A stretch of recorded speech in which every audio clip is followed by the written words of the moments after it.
This is Retro Sports Radio. Visit RetroSeasons.com for more sports history. The New York Yankees faced the Kansas City Royals at Royal Stadium for Game 4 of the ALCS on Saturday, October 8th, 1977. Kansas City won Game 3 with their ace Dennis Leonard and was now leading the series 2-1 and had home field advantage for the remainder of the series. This audio recording is from the New York radio broadcast featuring announcers Phil Rizzuto, Frank Messer, Bill White, Mel Allen, and Bert Knapp. Real People Radio, WMCA.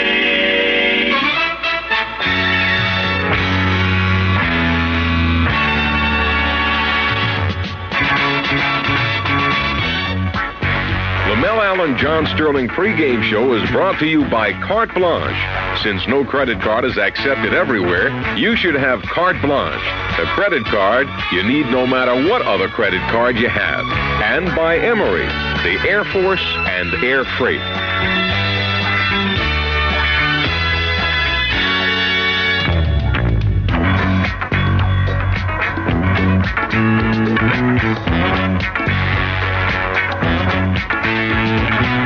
The weather in Kansas City is clear and cold. More of a football day, but they're going to be playing some baseball. Good afternoon. This is Bert Knapp, pinch hitting for John Sterling. Billy Martin is subbing me for John in hopes of getting some heavy hitting in the fourth game of the American League playoffs. Mel Allen will be along to add his hitting power to the pregame show. Mel will be with us from Florida, where he'll be broadcasting the Miami-Kansas collegiate football game tonight. But this afternoon, it's all baseball, and there's no tomorrow for the Yankees. They'll be pitting right-hander Ed Figueroa, 16-11, against lefty Larry Gura, an ex-Yankee. He's won 8 and lost 5, in hopes of extending the American League playoff series to 5 games. Yesterday, I'm afraid it was just too much Dennis Leonard. The question now is, can the Yankees win today? And can they take 2 in a row from the Royals and get into the World Series? Well, Mel Allen, how's everything down in Florida? Hi, Bert. How are you? Okay, fine. And very hot days you'd expect down here, but I'm hoping it'll cool off because we got fortunately, a night football game at the Orange Bowl. Have you got your overcoat with you? No, sir. Well, I'll tell you, I'll be putting it on when I get back north. It's very raw here, and they tell me also that it is cold in Kansas City, which means it's more football weather than baseball weather, but we're going to play baseball, and I asked a question. I'm going to have you answer it. Right. How can the Yankees get into the World Series? And don't tell me just by winning 2 games. No, that is quite obvious. They just got to get some pitching out of Ed Figueroa today to put them in position. When you get into a situation where one game will decide the entire issue, just as in the 7th game of the World Series, anything can happen, and my mind suddenly goes back to World Series wherein a fellow named Mazeroski got to be the hero because he hit a home run in the 9th inning for the Pirates to beat the Yankees. Remember that, Bert? I sure do. But it so happened that in the 8th inning, and that was a wild World Series. It was sort of like that game between the Dodgers and the Phils yesterday. You never know what's going to happen. Phils had it all wrapped up. They would have gone ahead 2-1 in the playoffs, 2 outs in the 9th inning, a bunt, and then a lot of silly plays. But in the 8th inning of that game in Pittsburgh, in the World Series, the Yankees had won like 16-0 in one game. Then they lose the next day. They come back and win by a big score the following day. It seemed like it was a lopsided confrontation, as it were. But anyway, in that 8th inning of the final game, there was a runner on first base, and Bobby Shantz was pitching. The next batter hit a 2-hopper to Tony Kubek. And Tony was within 2 or 3 steps at second base. All he had to do was grab that second hop, step on second base, throw to first. There had been 2 outs, nobody on the 8th inning. The Yankees with a big lead, and they would have coasted on to the world title in all likelihood. Instead, the second bounce hit a hard spot on the infield, and the ball took a wicked hop and hit Kubek in the Adam's apple. He hit the ground. I thought he was shot. I was up in the booth. I couldn't imagine what had happened. Remember that so well. And so there were 2 men on and nobody out. And before the inning was over, the Pirates had gotten 5 runs. So, as I say, anything can happen. Of course, the Yankees tied that in the 9th inning. Then Mazeroski came up, leading off in the last of the 9th, and cracked one over the left field fence. And he was not known as a home run hitter. So what it amounts to today is a guy named Ed Figueroa trying to pick up a weakened Yankee pitching staff. Has been relatively weak all year because of injuries to so many of their starters. Figueroa himself has been suffering with a bad back. I don't know how he is today physically. There's still some reports that he's being bothered by the pulled muscle. Hunter is hurt. Gullett is hurt. But you have to go back, assuming that Figueroa has got his stuff. He won 19 games last year. Almost became the first of his ethnic group, this from Puerto Rico, to ever win 20, but didn't quite make it. And he was almost a hero in the last game when Chambliss hit the home run. Remember that, Bert? Oh, yes. And are we going to have to rely on a miracle like that again today? That's the question. Figueroa actually started that ball game and was leading Kansas City by a score of 6-3 until the 8th inning. And then he got knocked out. But Kansas City did jump on him early. They got 2 runs in the first inning of that game last year. Not that that means anything. What happened a year ago in a given game doesn't necessarily reflect on what will happen today. Different ball players, different year. Right. But Kansas City did get 2 in the first and 1 in the second.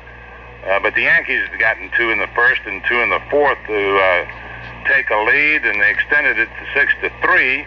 And Figueroa settled down until the 8th inning when George Brett became the Kansas City hero. He hit a home run, I believe, with 2 men on. In any case, they got 3 runs, and then that set it up for Chambliss. Figueroa had 2 starts in that series, and in each instance, he was knocked out. He started the second game, although Kansas City won that one 7-3. He went to the 6th inning when Tidrow relieved him.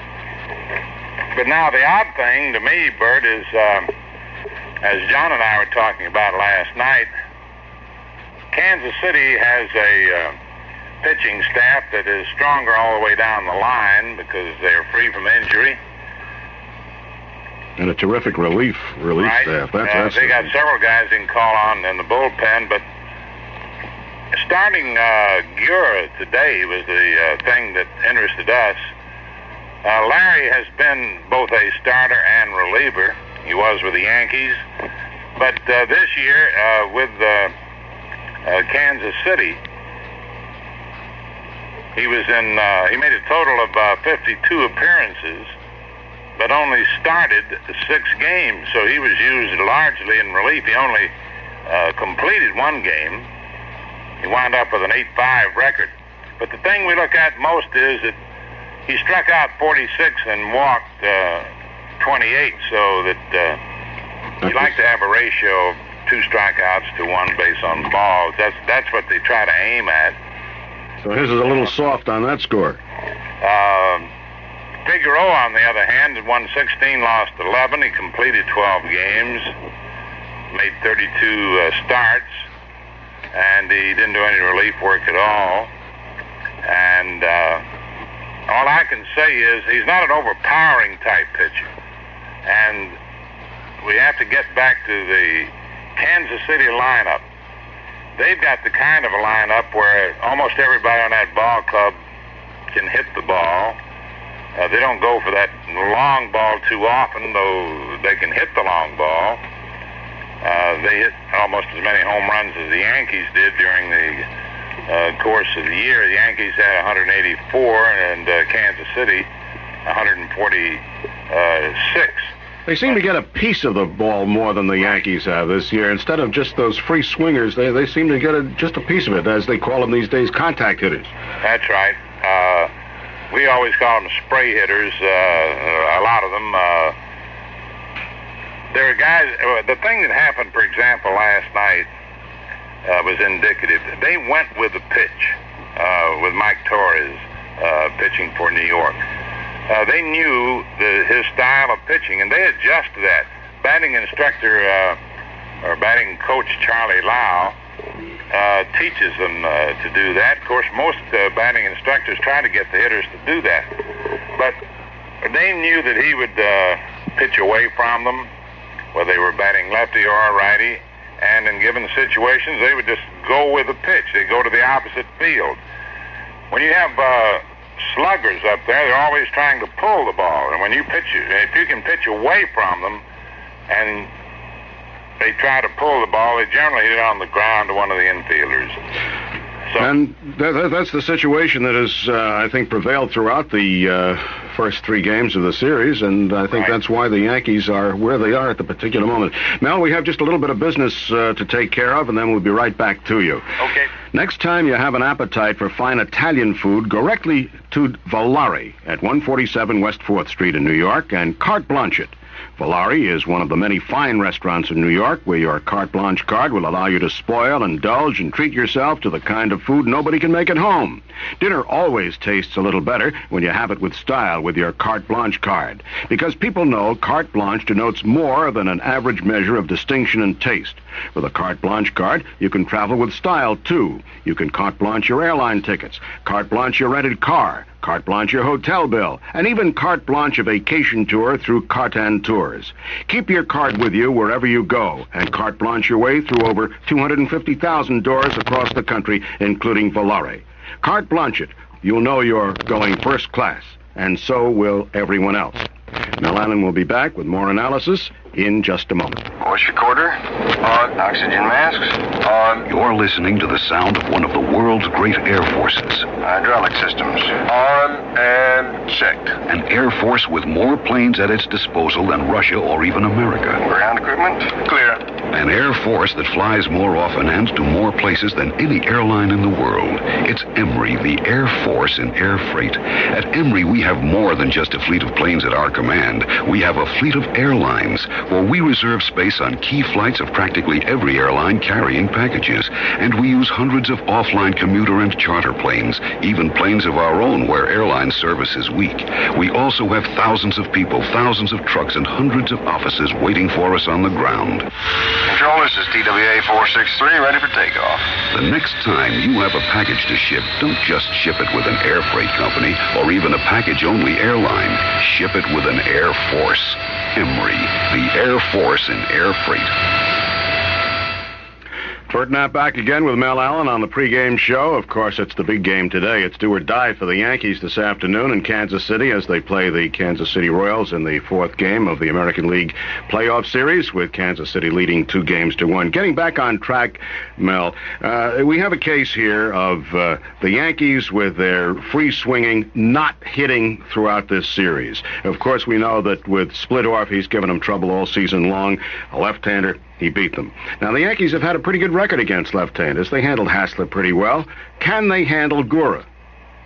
Well, in the beginning of the season, if you recall, they were very poor against left-handers. At one point, they were something like 3-10, and so it continued until they were able to get Johnson up there, and then they inserted Piniella into the lineup more frequently. And if you remember, about the middle of the year, so the story went, Billy Martin, in trying to get a balanced batting order, allegedly just put the names in a hat and said to Reggie Jackson to just pick out some names, and he came up with a batting order. Of course, I think that story is apocryphal because the batting order was too good. That's when Randolph went to the leadoff spot, for example. The Yankees in the beginning of the year did not have a balanced lineup. In other words, they had too many left-handed batters in there, and that's why almost every team with left-handed starters, when they would come in against the Yankees, they'd save those left-handers for them.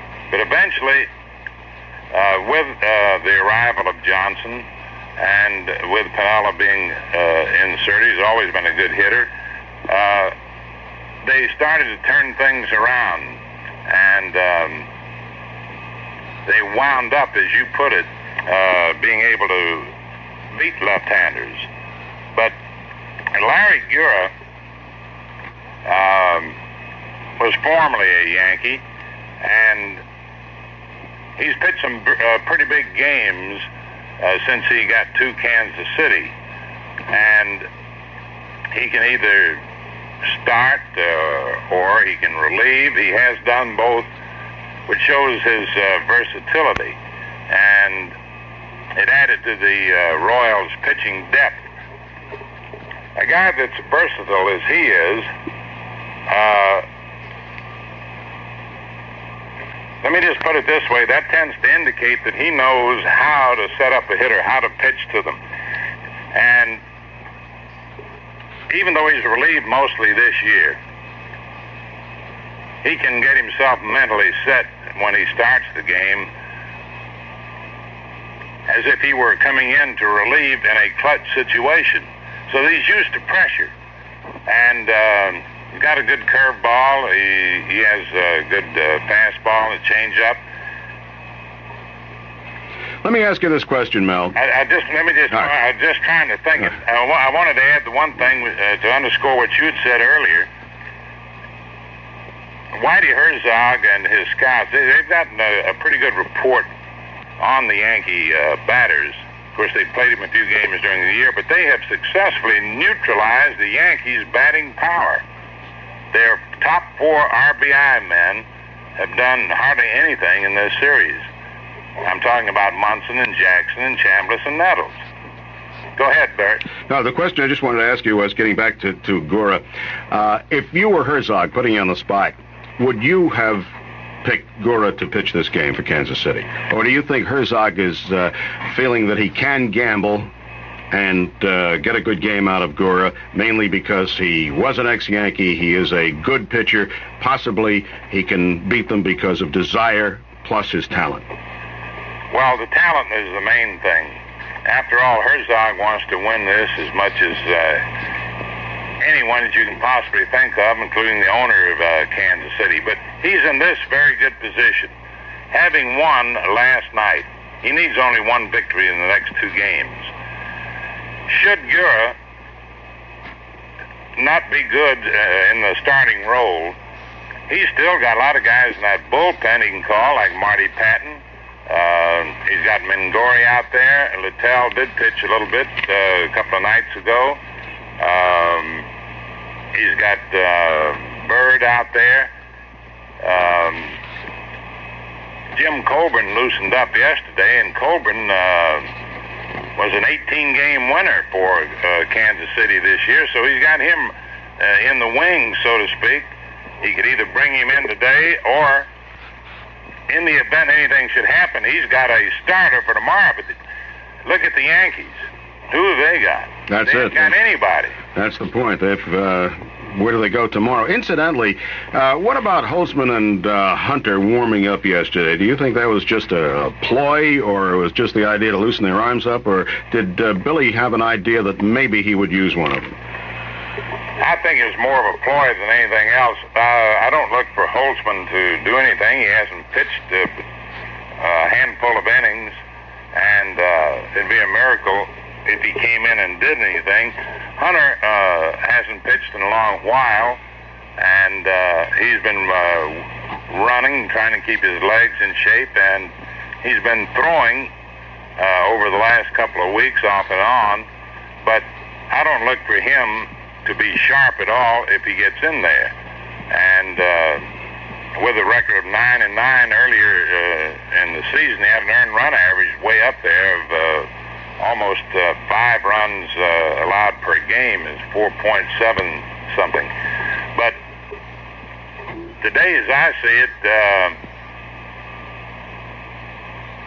the starter has got to have it And if he doesn't, I think he's going to bring Sparky Lyle in a hurry, or possibly Tidrow. I don't see anyone else. I was going to say, if Clay is inexperienced, and Guidry pitched the night before last. He might bring Guidry right back, because, see, this is a final game for the Yankees for the season, and he won't hurt anybody's arm by pitching someone like Guidry for as long as he might be able to go, should he have to bring him in.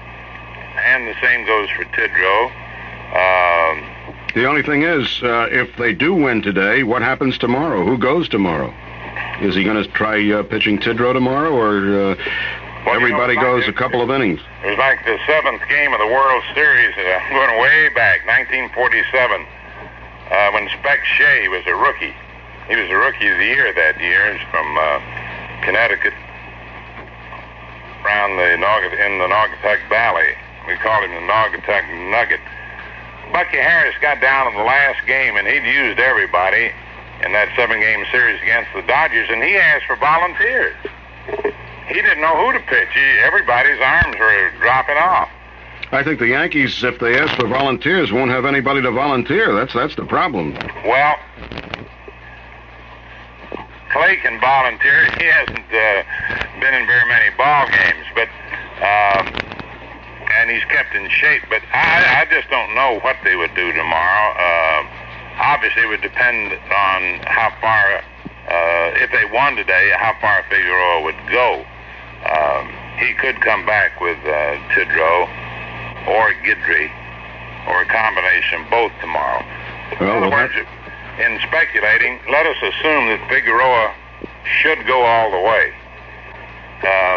It will have been 2 days since Guidry has pitched, and he's young, and he might be a guy who would start on the 3rd day, and with Tidrow in the wings, or you could reverse that.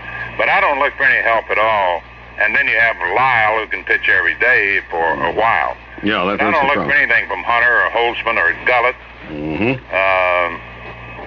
In other words, things do not look too good. We'll be right back, Mel. We have a little business. This is Dave Kingman. If I help keep the fans happy, it means I'm doing my job. And in Rockland County, Jim Smith Chevrolet in Spring Valley has become the largest dealer by doing their job, making their customers happy. I should know. I'm one of them. Jim Smith Chevrolet is a lot more than great deals on all fabulous new 78 Chevys, and on used cars and trucks, too. They're a lot more than a 52-bay, 18-mechanic service department. I think it's the way they do business at Jim Smith Chevrolet that makes the big difference. They're nice to you when you buy a car, of course, but when a dealer really shows his stuff is after you buy a car. And that's when Jim Smith people really shine. I've seen them go to incredible lengths to make sure that Jim Smith customers stay happy. If you live anywhere within an hour or so of South Route 45 in Spring Valley, Jim Smith Chevrolet should be your dealer. Mention my name when you stop in, and one licensed driver per family will get a free autographed baseball while they last. I'm happy that Jim Smith Chevrolet is my dealer. Bert Knapp back again with Mel Allen as we're analyzing the situation between the Yankees and the Kansas City Royals. And I think about this stage of the game, we can just keep our fingers crossed. I'll be right back to Mel in just a moment. Next time you have an appetite for fine Southern food, go directly to Horn of Plenty at 91 Charles Street. And the expert in Southern food, of course, is Mel Allen. In New York, you can carte blanche it at the Horn of Plenty at 91 Charles Street. Horn of Plenty is one of many fine restaurants in New York where your carte blanche card would allow you to spoil, indulge, and treat yourself to the kind of food nobody can make at home. Dinner always tastes a little better when you have it with style with your carte blanche card, because people know carte blanche denotes more than an average measure of distinction and taste. With a carte blanche card, you can travel with style, too. You can carte blanche your airline tickets, carte blanche your rented car, carte blanche your hotel bill, and even carte blanche a vacation tour through Cartan Tours. Keep your card with you wherever you go, and carte blanche your way through over 250,000 doors across the country, including Horn of Plenty. Carte blanche it. You'll know you're going first class, and so will everyone else. Well, Mel, are you hungry after that? Am I hungry? Yeah. Yes, sir. Okay, well, I just recommended a good Southern restaurant, Horn of Plenty, but it's up in New York, so when you fly back... I'm being from the South originally, I loved, home cooking. Okay, very good. Yes. Getting over to the Philadelphia Phillies, they're pretty much in the same position that the Yankees are in. Well, they are in the same position. They have to win today or else the season's over for them. Except they've got Steve Carlton. They've got Steve Carlton to start tonight. And the Dodgers can afford to gamble a little bit. Not that they will, but they'll start the best they have. Well, I understand Tommy John is going for him tonight. Tommy John will be the pitcher for the Dodgers, but they've got some good backup men.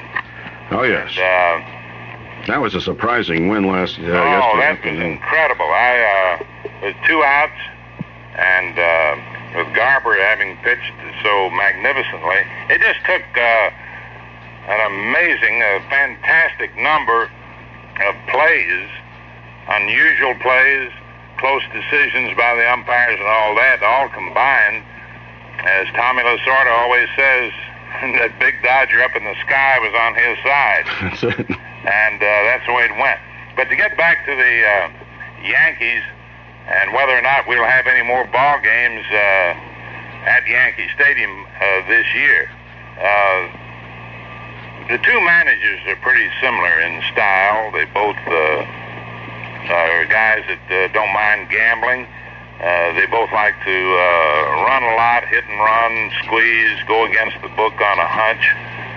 Herzog likes to go to his bullpen early, and certainly today he's got plenty of bullpen. He's got 4 relievers he can call upon, that's for sure. The Yankees don't in this particular situation because of injuries.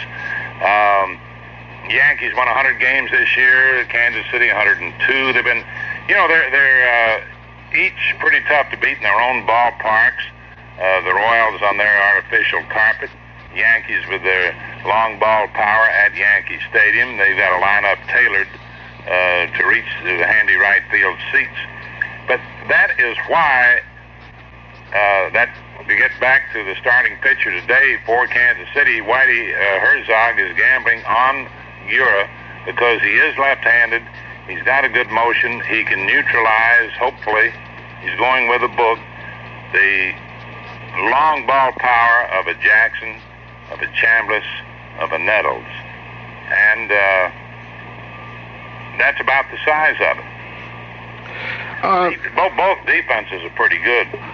And they're pretty closely matched otherwise. You know, it's amazing, though, that the artificial turf that everybody was talking about is going to be an advantage to Kansas City hasn't really entered into the series so far at all. Well, there was one play last night.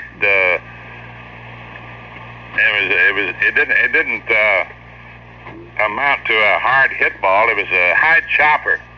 Yeah, to the pitcher. That Torres had to wait. He was waiting for the ball to come down. Looked like he wanted to climb an imaginary ladder to reach it, and he tried to grab and throw all at one time, and the ball fell out of his hand.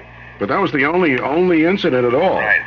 So far, and you'd think that with all the talk and because of it being so fast, there would have been other situations. But up until this particular time, nobody can blame artificial turf for this. I think it's just been a situation of some pretty good pitching by Kansas City and some awful hitting by the Yankees up to this point. Well, that's what it comes down to. John and I, even from before the first game, in any short series, it really comes down to pitching. Who's got the best pitching? Who will get the best pitching? Sometimes your best pitchers just don't have it, but assuming that they pitch up to their abilities, the Kansas City Royals have the edge in that, and they have a more balanced attack on offense, as we pointed out at the start of this program. They use their speed to capitalize on that fast artificial turf. They had a lot of doubles and triples, and but as I said yesterday before the ball game to John, I said I'd have to go with Dennis Leonard because he has developed tremendously. He'd won 32 games the previous 2 years, and he won 20 this year. So he was the guy who pitched the pivotal game, putting Kansas City up by 1 game in a best, 3 out of 5. That's it. Now they have 2 out of 2 out of 3, and they only need the 1 win. All they have to do is win 1 out of the next 2. The Yankees can't afford to lose. Kansas City can afford to lose. And Kansas City has a starter in Jim Coburn, ready to go tomorrow if anything should happen today. Mel, how do we let guys like Leonard, local kids like Leonard, get away? This has always been a big question. You've had a change in your scouting system and in the system of signing ball players. You remember the great years when the Yankees had tremendous farm clubs, one in New York, one in Kansas City itself when it was in the American Association. 2 AAA clubs. They had so many ball players, they could afford 2 AAA clubs.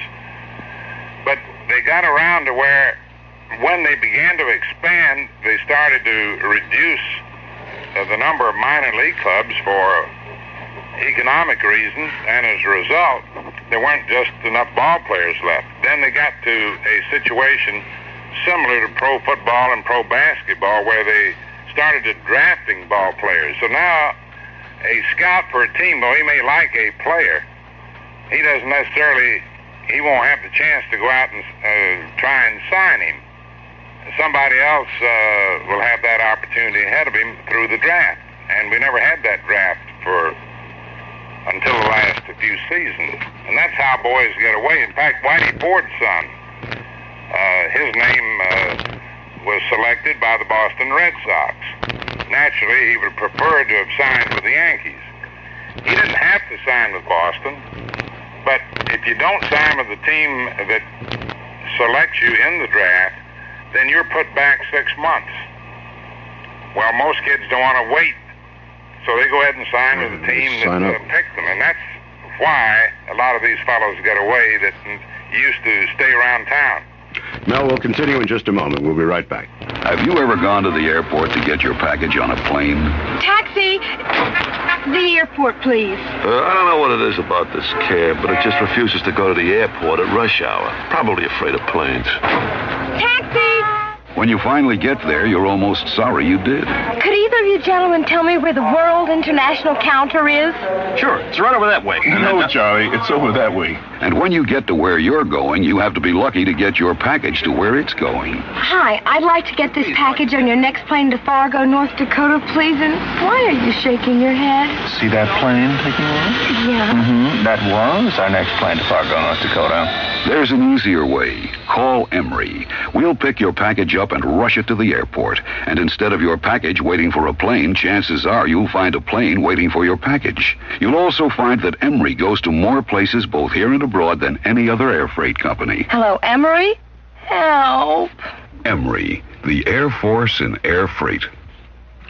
Bert Knapp back again. Mel Allen will be back with us in just a moment or so to continue his analysis on the pregame show before the Yankees and the Kansas City Royals lock horns in Kansas City in the 4th game of the American League Playoff Series. But first, next time you have an appetite for fine food, go to Argentia.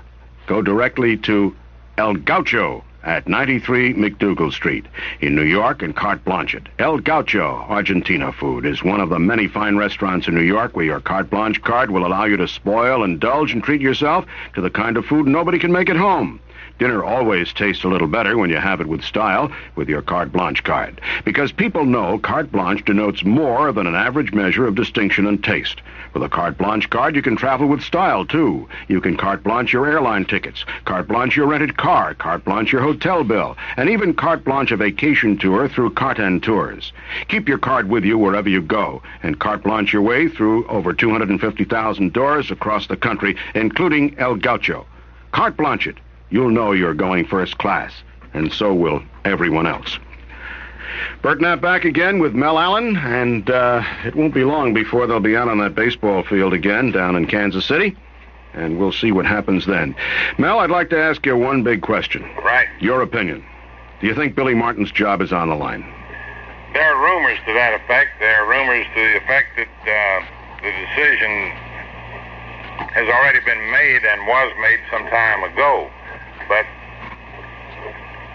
you didn't have to go to law school, as I was fortunate enough to learn the philosophy behind the saying that anybody's entitled to a decision. But first of all, you should know the facts. I don't know it as a fact, but the rumors are hot and heavy. In fact, I was talking to the baseball coach down here in Miami, arriving here yesterday. Happened to bump into him when I went out to football practice, and his team was ranked number 1 in the college ranks this year, and he mentioned it to me. Now, he's down here, and he had heard it. Of course, he's in touch with people all over the United States. You know, any college coach is in his particular field, whether it be baseball, football.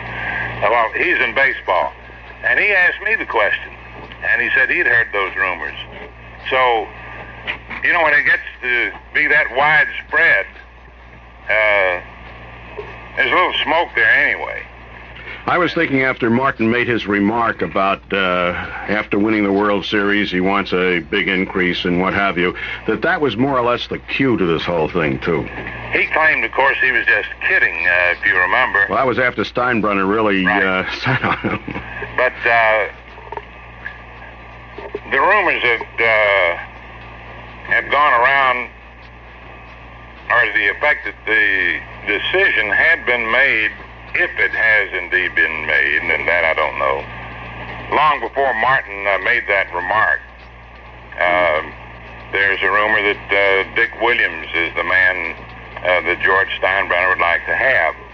He did want him before, and there have been too many situations that have developed throughout this year, some of which I think have been magnified, blown out of proportion. The fans are on the side of Billy. After all, he's been successful wherever he has been, but somehow or other, you know, it's pretty difficult to tell the boss of any organization what to do. That's it. And as far as the fans go, fans forget pretty quickly. You know, you can love him. I mean, you could see the ovation he got at the opening of the first game at Yankee Stadium was sensational. But if another manager comes along and the Yankees continue to win, they'll forget of Billy Martin. It's a shame because Billy's a good tactician and a good baseball man. Well, as Gabe Paul said, once the ball game starts, he's as good a manager as anybody, you know, from foul line to foul line. But the problem seemed to be off the field. And I can only hope that they have been blown out of proportion, and that there can be a complete understanding when this season is over. I know that Billy Martin has the job that he dreamed of having ever since he played with the Yankees and was brought up by Casey Stengel. And once you've reached that pinnacle in your chosen profession, it's pretty tough to have to lose it through personality clashes. Well, Mel, we have just about 5 more minutes to go before we have to turn this over to Phil Rizzuto and Frank Messer and Bill White and the ball game, of course. I'd like you to just go down over your analysis again of what the Yankees have to do, and let's spend a minute or two with the Dodgers and the Phillies tonight, because after all, that's baseball too. Sure. Where do we go from here? What must the Yankees do this afternoon? Do you think they're going to get the pitching from Ed Figueroa? Can Larry Gura hold them? Well, to start with, I'm expecting, I wouldn't be surprised, and put it that way, to see Billy make some sort of lineup changes against the left-hander. He may go back to his lineup where he hit Nettles second. I don't particularly like to see Nettles in the number 2 spot in the batting order. He's not a number 2 hitter. Roy White is. He's the kind of guy that does make contact, moves a man up should he get on base, meaning Mickey Rivers, who should be your leadoff man, whether you have a left-hander or a right-hander. It doesn't matter, because Rivers can hit a left-hander reasonably well. He can bunt. He can get on base. He can do everything but get a walk, and they can't make him take pitches. But in any case, I wouldn't be surprised to see Johnson back in there as your designated hitter, and Piniella batting 5th in the order. Or he might even go back to one of his earlier lineups in the season and put Randolph up there in the leadoff spot, and Rivers hitting second, or turn him around the other way, Rivers hitting first, Randolph second, and drop Nettles down lower in the order. You know, looking at the... He's got to shake. He's got to do something, and as far as the pitching is concerned, everybody's got to be ready to get in there and at least pitch to one hitter. This goes back to the old spawn and sane and pray for rain. Only that won't even help. Today, that won't even help any. You just got to use everybody, and the team has got to be relaxed enough to execute the plays, not be too tense. They got to be alert. I'd like to see Martin go to an aggressive style of play today, not be too careful, because I think if he can carry the pressure to the Royals from the outset, that's the thing that he's got to do. And in order to do that, Rivers, let's say, he's got to get on early, and I'd like to see Billy do some hit and running and trying to get some base stealing going. At least try it. You've got to try everything you can. Everything in the book. Got to really play an aggressive game. We'll be right back, Mel. Herman, go to sleep. It's late. I can't. It's 2 o'clock in the morning, and your factory in Fresno should have just received that package you sent. That package that was holding up a production line of who knows how many people, costing you who knows how much money. So you can't sleep. I wonder if they got it. Got what, Herman? Who are you talking to at 2 o'clock in the morning? Nothing. Forget it. And when you try to count sheep, you wind up counting dollars and cents instead. Maybe I should call them. Maybe you should call them, Herman, but call them in the other room. So you decide to call your air freight company just for a little assurance. But nobody's home. Maybe you got the wrong number, or maybe what's worse, you got the wrong air freight company. Because at Emery Air Freight, no matter what hour of the day or night you call us, we'll not only answer the phone, we'll answer your questions. So the next time you want an air freight company that's in when you call us in the first place. Emery, the Air Force in air freight. Okay, we're back again, and Mel, maybe we can spend another minute and a half or so on the Dodgers and Phillies tonight. I was going to say, I think Steve Carlson is going to come back and put the Phillies even with the Dodgers tonight against Tommy John. They've got a great ball club. They have got tremendous hitting, outstanding defense. They're trying to get a ball through the left side of that infield. They're good on the right side. They got a good outfield.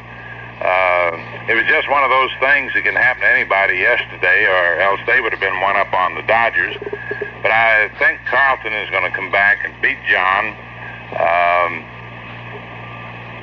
They just simply have a much better ball club than a lot of folks maybe think that they have, and so that wouldn't surprise me.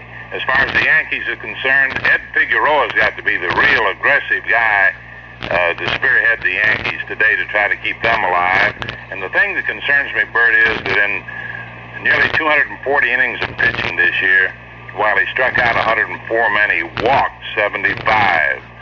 And can't do that today. Kansas City can wait him out, and that Patek, I tell you, if he's up there in the leadoff position, which I would expect today, he's going to get on base. He hurt the Yankees last year. He's hurt them all, even in the playoffs, and he's sort of the key. He gets on base, and these other guys will move him around. And I'm just afraid that unless Figueroa has pinpoint control, then Kansas City's going to get to him early. That's it. Now, if we could get rid of Porter and Patek and Figueroa pitch a good game, maybe we can win it. And get rid of McRae and Brett and Allen. And the rest of the whole team. Well, Mel, we'll be back with you after the ball game. Enjoy watching it. I'll be up here with my fingers crossed, trying to root them in. And if I can get any hits for Billy, I'll sure try. All right. Where are they? Bert, it's nice talking to you, and see you right after the game. Look for a good game anyway. Okay, right out. Okay.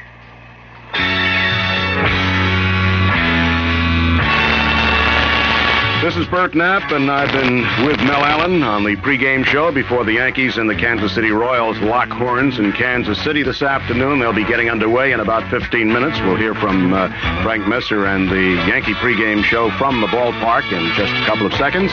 Until then, You stay tuned right here to WMCA for a great afternoon of baseball, and we'll be back with you immediately following the game, Mel and myself, of course, to analyze what happened this afternoon. Enjoy yourself.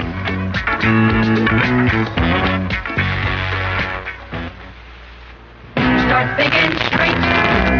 Start thinking White Castle straight. White Castle burgers are so straight, we even make them square.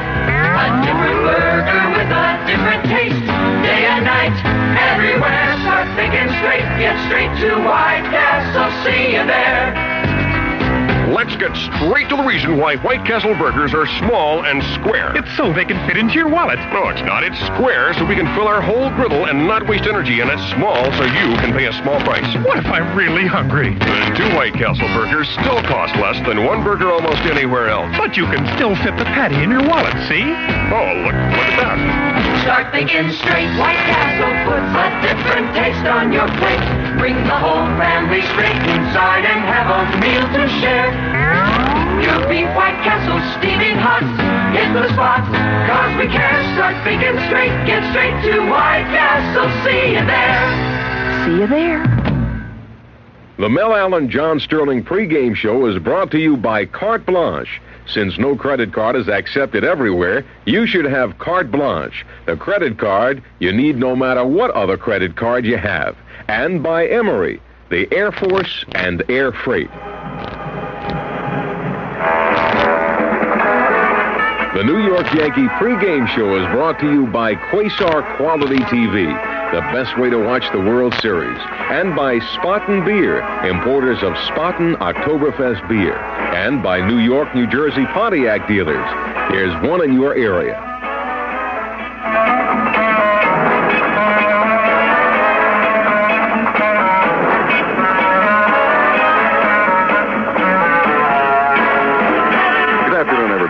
Frank Messer on the New York Yankee pregame show just before this 4th game of the championship series between the Yankees and the Kansas City Royals. The Yankees find themselves down 1 game won, 2 games lost. This afternoon, Ed Figueroa will have to try to pick it up and hope that the Yankees can get some hits behind him. Larry Gura will be pitching for Kansas City. My guest on the Yankee pregame show to discuss this afternoon's game and talk about the first 3 games of the series is veteran Yankee coach Elston Howard. And I'll be back with Ellie in just 1 minute.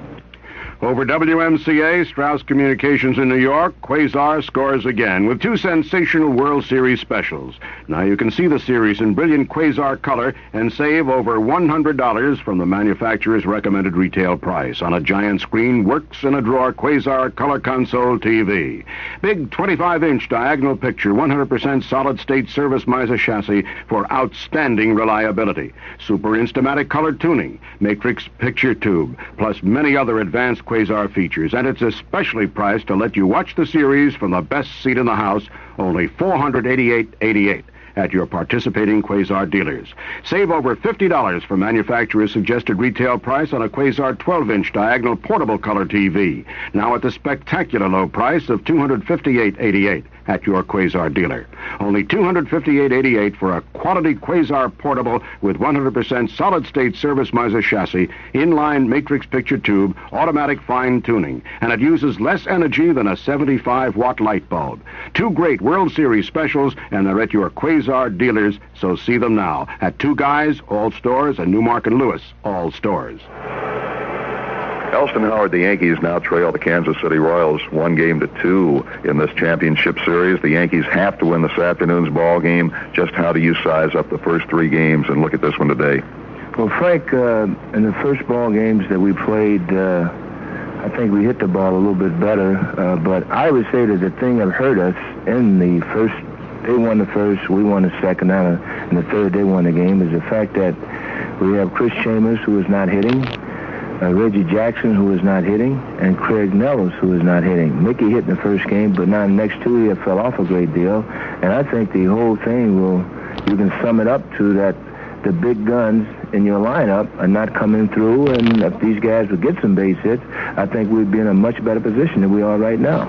All right, you talk about Nettles, Chambliss, and Jackson. Combined, they have 3 hits in 31 at-bats, and 2 of the 3 hits have been on the infield. So you're right, just no hitting in the heart of the batting order. Well, and you know, like you expect, Jackson, he drove in over 100 runs, and Craig Nettles, and both of the fellas have over 30 home runs. But Chris Chambers, to me, looked like he fell off a great deal during the season, about the last 3 weeks of the season, and looked like we went out with him to have extra batting practice, and during the days we had up and worked out with him, hoping he would get straightened out, and he hit the ball extremely well. But Chris is not hitting the ball good, and this is when you're really in a bad slump. Every time he hit the ball on the ground, and when he's going good, he's a line drive hitter. And I would say he have hurt us a tremendously amount, and of course Jackson have, as well as Nettles. And today, if these fellas can come through for us, I think we'll be in a much better position. If they don't come through, we might as well get ready to go back to New York. My guest on the Yankee pregame show is Yankee coach Elston Howard, and we'll be back in just 2 minutes. Say, fans, especially you imported beer aficionados, for some months now we've been telling you about Spaten, the beer that's been brewed in Munich, Germany since 1397. Well, now we'd like to introduce you to another Spaten, one you can enjoy for a limited time only this fall. It's called Spaten Oktoberfest.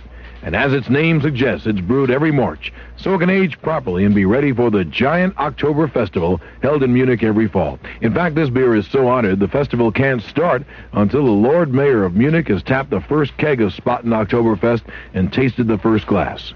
That's the signal the festival has begun. And what a celebration in great beer taste.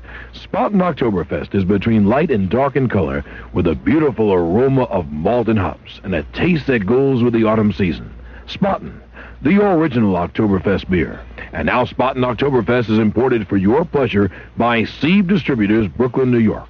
What a celebration in great beer taste. Well, it's that time of year again. Time to see and compare all the new 78 cars, and Pontiac is ready with the finest lineup in their history. No wonder they're calling 78 their best year yet. Your Pontiac dealer has a real winner in every size, from the sporty subcompact Sunbirds all the way up to the super luxurious Bonnevilles. The biggest news is the new mid-size Pontiacs, Grand Prix and Le Mans. Both these longtime superstars have been completely redesigned for today's driving. They're trimmer than last year, but there's more headroom, legroom, and usable trunk space. And for sheer looks, inside and out, Grand Prix and Le Mans live up to their legendary reputation. So stop in at your Pontiac dealer and let him show you the newest looks on the road. It's his best year yet, and he wants to deal. Remember, if you haven't talked to your Pontiac dealer, you haven't shopped for a car. Ellie Howard, the way we are not getting hitting from our left-hand hitters, perhaps Whitey Herzog is doing the Yankees a favor and pitching a left-hander Larry Gura today, and Billy can get the right-hand hitters back in the lineup. Cliff Johnson's done a good job. Cliff has done an outstanding job. I don't know, but I heard some of the reporters say that he might switch off and have Cliff Johnson play first base, and Roy in left field, and Lou Piniella will be the DH. But I really don't know whether he will take Chris Chambers out of the lineup as yet. But I would say, as you said, about Larry Gura, which is a left-hand pitcher who was with our ball club, and he's pitching against us today. And I think we should hit Larry Gura if we got everything going for us. And, of course, Munson has been hitting the ball extremely well. Rivers hit the ball good, but he fell off a great deal. And some of the other fellas like Willie Randolph. But, of course, Cliff Johnson, when he's been in the lineup against left-handers, have hit the ball extremely well. So today, hoping that maybe Cliff, he's ready, because he's really keyed up for it. And if we can get these other fellas like the Jacksons, the Nells, and the Chambers, if we can get them to go out and get that base hit for us, we'd be in much better shape. All right, Ellie, what about pitching now? Ed Figueroa will start this afternoon. I imagine Billy would have everybody else with the exception of Ron Guidry on the bullpen. Well, you know, last time he hasn't pitched and you had a rib casing. He had it injured, which he injured in New York. But I would say to everybody, we got to win this game. This is a must for us, okay, because if we don't, we might as well forget about it. But I would say this, that I hope that Ed Figueroa is sound and healthy, and Dick Kidrow will be out there in the bullpen, who is a big step. We have the other kid, Ken Clay, and Sparky, who is truly one of the strong competitors, can come back. But this is a do or die for us, and we have to win it. What about A final thing, Ellie. What about the feeling on the ball club? Are the guys getting themselves keyed up, or have they been psyched up for this and it just hasn't come through, or what is it? Well, they've been psyched up, but just haven't been getting the base hits, Frank. The guys on the bench have been hollering and pulling for one another and going out, coming to the clubhouse today. We got to win this ball game. This is what you hear in the clubhouse, and they're really up for it. But anytime the bats go silent on you, and I don't believe in all the point about umpires. I know we got a few bad calls, but look, the umpires can't hit the ball for us. We got to go out and hit the ball ourselves, and let's forget about the umpires. I don't think the umpires are trying to do a job to us. I think maybe they missed a few plays, but we got to go out there and hit that baseball and win ball games. And that's going to be the key to this afternoon's game. The Yankees must get those bats going. My guest on the Yankee pregame show has been Elston Howard, and for appearing as a guest on our show, Ellie will receive Son of a Gun, Clairol's new 1,200-watt prototype lightweight hair dryer. It's fast, powerful. Your hair will look terrific. Son of a Gun by Clairol. I'm Frank Messer, and now stay tuned for New York Yankee baseball. The New York Yankee pregame show is brought to you by Quasar Quality TV, the best way to watch the World Series, and by Spaten Beer, importers of Spaten Oktoberfest beer, and by New York, New Jersey Pontiac dealers. Here's one in your area.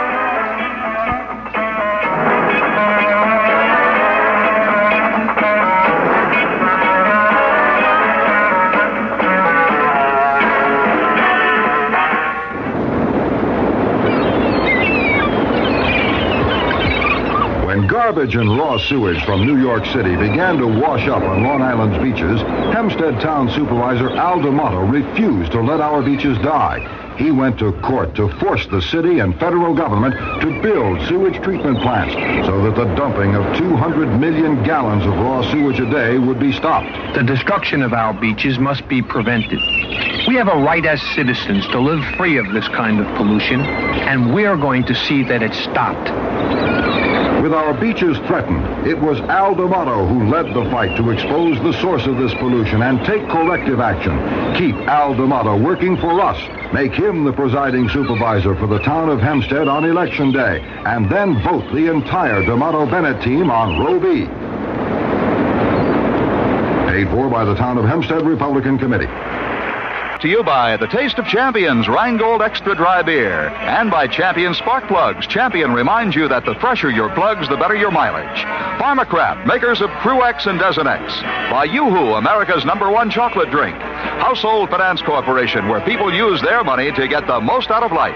Rickel Home Centers for lumber, building materials, paint, and hardware. Geno's in New Jersey for 100% sirloiners and Kentucky Fried Chicken. AC Delco Auto Parts. Getty Gasoline, the oil company that gives you more for your dollar.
And welcome to New York Yankee baseball. The fourth game of the playoffs between the New York Yankees and the Kansas City Royals. We have just had the playing and the singing of our national anthem. We'll be back with the starting lineups right after this. Isn't it time you knew you? chocolate drink. Do yourself a favor, enjoy the super flavor of America's favorite chocolate drink. It's got real goodness, protein goodness, and cool, refreshing taste. It's the chocolate charge up that's non-carbonated. Doesn't even have to be refrigerated. So isn't it time you do Yoo-hoo chocolate drink? It's so delicious, Yoo-hoo chocolate drink. When a chocolate soft drink is #1 in the USA, it's gotta have something going for it. Yoo-hoo does. Great taste, rich and creamy, really refreshing. And Yoo-hoo chocolate drink contains high-quality protein made from 99% fat-free milk. Isn't it time you knew Yoo-hoo, America's favorite chocolate drink? It's Yogi Berra's favorite, too. Yoo-hoo chocolate drink, the action drink for action people. Yoo-hoo is another fine product of Iroquois Brands. Rickle helps you do it better with Rickle. Rickle has it all the wall coverings, hardware, plumbing and paint, all the linens and carpeting, all the power tools, building materials and accessories you need to do it yourself. All the energy savers, too, to lower your home fuel bills. Come into Rickle for quality, value, and selection. They have it all. Rickle helps you do it better with Rickle. If all you need is money, come on into HFC. Come on in. Come on in to HFC. You could have what you've been wanting this summer with an HFC shopper's loan. Maybe you want an air conditioner to get you through the heat wave, or money for a boat so you can make your own waves. Well, come on into HFC for a shopper's loan. Come on in. Come on in. Come on in to HFC. HFC, an equal opportunity lender. So come on in. Come on in. Come on in to HFC. Household finance. People use our money to get the most out of life. Come on in to HFC. Oh, but big thing now, the ball game. And the Yankees really have to take it to the Royals today. They got to come out, walk up to that plate like they look like they want to hit, run out to their positions and just out hustle. And leading off for the Yankees in center field will be Mickey Rivers. Greg Nettles at third base bats second. Thurman Munson catching and batting third. In right field in the cleanup spot, Reggie Jackson. Lou Piniella will be in left field and bat fifth as the Royals take the field. Cliff Johnson will be the designated hitter today, batting sixth. Chris Chambliss batting seventh and playing first base. At second base, batting eighth, Willie Randolph, and the shortstop batting ninth, Bucky Dent. Pitching for the Yankees, Ed Figueroa. For the Royals, Tom Poquette leads off in left field. Al McRae, the designated hitter, bats second. At third base, batting third, George Brett. Al Collins, the cleanup hitter in right field. At first base, batting fifth, John Mayberry. Darrell Porter catches and bats sixth. In center field, batting seventh, Amos Otis. He got the big pinch hit double yesterday. Fred Patek, the shortstop, backs eighth. And Frank White will be at second base, batting ninth, and pitching for the Kansas City Royals, Larry Gura.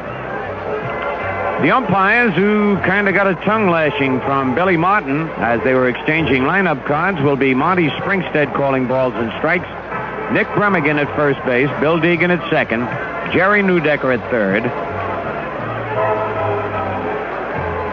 Wait a minute. It's not Neudecker at third. It is Neudecker at third. And down the left field line, it'll be Russ Getz, and down the right field line, Jim McKeon.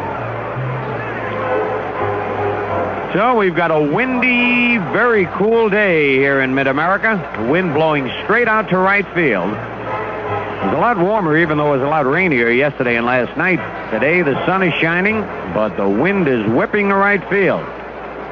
Dick Hauser has gone down to coach at third, and Bobby Cox at first base.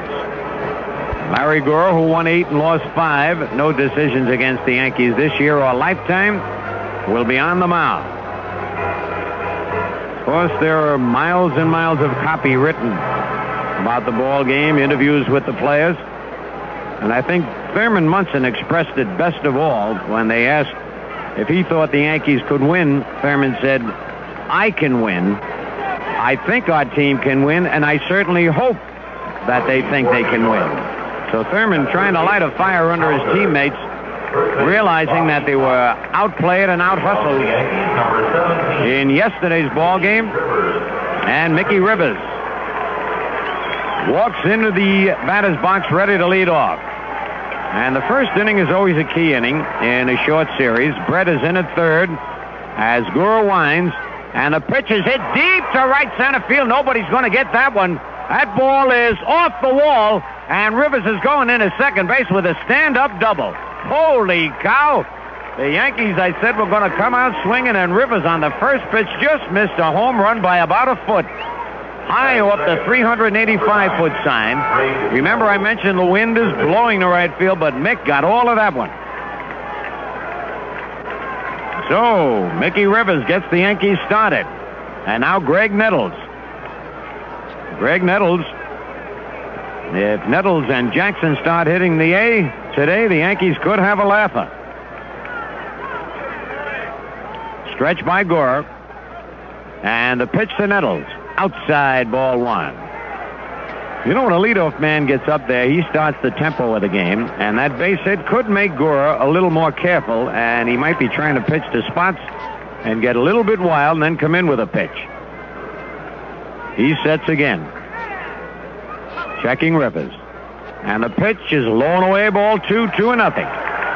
Greg has had only one base hit. That was an infield hit in yesterday's ball game, and 11 at-bats. No RBIs. Outfield deep and around towards right. A big gap in left center field. Almost straightaway center for Nettles. The 2-0 pitch. Outside, ball 3. And we're liable to see a little stirring around in the Kansas City bullpen here in the first inning. On deck, Thurman Munson. Stretch by Gura. And the pitch. Strike one call. Greg was taking all the way on that one. Now Billy will turn him loose. 3-1. In this series so far, Greg has had trouble pulling the ball. I'd like to see him get around on one.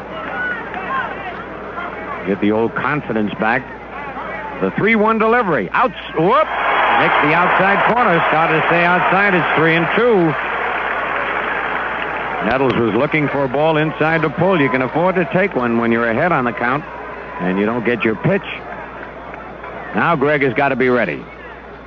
The payoff pitch.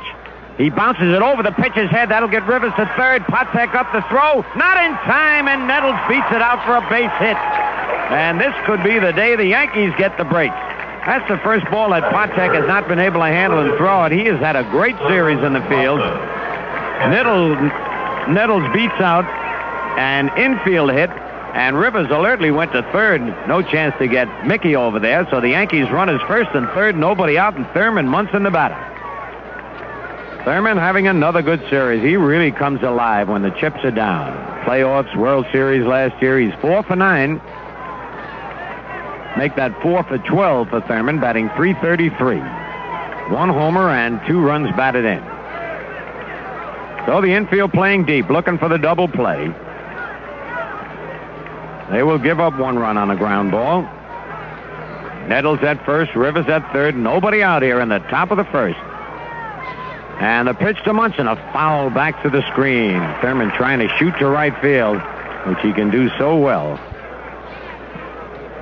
On deck, Reggie Jackson.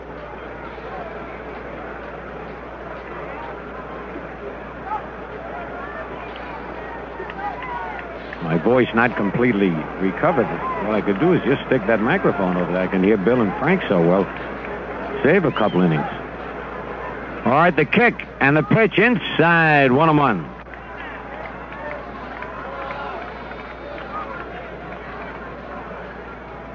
The left fielder Patek is shading Munson over towards left center field, and Otis almost out of the ballpark. He plays some deep center field. Gura sets, checks the runners. And the pitch bounced to third base. They might get 2. Brett goes to White for 1, and Nettles creams him, and he's safe as Mayberry dropped the ball.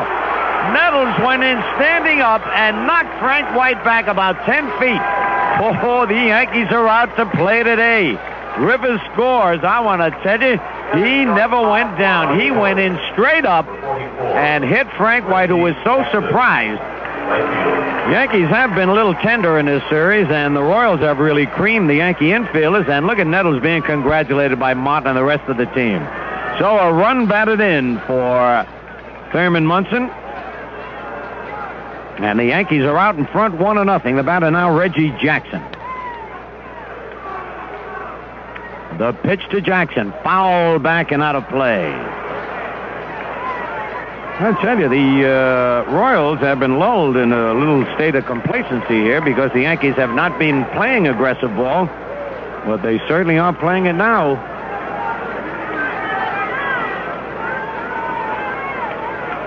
Munson leads off first. Pitch to Jackson. Foul back. He jammed Reggie that time right in on the hands where they try to pitch him. 0-2. One man out. Yankees in front 1-0. There was no error on that play, by the way, even though Mayberry dropped it. That pitch is outside, a ball and 2 strikes.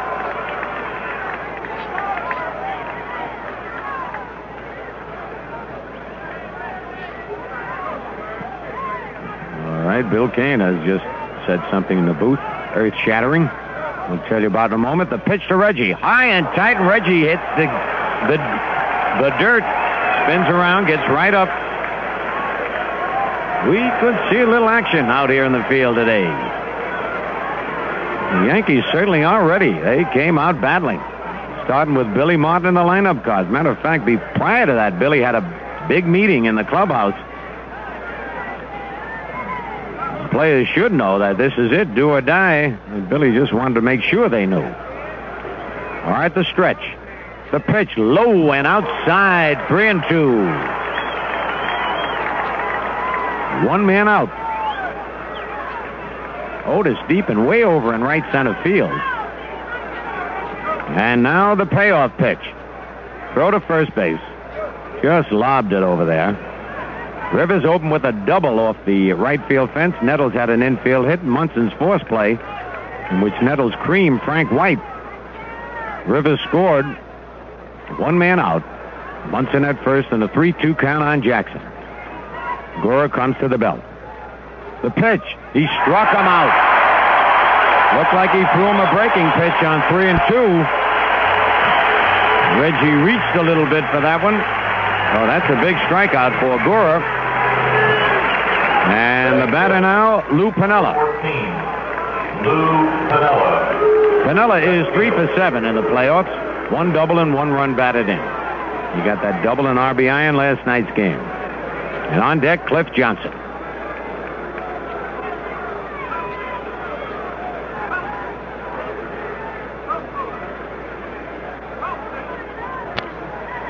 All right. Gura checks Munson. And the pitch, check swing, ground ball to Patek. He's up. Fires to first in time. The Yankees are retired, but they do pick up a run on 2 base hits, no errors and a man left. And at the end of 1/2 inning, the Yankees won and the Royals come into bat.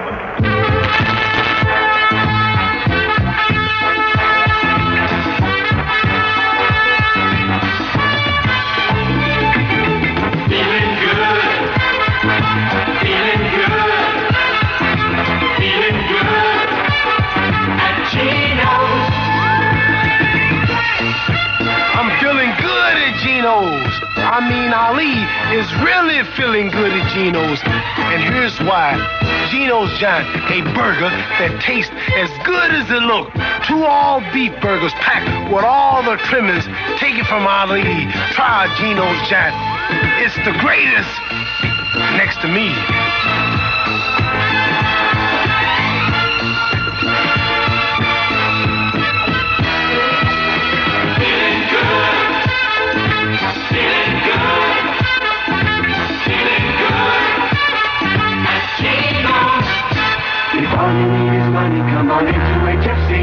If you're thinking about a faraway vacation, but money's keeping you close to home, come on into HFC.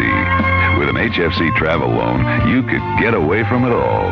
HFC, an equal opportunity lender. So come on in. Come on in. Come on in to HFC. Household finance, where people use our money to get the most out of life. Come on in to HFC.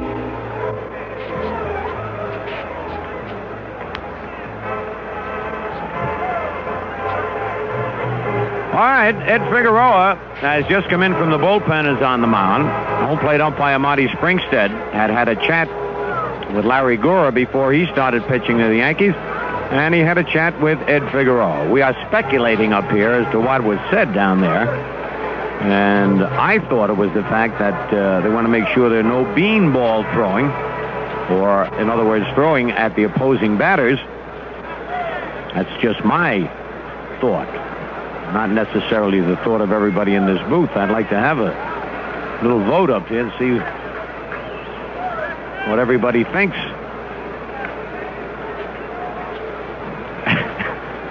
Okay, I've gotten a tabulation. It's a very touchy subject, and I'm sure nobody wants to be quoted. But anyway, that's just what I think. That's beside the point what I think. It's the game that's important. So Figueroa, who on his last outing had to leave the game as he hurt himself pitching, and he had been a question mark for the playoffs, but Billy Martin got him in, and Billy has already stated that tomorrow's pitcher will be Ron Guidry. Billy Martin just does not give up. Number 25. Tom Patek will lead it off for the Royals. The Yankees lead 1-0.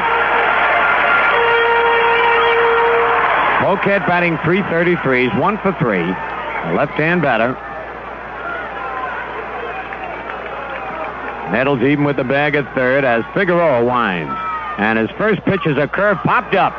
Back is Dent. He's under it and makes the catch. So there's one pitch and one out. Figueroa started him off with a breaking pitch. Batting second, number 11. And now Hal McRae. Batting .273, 3 for 11 in this series. Got 2 of those hits yesterday, both of them doubles. He also has a home run. All 3 of his hits have been extra base hits.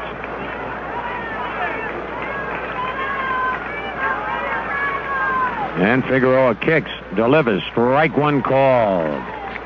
On deck, George Brett. Outfield straight away on McRae. He hits to all fields. The curve is outside, and it's 1-1.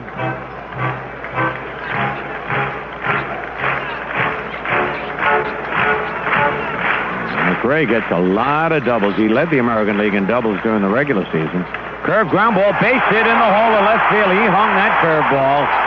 Eased up on it. And Piniella gets the ball in a hurry, and McRae hit it right through the hole between third and short. We'll pause for station identification on the New York Yankees Home of Champions Radio Network. WMCA, Strauss Communications in New York. This is Mel Allen. Emory doesn't discriminate against packages because of their size, weight, or destination. Emory, the Air Force, and Air Freight. All right, Figueroa flips over to first base. McRae is back. Brett is the batter. Batting .231. He's 3 for 13 in this series. No extra base hits and no runs batted in. Batted .312 on the regular year. Left-hand batter. And Figueroa's pitch, curve low and inside, ball 1. Al Collins on deck. The Yankees lead it 1-0 here in the bottom of the first.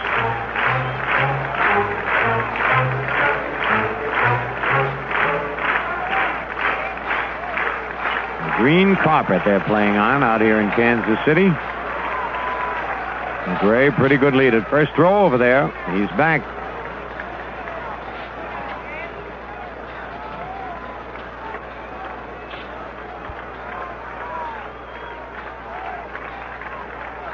Figueroa sets. Long look at McRae. And now the pitch to the plate, and it doesn't count. Brett had asked for time. That was a break for the Yankees because the pitch would have been outside. Springstead actually did not call time, but it is 1 ball, no strikes. Yankee bench getting on Springstead a little bit. As the pitcher is ready to deliver, umpire hardly ever calls time. There goes McRae. The ball is lined. Nettles up with it. Picks it up. Throws to first. In time. And no chance to get McRae, who kept running, goes all the way to third. And they are saying Chambliss came off the bag, and I believe he did. But there's no way an umpire can watch the first baseman catch the ball, know when he catches the ball, and see when his foot comes off the bag. Now, Nettles was hit hard with that short one-hopper. Had he come up with it cleanly, it would have been a double play, but it never hit Greg in the glove. It hit him on the protective cup. And Gene Monahan is out there talking with Nettles now, but Greg is all right. So they got the play at first. 5-3. McRae just kept running and slid into third safely, but there are 2 out. Greg was playing Brett perfectly, and on that hit and run, Brett tried to go to left field. Hit a hard, short hopper to Nettles. Al Cowens a batter now. Cowens batting .250. 3 for 12 on the year, 1 homer, and 3 runs batted in. That's in the playoff. McRae at third. The infield is deep. The outfield deep and straight away. As Figueroa set. His curve swing and a foul tip, strike 1.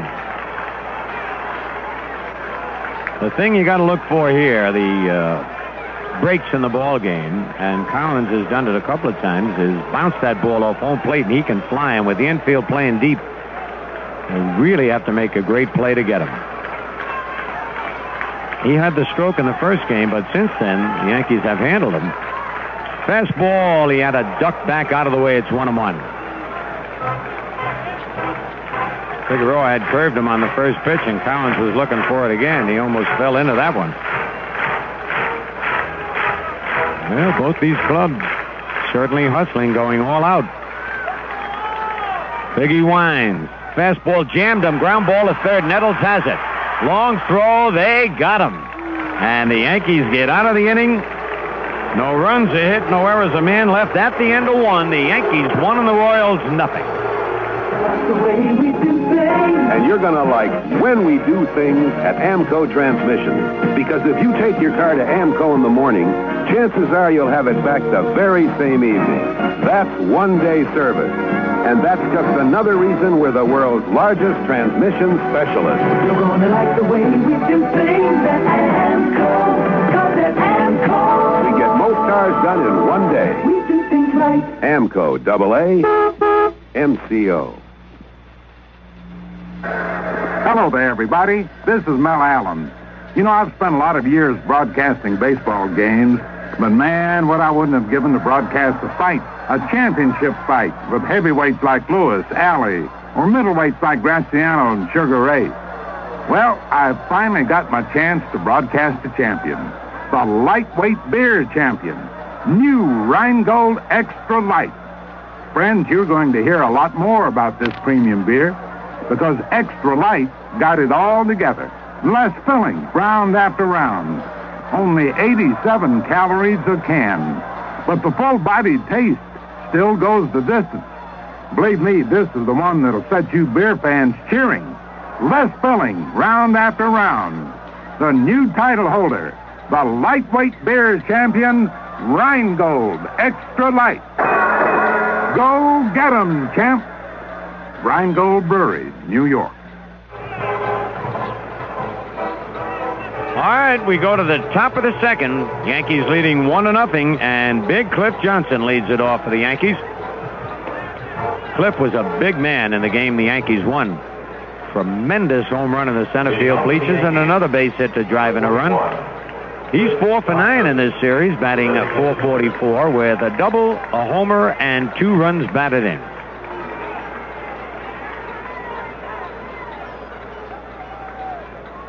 So the outfield moves back just about straight away as Gura winds, and the pitch is inside, ball 1. Gura is a spot pitcher. He doesn't overpower anybody. Since the Yankees let him go, he is very upset. And he doesn't mind telling anybody about it. Checked his swing and a slow ball, 2-0. Carry, call the stadium operator, please. Marty Springstead will dust off home plate. On deck is Chris Chambliss. Fred is deep at third near the line. Patek deep in the hole at shortstop. He's playing short left field on Cliff Johnson. As Gura winds. And the pitch is fouled, but that'll be out of play. The wind pulling it way back into the seats. 2 balls and a strike. The Royals lead 2-1 in this best of 3. Yankees want to come back tomorrow. Beautiful ballpark with the waterfalls, green grass out in left center field. Pitch, ground ball to third. Brett has it. His long throw in plenty of time, and Johnson is retired. Hit the ball sharply, but right at George Brett. And here's Chris Chambliss. Chris has had 1 base hit, 9 at bats in this series. He has had 3 walks.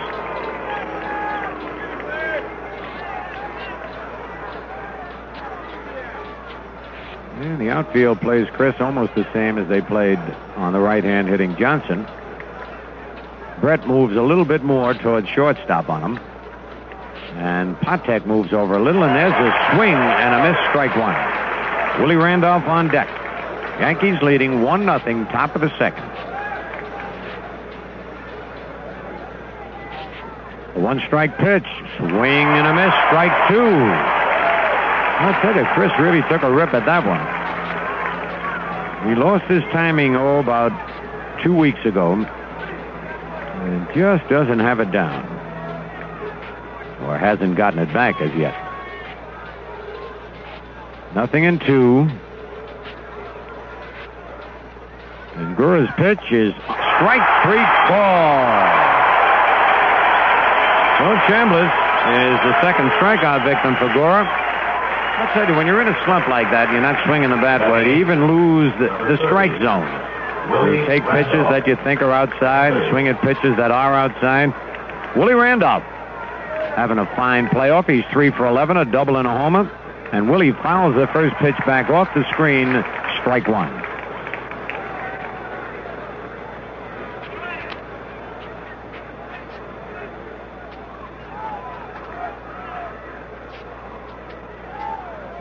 Amos Otis has moved over to right center field again. He leaves a big gap there in left center.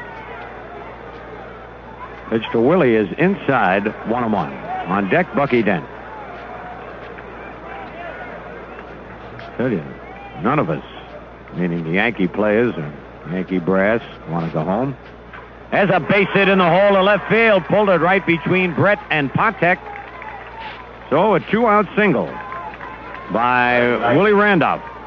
Third hit for the Yankees, and it brings up Bucky Dent. Bucky is 1 for 8 in the playoffs. No extra base hits and 1 run batted in.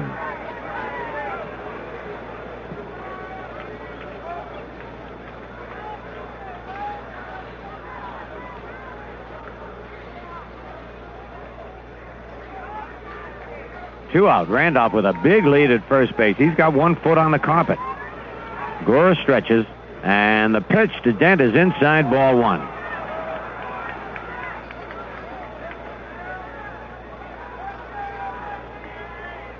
Collins playing shallow in right field. Gura sets and throw to first base, but Randolph is back. I got to see that sign again that Patek just gave. And the pitch is off. Oh, that's down the line. That could score Randolph. That's a fair ball. Don't bounce in the seats. It didn't bounce in the seats. And Randolph will score on a double by Dent.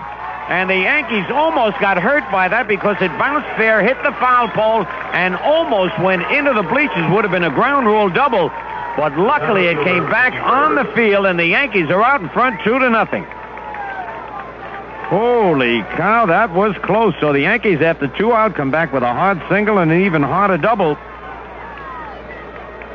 And listen, G. Michael's sitting up alongside of me up here, and Stick, you and I got to watch that. That was a phony signal that Patek gave.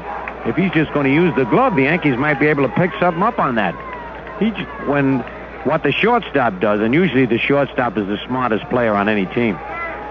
They runner on first. They watch the sign by the catcher, and then they let the second baseman know who's going to cover. That time, Patek just flipped his glove, meaning wide covers, and moved 2 quick steps to his right. So that means a breaking ball is coming. Mickey Rivers swings and fouls it off strike one and loses the bat. So the Yankees are out in front 2-0 here in the top of the second inning. Mickey, who doubled high off the right field wall and came on to score in the first inning. Bucky Dent at second base. Big double by Bucky. Stretch by Gura. Pitch to Rivers. A bouncer foul in back of the plate. 0-2.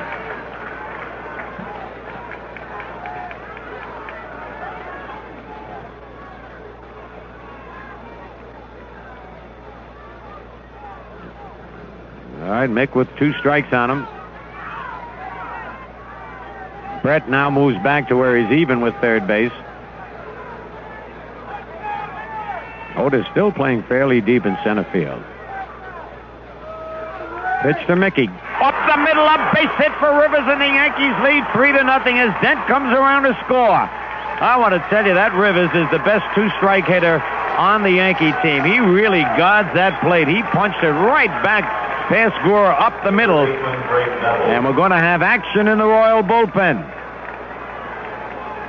And Marty Pattin gets a Bill Kane was right for the first time on this trip. And Marty Pattin is up in the bullpen. And now Galen Cisco, the pitching coach, is coming out to have a little chat with Larry Gura and Patek and Porter. And right now we have a very quiet crowd here at Royal Stadium, as the Yankees have jumped off to a 3-0 lead. Boy, I'm telling you, they really, that meeting Martin had, and meeting Billy had with the umpires prior to the game, and the boys are really fired up.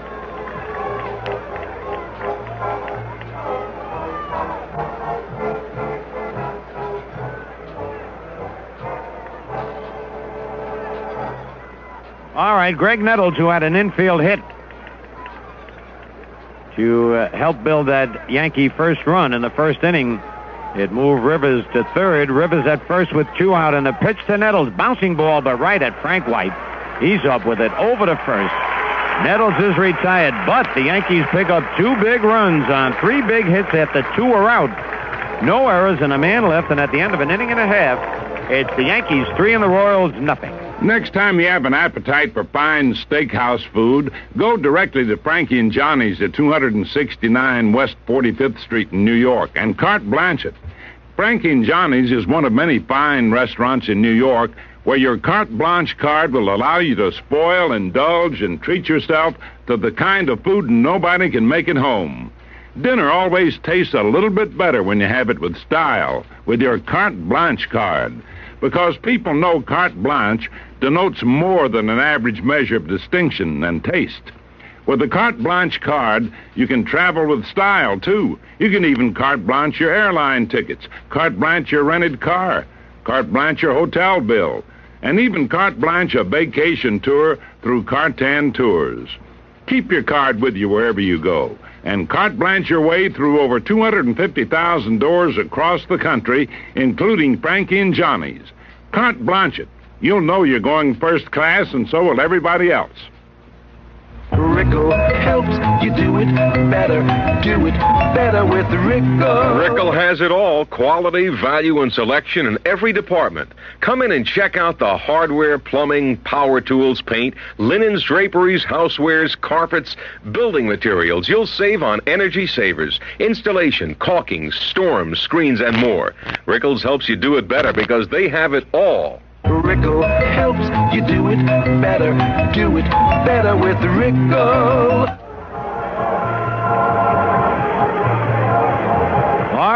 Yankees leading 3-0. The Royals will send up Mayberry, Porter, and Otis against Figueroa.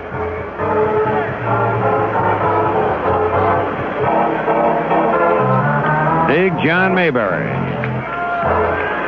He's had 2 hits in this series, one of them a homer and one a double, driven in 3 runs. Number 7, John Mayberry. Yankees now have 3 runs on 5 hits.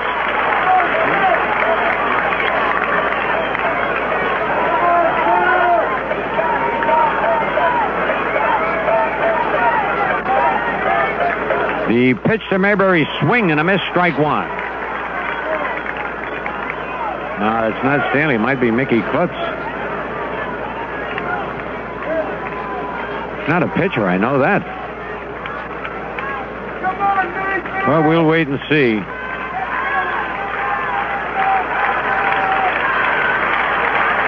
All right, the 1-strike pitch to Mayberry, a bouncer foul, and it's 0-2.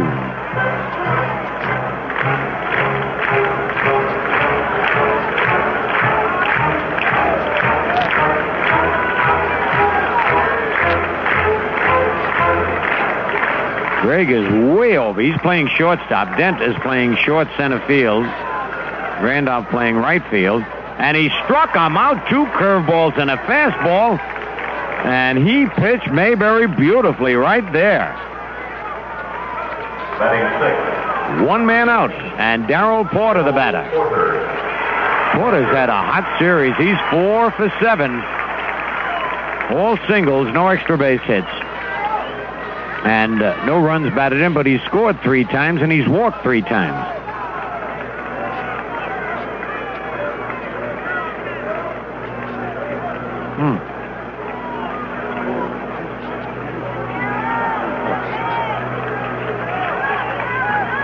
All right, Figueroa winds, and the ball is fouled back. He took a little bit off that pitch. Figueroa is mixing up his pitches.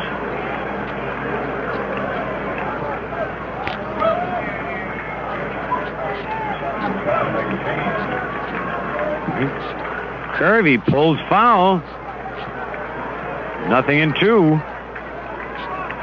So Figueroa quickly ahead of Mayberry. 0-2 struck him out. He's ahead of Porter. 0-2. 1 out and nobody on in the bottom of the second. Yanks lead 3-0.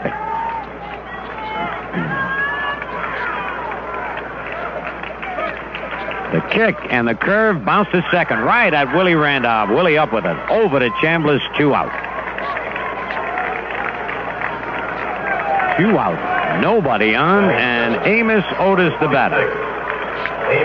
Yeah, we'll have a lot of time to talk now. I think Otis is even slower getting in the batter's box than Munson, if that's possible. Otis takes a lot of time wiping out the back line of the batter's box. Few practice swings. Knocks the mud out of the spiked shoes. Just the golf glove, taps home plate, and he's ready. Figueroa's pitch is a curve. He bunts up in the air. Munson was, played umpire Marty Springstead picked Munson off there. I don't believe Munson would have got it anyway, but he had to try and push Marty out of the way on the bunt attempt that fouled in back of the plate. 1 strike. I think Figueroa has thrown nothing but strikes here in this second inning. 3 to Mayberry, 3 to Porter, 1 here to Otis.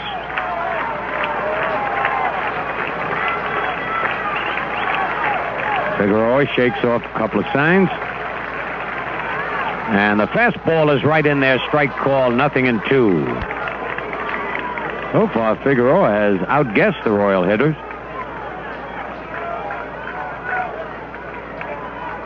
Baseball is a big guessing game. And now the 2-strike pitch.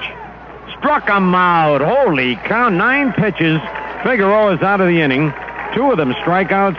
3 up, 3 down. At the end of 2, the Yankees 3 and the Royals nothing. Hey, we've got success for sale at your Chrysler Plymouth dealer.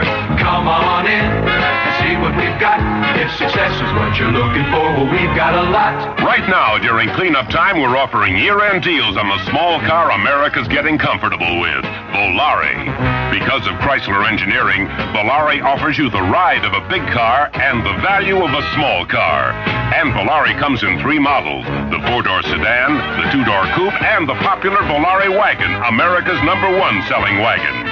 And now there's a great selection of Volares to choose from, all ready for immediate delivery. Come on in and get your deal on Volare now. At your Chrysler Plymouth dealer, you never fail, 'cause we've got success for sale. We've got success for sale. We've got success for sale. Gentlemen, the Ale Masters Ale is here. McSorley's Cream Ale. McSorley's has all the hearty, full-bodied flavor that an ale should have, plus a smoothness that no other ale has. McSorley's is the macho ale for men of courage and daring, men with a taste for life. Gentlemen, order a bottle at your tavern or club, or pick up a 6-pack at the supermarket, and you'll thank me for telling you about the ultimate in ales, the Ale Masters Ale, McSorley's Cream Ale. McSorley's Limited, Orange, New Jersey.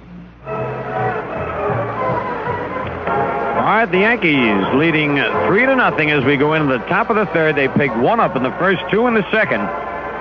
And in case you tuned in late, Rivers led off on the first pitch of the game, doubling high off the right field fence. Nettles had an infield hit, moving Mickey to third.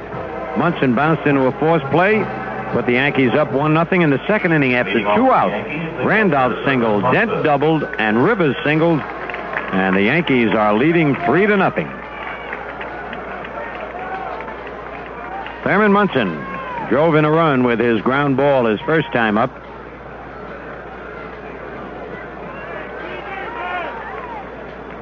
Larry Gura is still in there, and his pitch is low and outside to Thurman, ball 1.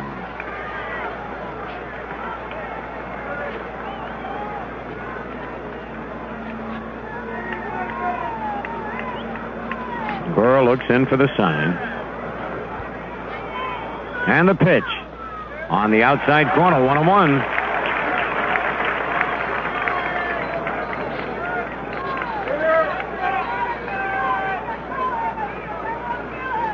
I'm going to watch Patek and see if I can call the pitches. That time he moved to his left and it was a fastball. He gets the sign.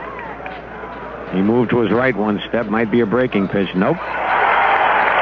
Okay, we'll forget Patek. 1 ball, 2 strikes.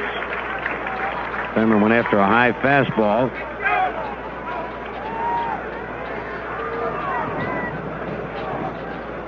This is the most interesting booth I've broadcasted a game from. We got so many things happening in here.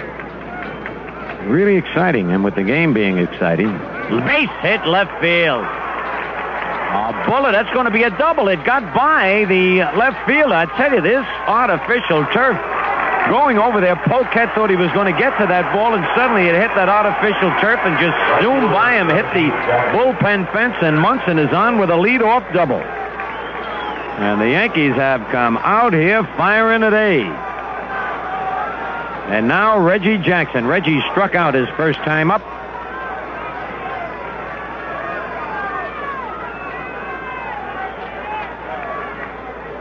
You can see Jackson hit one right up the middle as Otis is shading him out to right center field. Stretch by Gura. Pitch to Reggie, low and away, ball 1.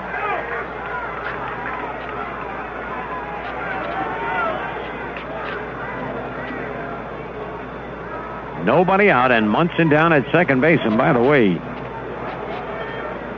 for Thurman, that was his 5th hit of the series.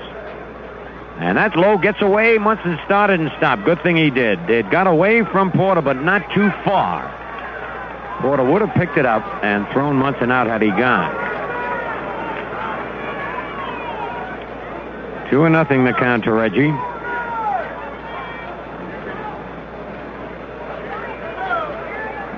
Gura sets. Pitch, he pulls it foul. And Jackson is trying to pull that ball, so if he hits it on the ground, Munson can advance to third. Now Porter asks for time, goes out to talk with Gura. Let me know when we need a station break, Bartolucci.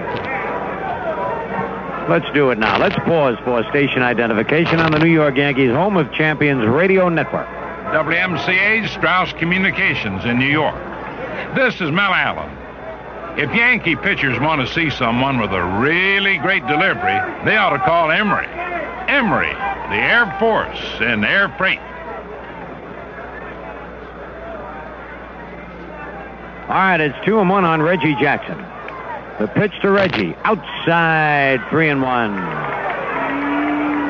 It looks like Marty Pattin still throwing out there in the bullpen. With Piniella and Johnson, two right-hand batters, scheduled to bat after Jackson. Nobody out. 3-1. Reggie can look for a pitch now and really go after it. Gura to the belt. The pitch outside, ball 4, and Jackson is on. That might be all for Gura as Whitey Herzog comes out. He is looking towards the bullpen as he walks slowly out to the field. And he said he wants Pattin. That's going to be all for Larry Gura. And so the new pitcher, Marty Pattin, is making his way to the mound.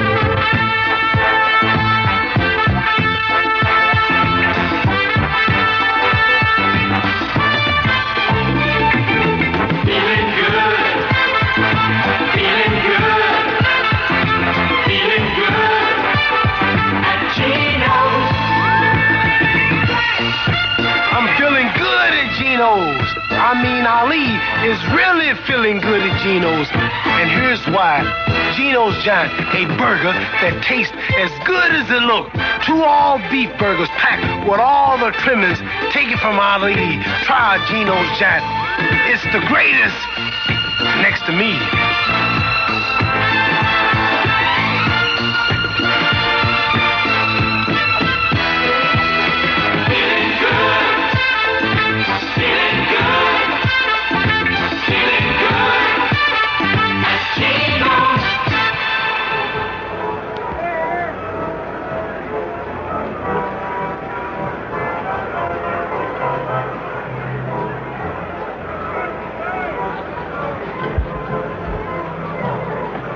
Little Marty Pattin is out on the mound. This will be his first appearance in the playoffs. Little right-hander. And he'll be working to Lou Piniella with Reggie Jackson at first and Thurman Munson at second. Nobody out. And the Yankees leading 3-0.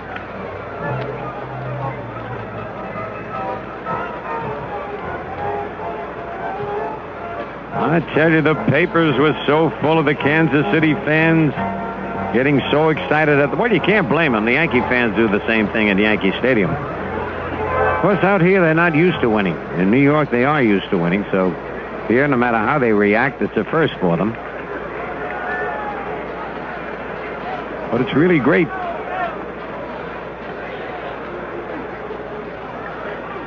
Great to see them. Of course, this game is for the fans. Ball players play it, but they play it for, well, they play it for the money and the fans. Let's put it that way. This is a good town because I spent 2 of the happiest years of my life here in Kansas City. One time it used to be a Yankee farm team, the Kansas City Blues.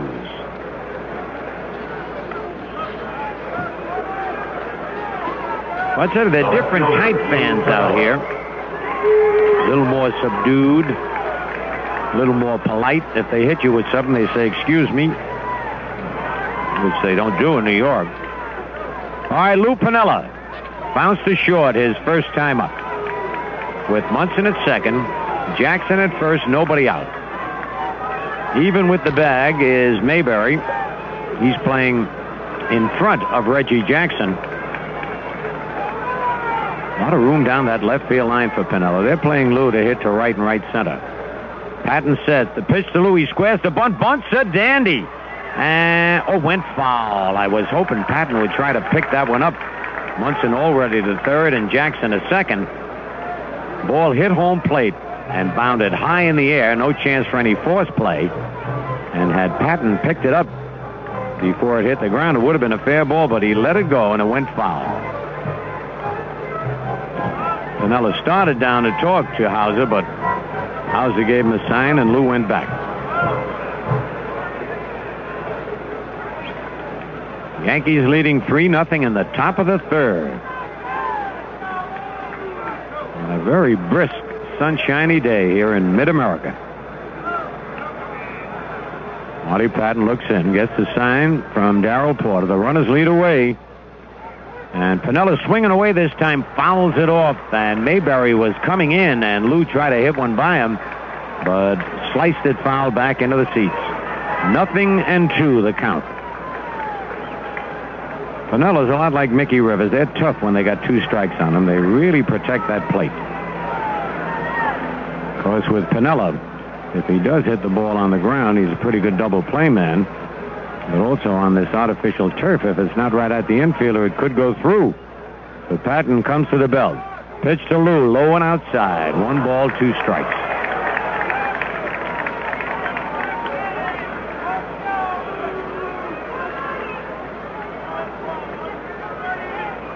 Cliff Johnson is on deck.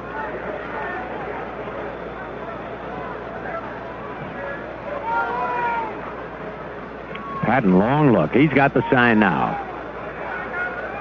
Here's his 1-2 pitch. Munson's going. Base hit right field. Holy cow, a hit and run. Munson scores. Jackson goes to third.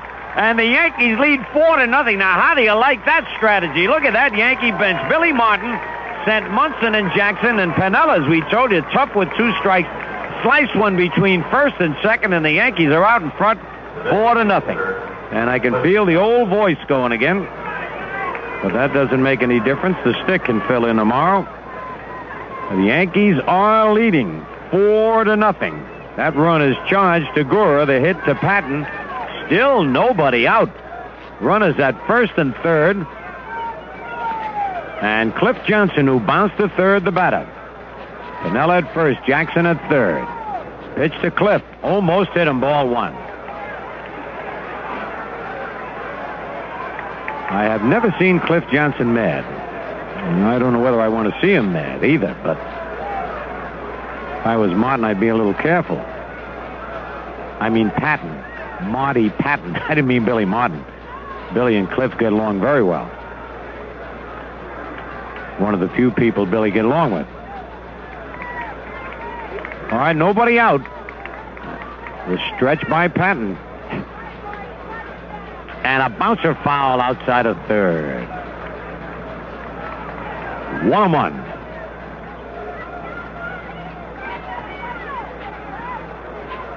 I tell you, I had a good breakfast this morning. I made out my menu last night, hung it on the doorknob, got my breakfast exactly at 8:30. And if it's a winning breakfast, I'm going to have the same thing tomorrow. Stretch by Pattin. And the pitch curve, strike call. It's 1 ball, 2 strikes. The only bad thing is I'm going to wear the same clothes I'm wearing today because I'm very superstitious. And then I might not have anybody in the booth with me tomorrow. Still nobody out. Yankees got a chance to break this wide open. The pitch inside, and it's 2-2. Jim Colburn, the right-hander, loosening up in the Kansas City bullpen. Lou Pinella with a clutch single RBI leads off first. Jackson off third. There's a high pop-up, but it's to the infield. The runners will have to hold. Frank White under it, and one hands it. That's the first out of the inning, and that's a mighty big out.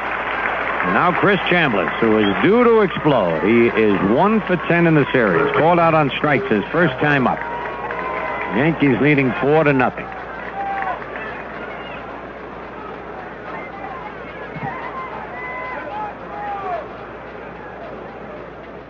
Oh, Porter went out to talk with Marty Pattin.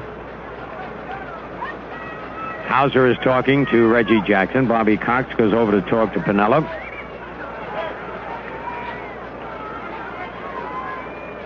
And as well as Chambliss can hit to that opposite field, Otis is shading him in right center.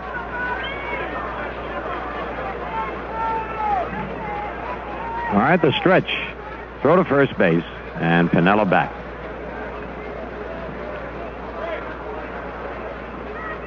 Brett playing wide of third.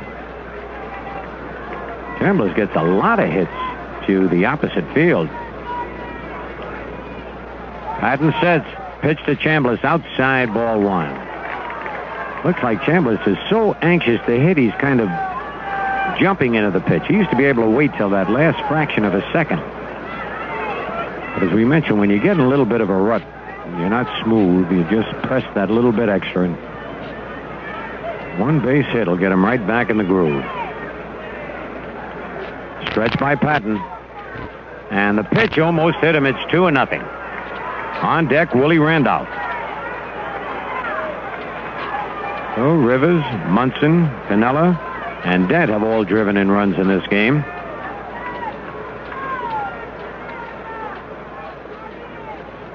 Stretch by Marty Pattin.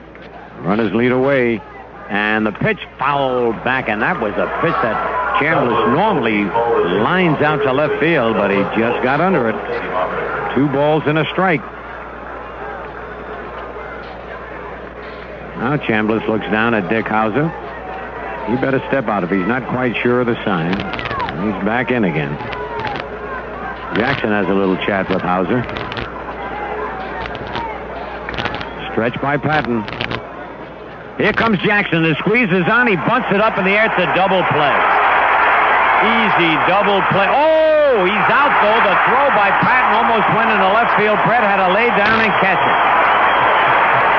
So a double play takes the Yankees out of a could have been a big inning. They pick up 1 run, 2 hits, no errors, and a man left. And at the end of 2.5, the Yankees 4 and the Royals nothing. All across our land, people know our brand. You can trust AC. Thanks, AC. Spark plugs by AC.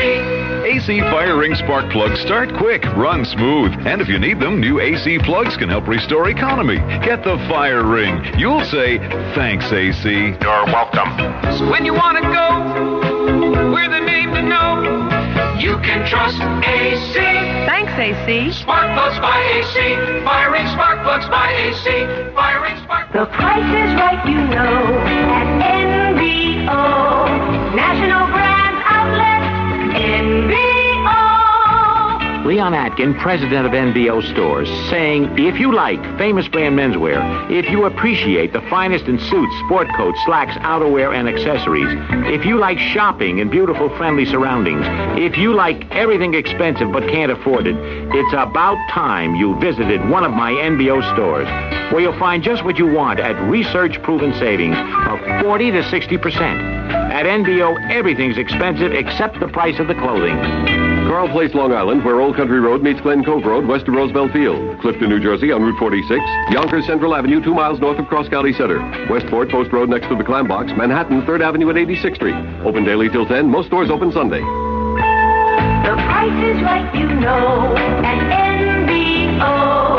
National Brand Outlet, NBO.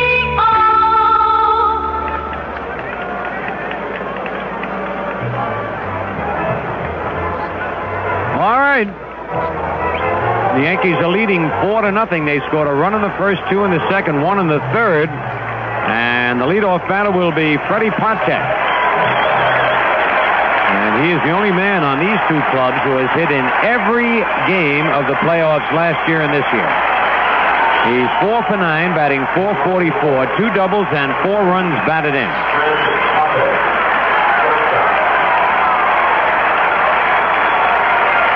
Ed Figueroa on the mound for the Yankees.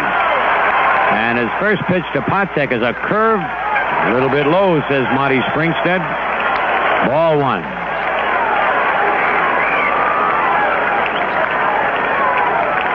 Figueroa's next pitch is ball 2. It looked like Figueroa was questioning that call. 2-0. Patek was taken all the way. And he'll probably be taking on this one. And the pitch he does take, and it's high, ball 3. 3-0.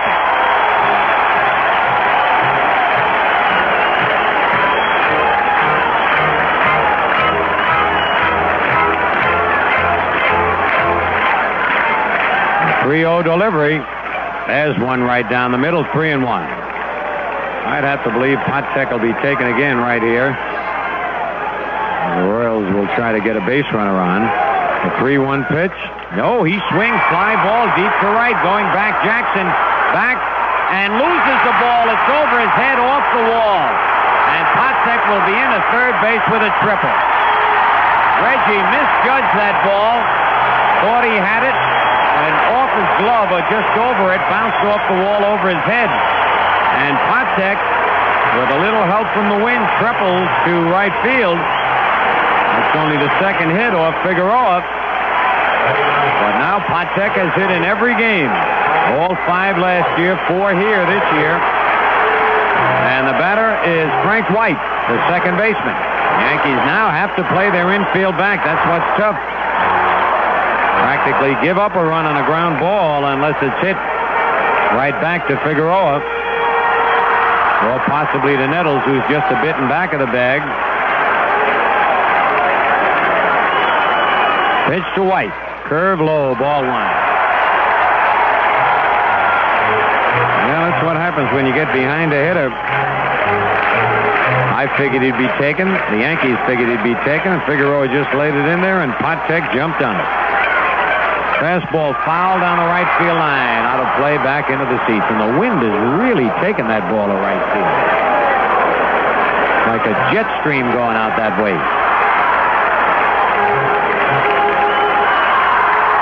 4-0, the Yankees lead. Patek at third, nobody out.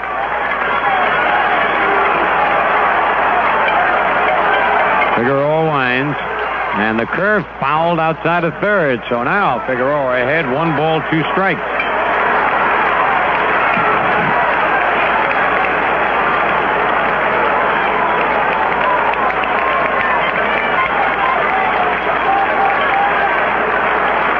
Nobody out here in the bottom of the third.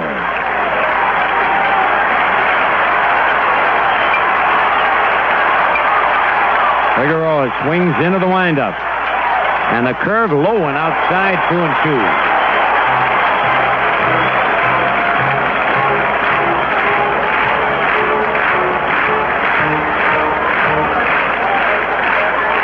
Patek leading off third.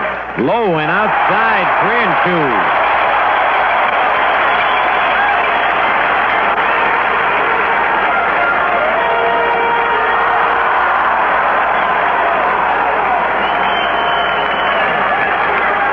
A big payoff pitch on the way.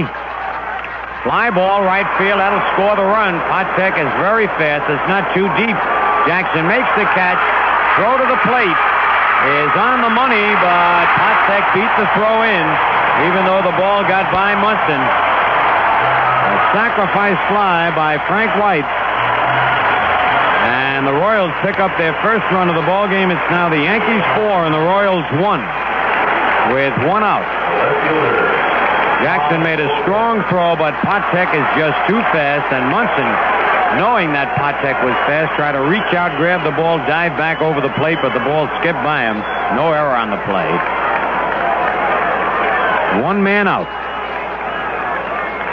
Tom Patek, who popped to short his first time up, the batter.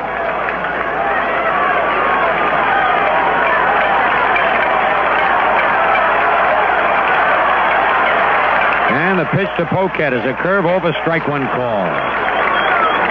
Figueroa must stay ahead of the hitters. He did it for the first 2 innings, had 2 easy innings. Curve just missed inside. It's 1-1. 1 out, nobody on. Bottom of the third, Yankees 4 and the Royals 1. And another curve in the dirt. 2-1.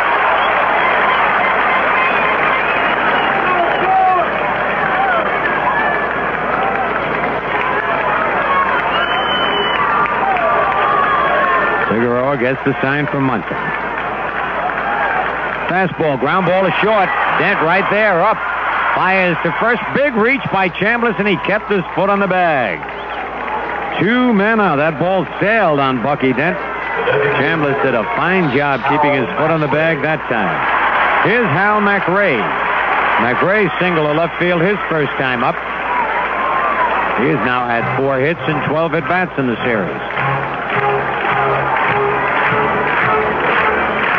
Patek and Munson each have 5 base hits in the series. That's the most. Pitch to McRae.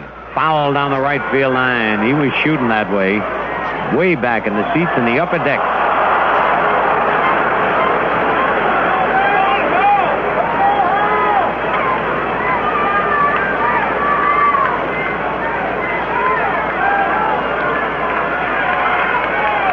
Figueroa winds. The fastball is just outside. 1-1.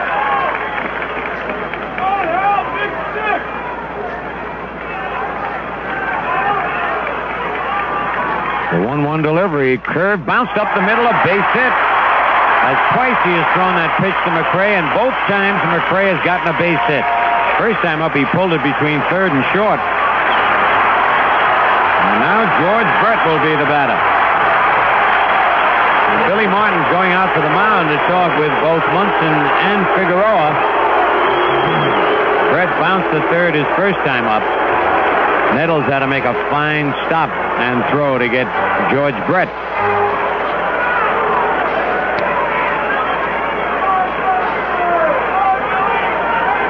So Billy just had a short meeting. Comes back now.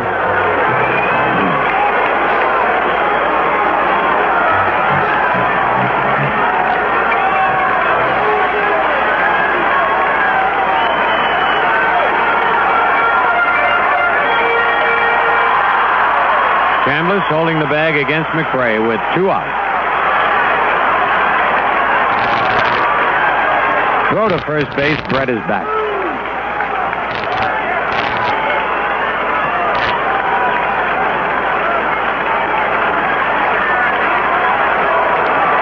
All right, Figueroa gets the sign.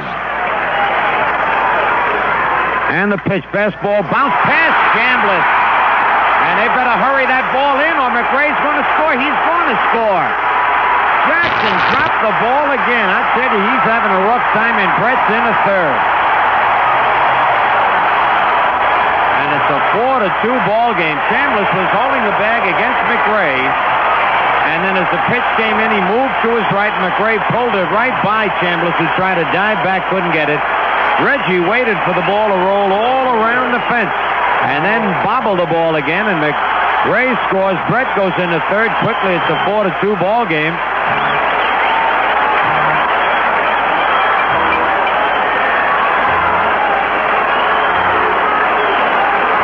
I don't know whether they gave Jackson an error out there. That somebody got an error on that play.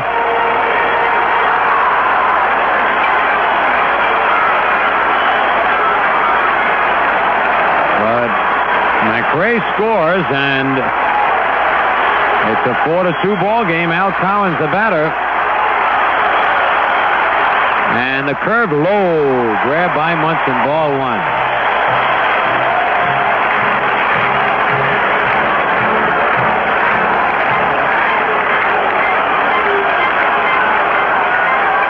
The kick and the curve low. Ball 2. 2-0. And on deck is John Mayberry.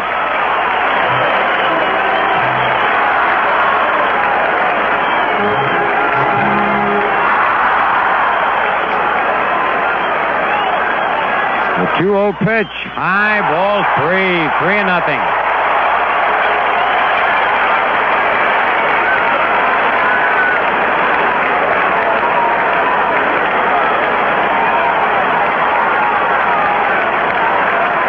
Figueroa gets the sign. The 3-0 pitch. He takes it right down the middle. 3-1. Well, the Royals have bounced back with 2 runs here in the bottom of the third, and they trail by 2. Brett at third with 2 outs. The 3-1 pitch. High ball 4. That's the first walk given up by Figueroa, but it brings up John Mayberry.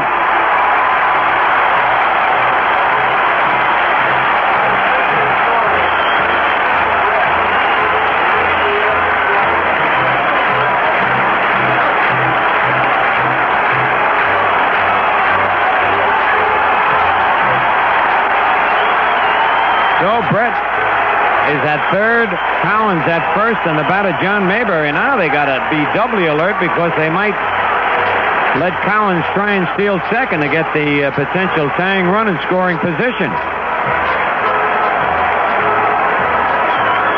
Tough situation right here. Figueroa knows he has to pitch carefully to Mayberry. Nettles now going to come in and talk with Figueroa with that jet stream blowing to right field.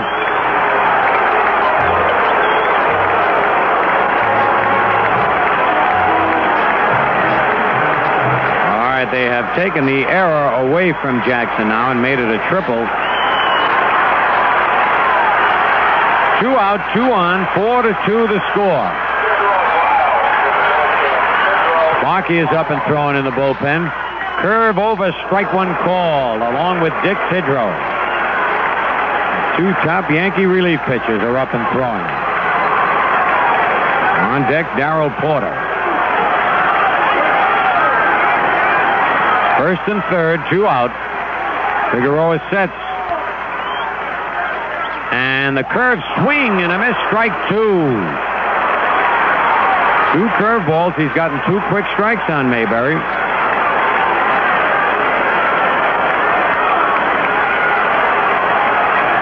Suddenly this Kansas City crowd has come alive.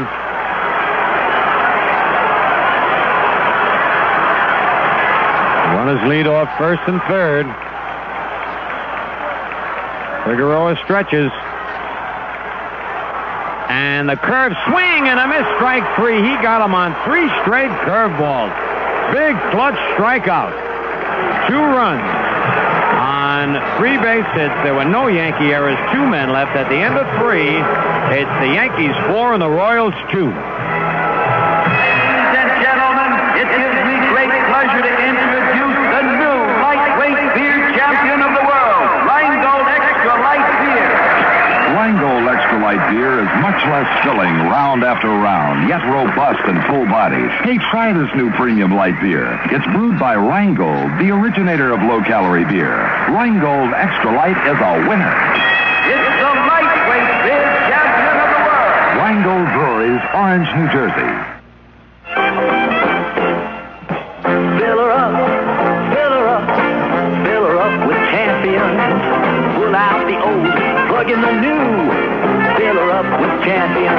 All the problems that last winter caused is one you've probably forgotten. How hard it was to start your car every morning. This winter, a fresh set of Champion spark plugs can help. While we're on the subject, there's one thing that's probably going to be worse than last winter: gas prices. Champions can help there too, because fresh Champions can help you make the most of every gallon. So this winter, start faster, go farther. Fill her up with Champions. Fill her up, fill her up, fill her up with champions. Pull out the old, plug in the new. Fill her up with champions. Fill her up, fill her up, fill her up with champions. Pull out the old, plug in the new. Fill her up with champions. All right, suddenly this is a close ball game again. It's a must game for the Yankees. They trail 2-1 in the best of 3. We go into the 4th inning, and already with the play-by-play, Frank Messer. All right, Phil Rizzuto, thank you very much, and good afternoon, everybody, wherever you might be listening to New York Yankee baseball. The Yankees leading 4-2. Willie Randolph will lead off for the Yankees as we go to the 4th. Randolph singled and scored in the 2nd inning.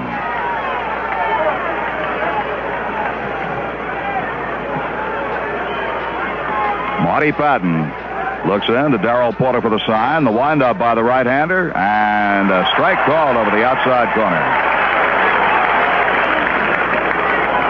Well, he got a big base hit. There were 2 outs in the 2nd inning when he singled to left field, and before the inning was over, the Yankees had scored 2 runs. Breaking ball misses outside, 1-1. They play Willie Randolph well around to the right side in the outfield. The infield up the middle. Patton's next pitch. Strike 2 call, letter high. The wind is blowing a gale toward right field.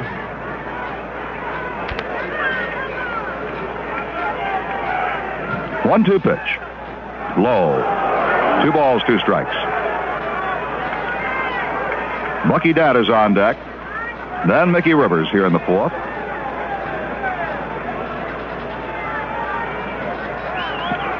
Two ball, 2 strike pitch to Randolph. Inside, ball 3. Always wonder about pitchers. Outfield is playing Randolph well around to the right side. Now Pattin pitches him in.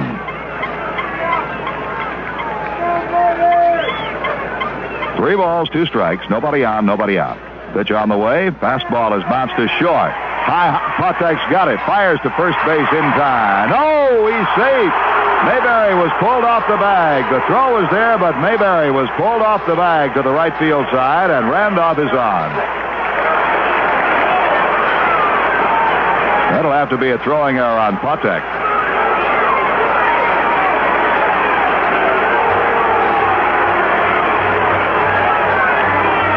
So Randolph is on. Whitey Herzog is out talking to first base umpire Nick Bremigan. There was a similar play earlier in the ball game. On the other side, when Chris Chambliss appeared to be pulled off the bag on a throw, but the outside was given. Whitey Herzog out to question this one. An error on Patek. Randolph is on. The batter, Bucky Dent.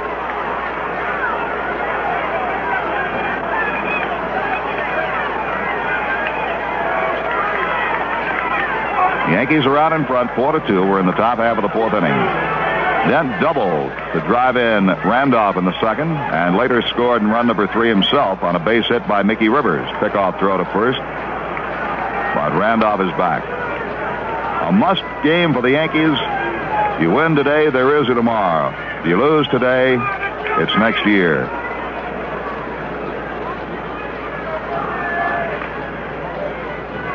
Pattin comes set slowly. Kicks and deals, and a bunt is missed by Bucky Dent. He squared the bunt and just bunted through the ball. Strike 1. They played Dent well around to the right side on the outfield. Right fielder Al Cowens well over toward the foul line. Center fielder Amos Otis over in the gap. And Tom Poquette guarding the alley in left center field. Patek and White up the middle in double play depth. Brett ready to charge from third. And he does bunt.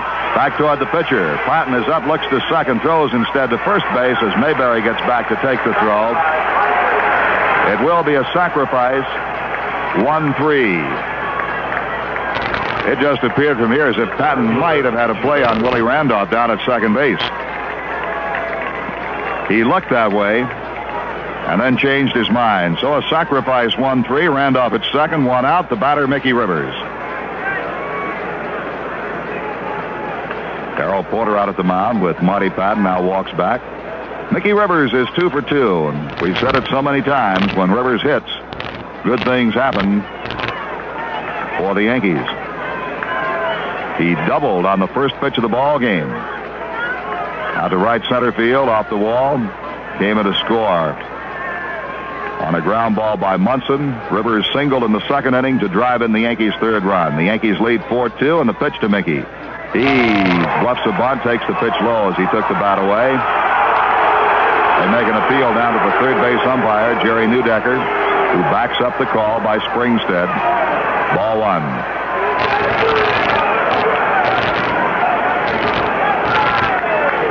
Rivers now has 5 hits in the championship series. 5 for 15 with a run batted in. The stretch by Pattin. And the pitch, he was going to swing away and takes low and away. 2 balls and no strikes.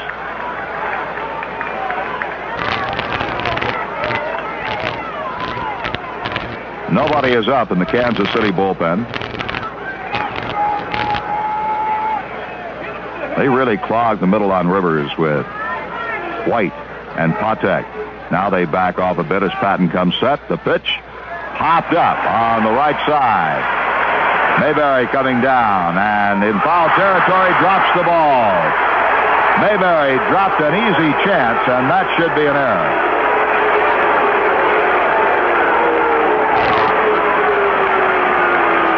An easy chance for Mayberry, and he dropped it, perhaps thinking about his 2 strikeouts in the ball game. We'll pause for station identification. New York Yankee, home of champions, radio network.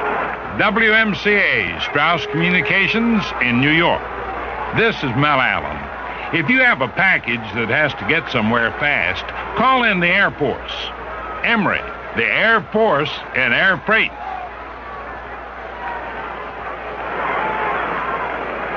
Rivers has a life on Mayberry's error. 2 balls and a strike. Pattin sets the pitch. Bouncing ball towards short. High hop Patek's got it. Fires quickly in time at first base. Rivers is out as Randolph moves to third.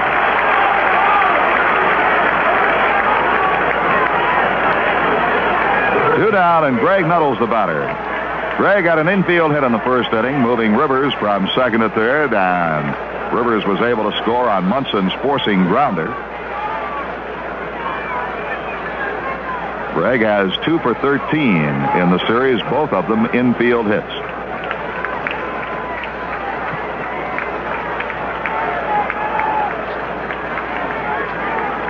Pattin will still work from the stretch and set position.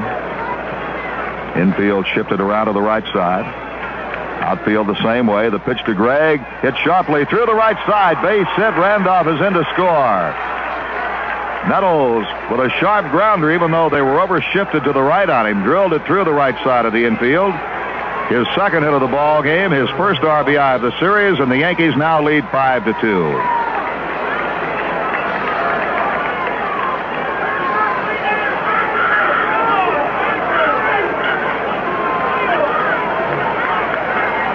Thurman Munson will step in.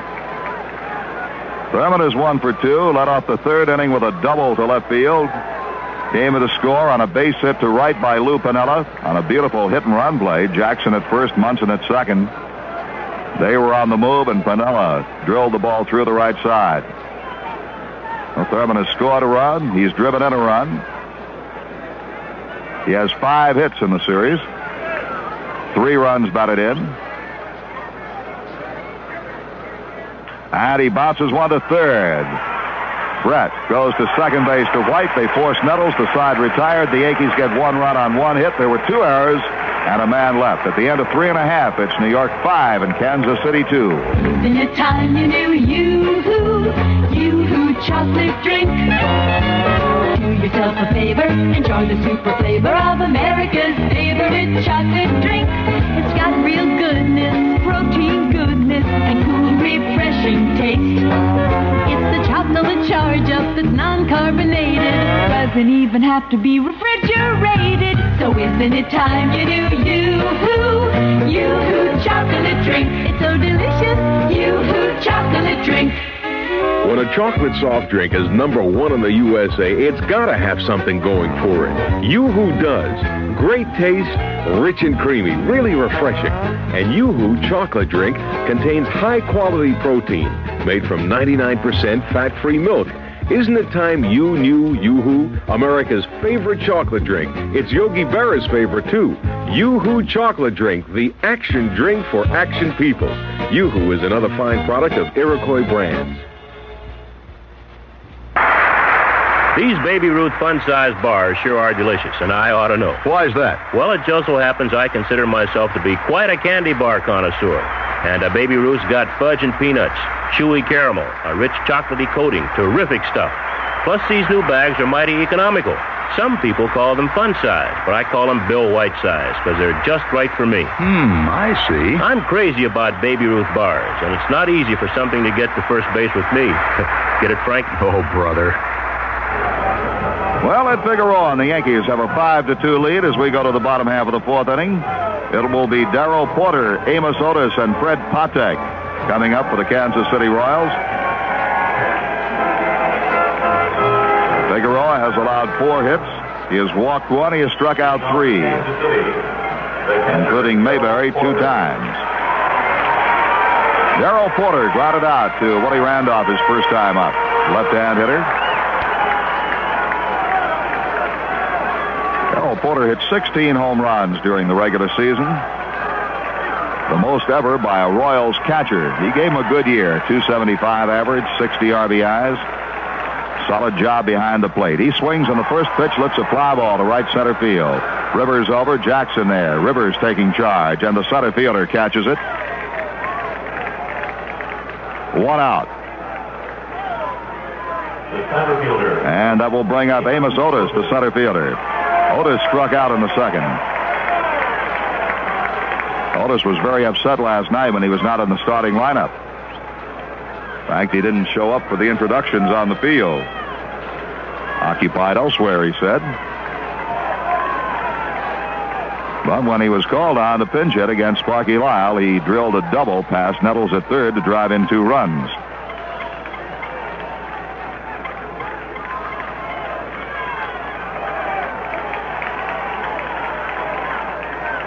Plate umpire Marty Springstead wants to look at the baseball. Gives it back to Figueroa. Yankees are guarding the alleys on Otis, with Piniella playing the gap in left center field. Rivers shaded just a few steps toward right, and Jackson up the alley in right center field. Infield shades him to the left. Figueroa's first pitch. Inside and high, ball 1.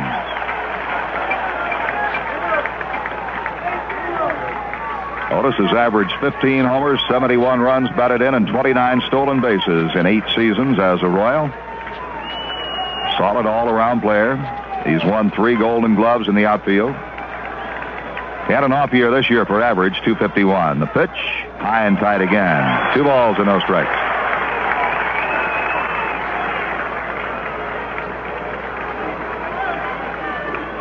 Otis steps out, gets a little dirt. Beautiful, beautiful day out here in Kansas City. Blue skies. Fleecy white clouds drift by. The breeze blowing toward right. More than a breeze, rather strong wind blowing toward right field. Temperature is supposed to get in the 60s.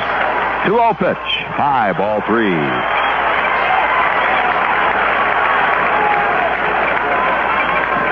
Willie Randolph comes in to call something in toward Figueroa. The Yankees are leading 5-2, 1 out, nobody on here in the bottom half of the 4th inning.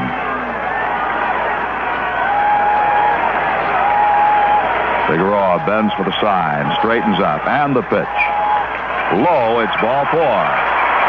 Otis draws a walk. The second base on ball is given up by Figueroa. And the batter will be Fred Patek. Patek has been a hero and a goat so far in the ball game. Heroics came on a leadoff triple in the 3rd inning. And then he made the throwing error that allowed the Yankees to score an unearned run in the top half of the 4th.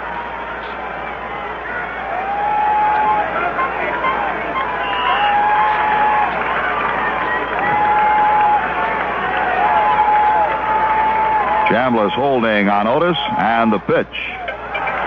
Breaking ball low and away, and Billy Martin will come out. There's nobody in the Yankee bullpen. And Martin has seen Figueroa throw 5 straight pitches out of the strike zone. He wants to tell him just to get the ball over. No matter how many walkie-talkies you have, you can't set up a defense against a base on balls.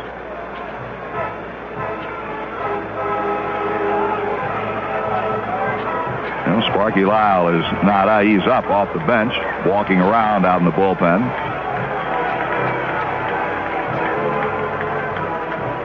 Martin goes back to the dugout. Patek has done a lot of damage for the Royals in the series. He's had 5 hits in 10 trips. He's driven in 4 runs. Right-hand hitter lays the bat on the shoulder, takes it off, takes a cut, and pulls a foul. Oh, and that one hit Chuck Hiller, the third base coach. Looks like it got him off the left foot or left leg. Hiller's getting a little heat from the Yankee bench. Like Cliff Johnson's getting on him a little bit. 1 ball and 1 strike.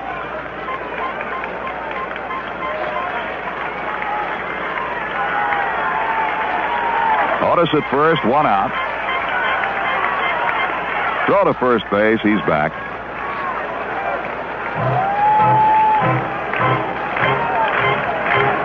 Piniella out in left field, playing the gap. Shaded over a bit toward center. Rivers pretty much straight away in center field. Jackson straight away in right. The set by Figueroa and the pitch. High. 2 balls and a strike.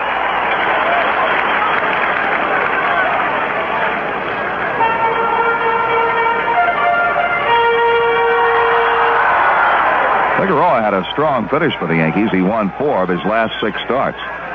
But in his last start, he had to leave the ball game in the 3rd inning, complaining of an injury. Now the 2-1 pitch. It is high. Ball 3. 3 balls and a strike to Patek.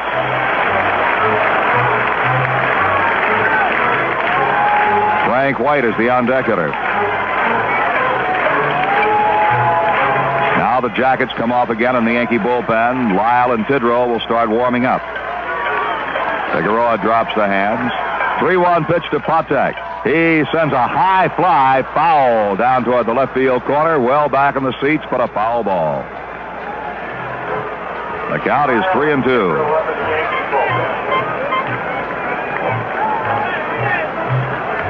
Dr. 1613, call your answering service, please. Dick Tidrow and Sparky Lyle up in the Yankee bullpen for the 2nd time in the ballgame. They warmed up in the 3rd inning. Now with Figueroa showing some signs of wildness, they're up again. Otis at first base, 1 out, 3-2 on Patek. Figueroa steps back off the rubber, looks Otis back to the bag.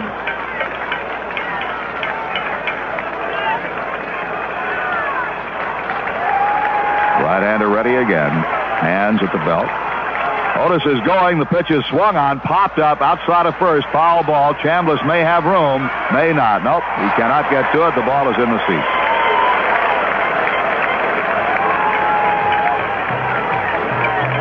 So the count rides 3-2 on Patek. Otis being called to by somebody in the Royal dugout. We'll see if he goes again. They got his attention. He turned around, shrugged his shoulders, palms up. Indication perhaps that he was not supposed to be running. I don't know. We'll watch him. Figueroa comes set.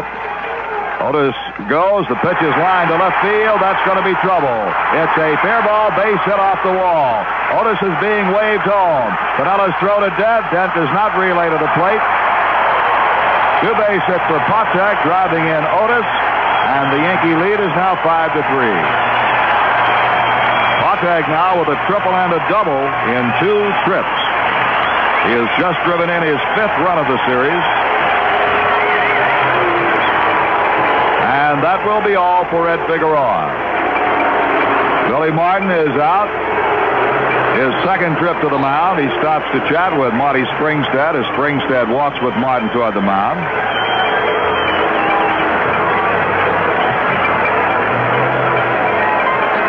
And now that is not.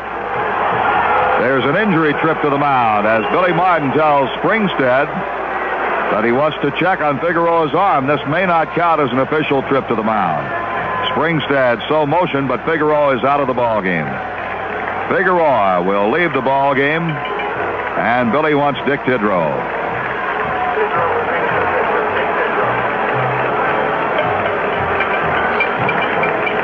So Figueroa leaves the ball game. He cannot be the pitcher of record. He can neither win nor lose it. He has not pitched long enough to get a win. He leaves having given up 3 runs with 1 man on base. If he scores, it would only be the 4th, so Figueroa cannot lose it. And Dick Tidrow is being summoned.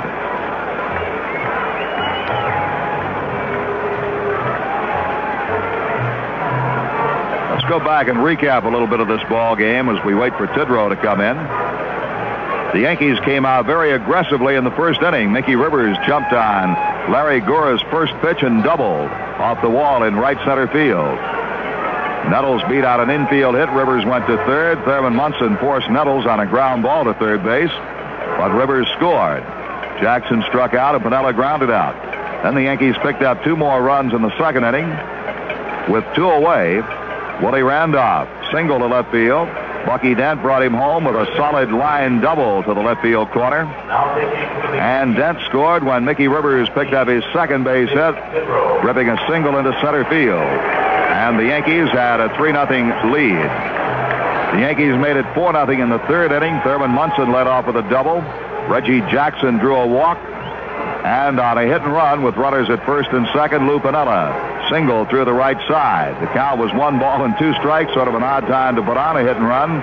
But with a guy that handles the bat like Piniella, I guess you can do it most any time you want to.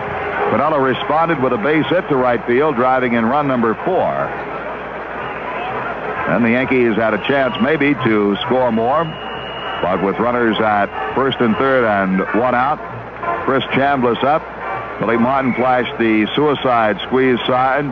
Chambliss popped up to the pitcher then, Marty Pattin, and Pattin managed to get the ball over to third base. They doubled Reggie Jackson. It took an excellent play by the third baseman, George Brett, to handle a bad throw. The Royals came back in the bottom half of the third to score twice. Fred Patek led off with a triple. He scored on Frank White's sacrifice fly to right field. And after Paquette grounded out, Hal McRae singled his second hit of the ball game, and McRae singled on George Brett's triple to the right field corner. Figueroa walked Al Collins, but then struck out John Mayberry and got a very, very big out. But here in the fourth inning now, Darrell Porter flied out, Otis walked and scored on Patek's double, and Tidrow is on in relief. Figueroa goes 3 1/3 innings. Charged with 3 runs so far, the possibility of a fourth. 5 base hits, 2 walks, and 3 strikeouts.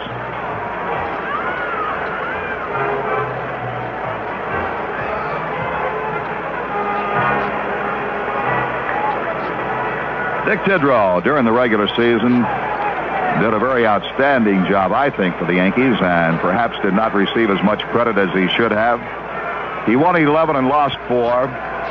He had 42 relief appearances, 7 starts, pitched to an earned run average of 3.16. Kind of guy that really didn't know from one day to the next whether he's going to be in the bullpen or going to be the starting pitcher when he got to the ballpark. But he handled it well. Did an excellent job for the Yankees. Tidrow pitched 151 innings, struck out 83, walked 41.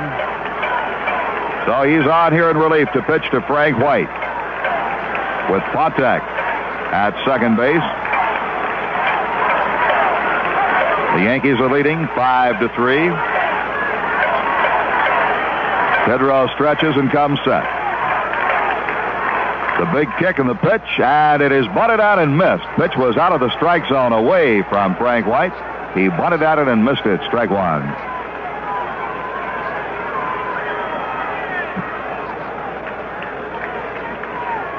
They play Frank White shallow. Jackson very shallow in right. Rivers shortened up in center. Piniella straight away in left. Infield has him up the middle. Nettles even with a bag. Chambliss back. And the pitch coming. He takes a breaking ball high. 1-1.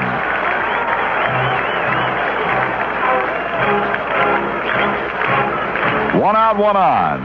Bottom half of the fourth.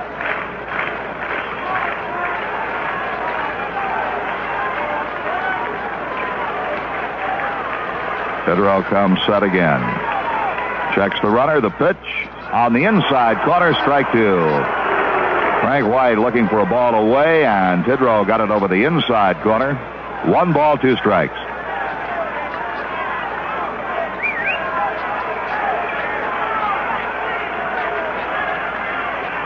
Patek walks off his lead. He's on the carpet out of the sliding pit. Tidrow gives him a look. The pitch. Lined out toward right center field, and that's going to be an extra base hit. Patek will score easily. Jackson runs the ball down, and Frank White stops at second base with a double, and a run batted in.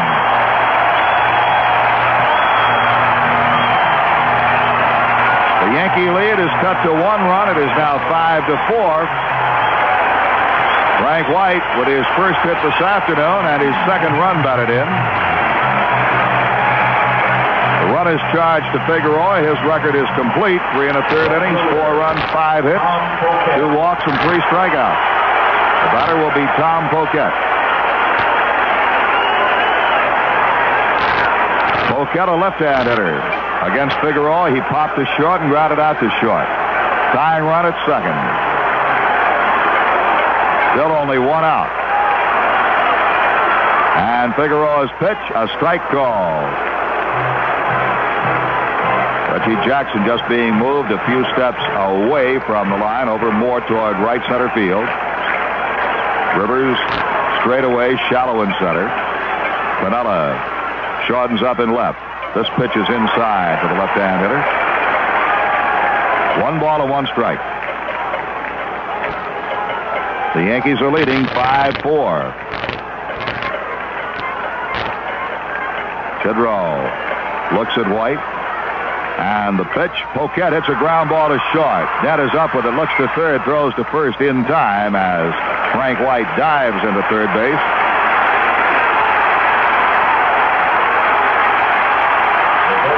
Two down, and the batter is Hal McRae, who has had 2 hits and 2 trips. And Royal Mania takes over again here at the ballpark as Hal McRae gets a standing ovation just for walking up to home plate. Right-hand hitter.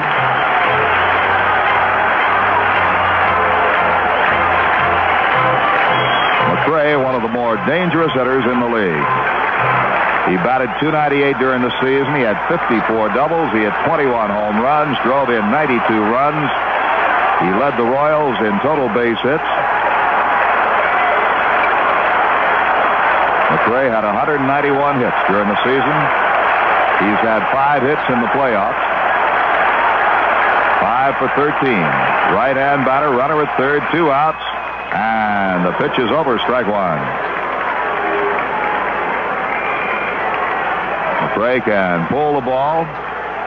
He can punch it to right. It's in all directions with good power. Yankees are playing him to hit to right. Rivers shaded well over toward right field. 0-1 delivery. Low inside. A ball and a strike. Big gap down in left field for Hal McRae. Indication you would figure that Tidrow would try to keep the ball away from the right-hand hitter since they're defensing him to the right side in the outfield. Infield pretty well up the middle. Tidrow off the set position. 1-1 delivery. Low and inside, ball 2.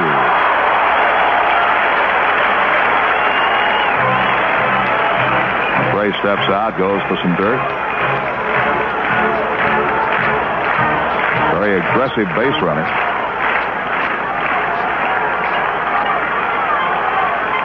Frank White at third, 2 down. 2 runs are home here in the 4th.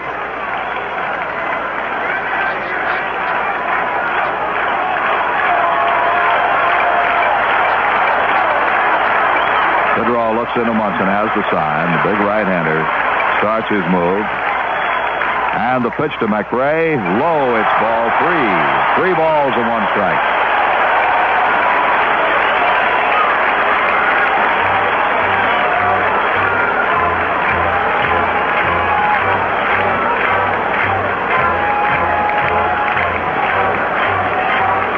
Tidrow now plants the right foot on the pitching lever.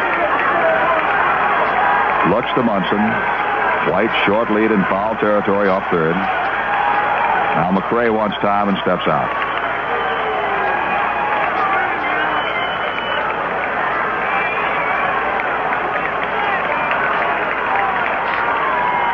Now Tidrow starts the stretch. 3-1 to McRae.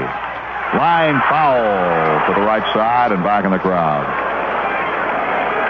Now McRae with a sweeping inside-out swing that time sliced the ball off in the seats down toward the right field corner. He said he can hit both ways with good power. Line drive hitter. Ideal hitter for this artificial surface. As a result, he had 54 doubles during the regular season. Tidrow with a 3-2 pitch. 2 outs. Here it comes. And did he check his swing? He checked his swing. It's ball 4. A check swing on a pitch inside. And McRae draws a walk. with a potential tying run at third. The go-ahead run at first. Billy Martin is out. With the left-hand hitting George Brett coming up, Billy wants Sparky. So that will be all for Tidrow, who has come in to face three men. Gave up the double to Frank White, got Fouquet on a grounder, and now has walked Hal McRae.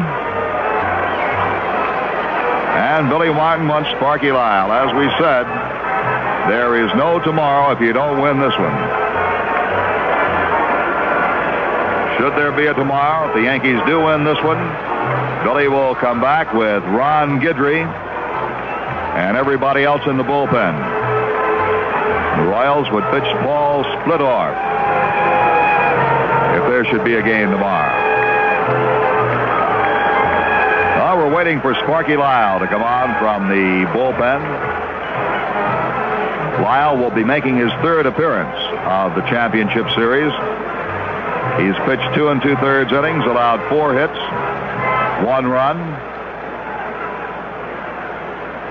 walked nobody, and struck out 1 man.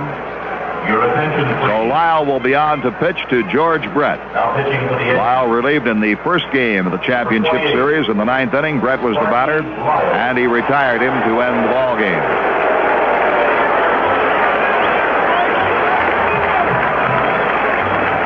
Lyle relieved Torres in the 6th inning of last night's game. Sparky gave up 1 run and 4 hits in the ball game. Walked nobody and struck out a man.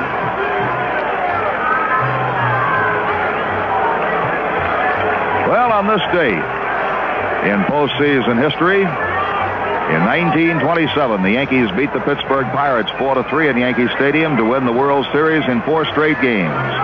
Babe Ruth hit his second home run of the series in the 5th inning. That was in 1927.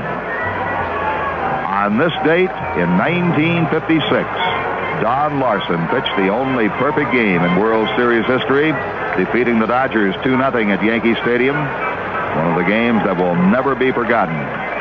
On this date in 1960, Bobby Richardson hit a grand slam home run and had a record 6 runs batted in as the Yankees beat the Pirates 10-0 behind Whitey Ford at Yankee Stadium. Date in 1972, the Oakland A's, behind the 3-hit pitching of Blue Moon Odom, shut out the Detroit Tigers 5-0 at Oakland to take a 2-0 lead in the 4th American League Championship Series. Sparky Lyle has completed his warm-up pitches. George Brett will step in. Brett has grounded out to third and tripled to right. Left-hand batter, runners first and third, 2 outs. The Yankees bunch the outfield toward Rivers, straight away in center. Jackson in the gap, and so is Piniella. The pitch is foul back off Thurman Munson. Strike 1.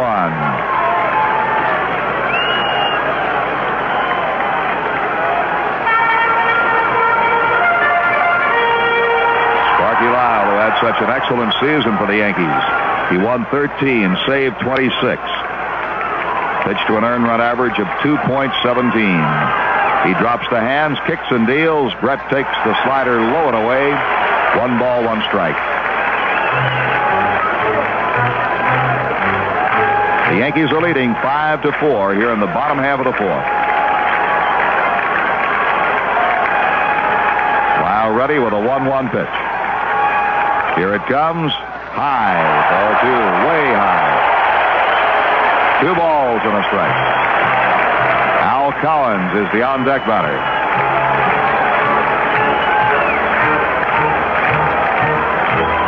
Going to get more activity in the Yankee bullpen. Looks like Catfish is going to start warming. Here's the 2-1 pitch. Line to left field. Can Piniella get it? He does. Piniella makes the catch, playing nearly perfectly on Brett up the alley, and the side is retired. The Royals get 2 runs on 2 hits and leave 2 men on. At the end of 4, the score: New York 5, Kansas City 4. It sure is great being back in Yankee Stadium. All the terrific new seats and all the terrific new candy counters with Baby Ruth bars. As a matter of fact, I think I'll run down to one of those terrific new candy counters right now and get some Baby Ruths. I can just taste that rich chocolatey coating over chewy caramel, fudge, and peanuts. Frank, the reason you can just taste them is because you just ate a whole bag of fun-sized Baby Ruth. Don't you think that's enough Baby Ruth bars for anyone? Well, Frank Musser is not just anyone. And when you gotta have one, you've gotta have one. We go to the fifth inning, and a bit of a surprise. John Wathan has come out to play first base for the Kansas City Royals. John Mayberry is out of the ball game after striking out twice and dropping a pop-up. And Wathan is now playing first. Reggie Jackson will lead off for the Yankees. Reggie has struck out and walked. He is 1 for 12 in the series. Leading off for the Yankees, the right fielder, Reggie Jackson. He'll be followed by Lou Piniella and Cliff Johnson. Yankees are leading by a run. Marty Pattin on the mound for the Kansas City Royals. He relieved Larry Gura in the third inning. Right-hander winds, kicks on the pitch. Bouncing ball hit towards second base. Frank White waits on it, scoops it up and throws to Wathan in time. Jackson is out. And we'll pause for station identification on the New York Yankee Home of Champions Radio Network. WMCA, Strauss Communications in New York. This is Mel Allen. Thanks to Emery's computer tracking system, no matter where your package is, you can always touch base with it. Emery, the Air Force in air freight.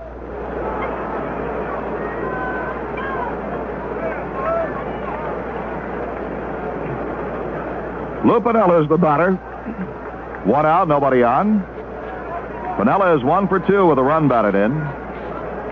Patton's first pitch to him is in for a called strike. They back off deep on the infield. Piniella not fast of foot.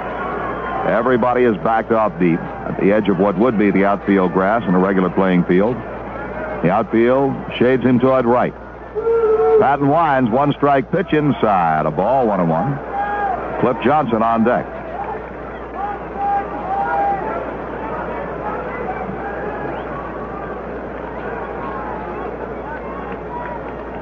One ball, 1 strike, 1 out.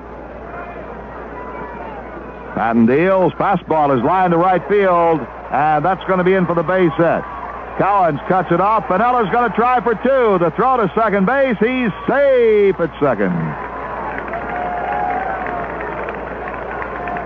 I'll tell you, Cowens got to that ball in a hurry, cut it off before it got to the wall. But Piniella, with the play right in front of him, decided to try for 2 and made it ahead of the throw. Piniella's 5th hit of the series, his 2nd this afternoon. That brings up Cliff Johnson, the Yankees' designated hitter. That's the Yankees' 9th hit of the ball game.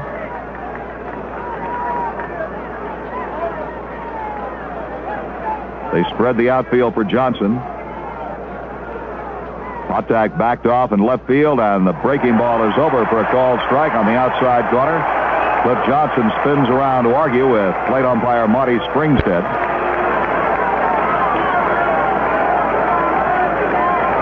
Johnson is grounded out to third and popped up to the second baseman. He is 4 for 11 in the series with 2 runs batted in. One of his 4 hits, a tape measure home run at Yankee Stadium. Pattin stretches, 1-1 delivery. Fastball is hit in the air to right field. Cowens going back and makes the catch on the warning track. Piniella tags up and goes to third easily after the catch. So Cliff Johnson with a long drive to right, caught by Cowens. There are 2 down.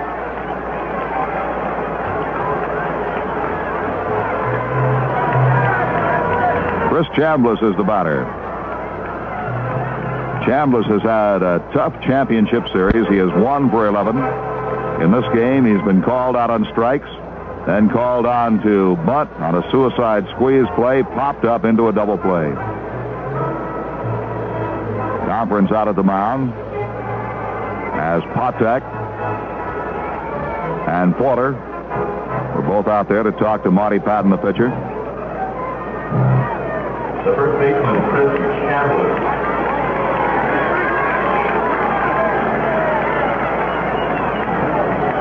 Chambliss hit .287 over the course of the year, 17 homers, 90 runs batted in. Pattin off the set position with a runner at third, and the pitch is grounded right at the shortstop, Patek. He's up with it, throws to first. Chambliss is out to retire the side. No runs, a base hit, and a runner left at third at the end of 4.5 to score. New York 5 and Kansas City 4.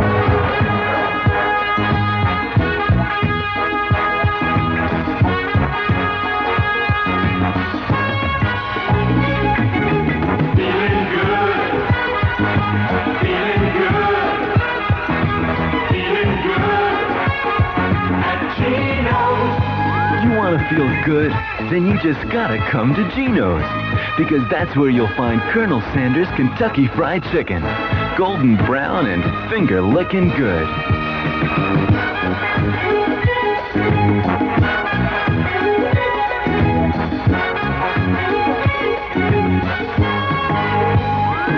They go together. Kentucky Fried Chicken and Geno's. So come on, come to Geno's and feel good.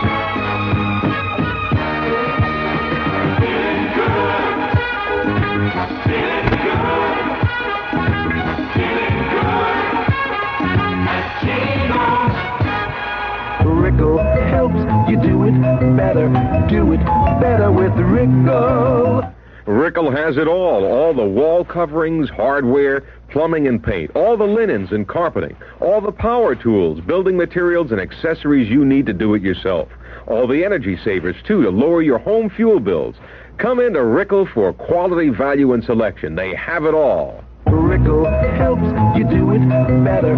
Do it better with Rickle.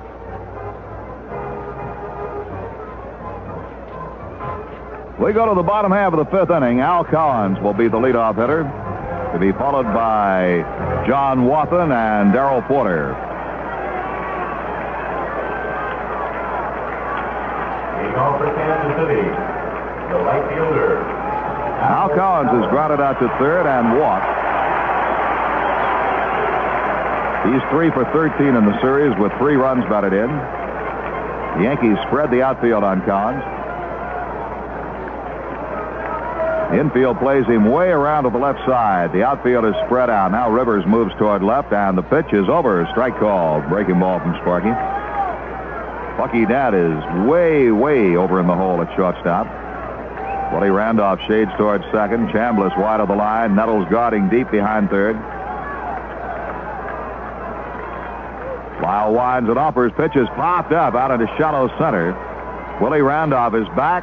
And the second baseman makes the catch, 1 out.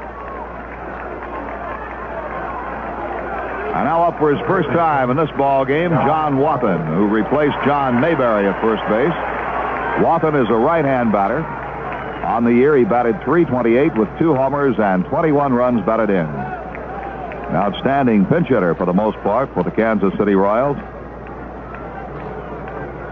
He batted .333 as a pinch hitter. Yankees spread the outfield on Wathan. Lyle's first pitch. Drilled to deep center. Rivers on his horse back. He's under it. And makes the catch.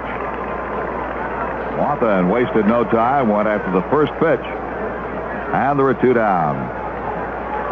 The catcher, Darrell. We'll bring up Darrell Porter, the catcher, who was grounded out and flied to center. Porter is 4 for 9 in the series.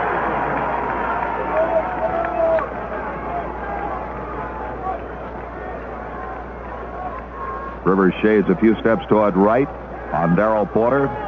Piniella closes up the gap in left center field. Reggie Jackson straight away in right. Den and Randolph play him up the middle. Nettles wide of the line and back at third. Chambliss guarding the line behind first. The windup by Sparky Lyle and the left-hander's pitch. Porter takes a strike. The Yankees are leading by a score of 5-4. Bottom half of the fifth inning, 2 outs and nobody on. 1 strike delivery. Swing and a miss on the slider. Strike 2.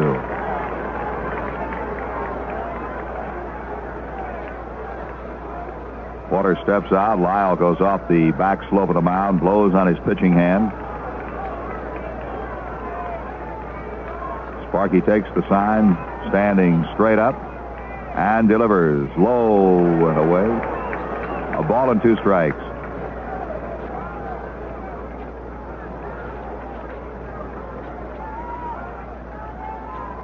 1-2 pitch. Lined and caught by Chambliss at first base to retire the side. He lined it right at Big Chris. 3 up, 3 down at the end of 5. It's the Yankees 5, the Royals 4. By unleaded gasoline, you may have noticed that lead isn't the only thing missing. It's probably pretty low on performance, too. That's because most unleadeds just don't have a high enough octane rating to give you the performance you want, the performance you used to get from your regular. In fact, according to standards set by the American Society for Testing and Materials, the people who set gasoline standards used by the federal and state governments, very few unleaded gasolines have a high enough octane to be called regular. To help you choose between them, one usually sells for less.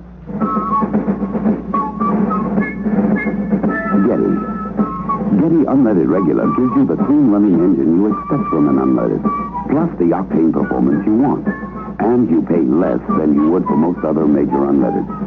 Now think a minute. Why settle for an unleaded gasoline that's below regular when you can get one that's regular?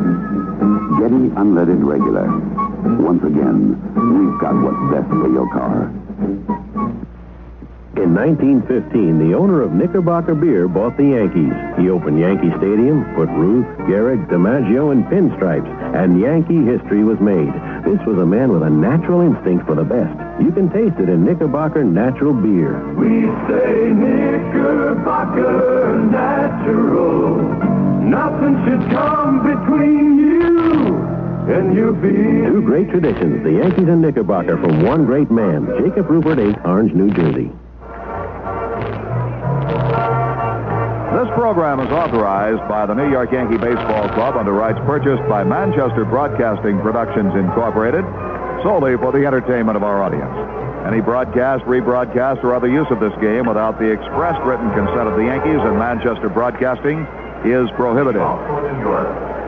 New York Yankee Baseball is a production of Manchester Broadcasting Productions, Incorporated, which is contracted for and has exclusive rights to the broadcast of these games, including selection of the announcers, with the approval of the Yankees and this station. Willie Randolph leads off the 6th inning for the Yankees. Willie has been on twice, scored twice. He is single, reached on an error by Patek. Pattin's first pitch, low, ball 1.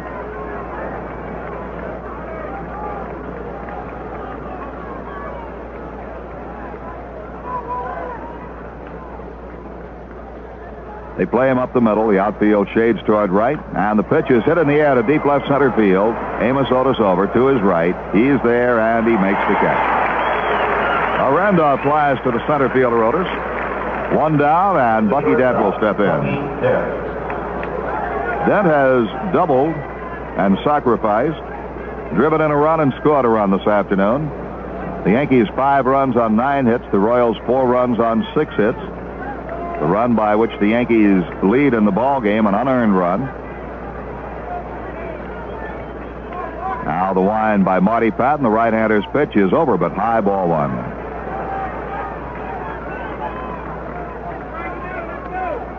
Mickey Rivers is waiting on deck. Pitch coming. Popped up. Over behind home plate. Porter, the catcher, back and makes the catch. 2 down. The center fielder, Mickey Mickey Rivers. Rivers will step in. Mickey is 2 for 3.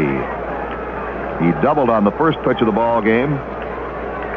Came in to score the Yankees' first run. He drove in a run with a single in the second. Grounded out to the shortstop in the 4th. Brett down the line at 3rd. Pattin into the wind, and the pitch to Mickey. Taken outside for a ball. Center fielder Amos Otis shades a bit toward right. The gap is in left center field. Pitch coming. Drill past the diving Wathan into right base hit. Mickey Rivers picks up his 3rd hit of the ball game and his 6th of the series. The third baseman, Greg Nettles. That's the Yankees' 10th hit. Their 4th off Marty Pattin. Greg Nettles, the batter. Greg is 2 for 3 with a run batted in.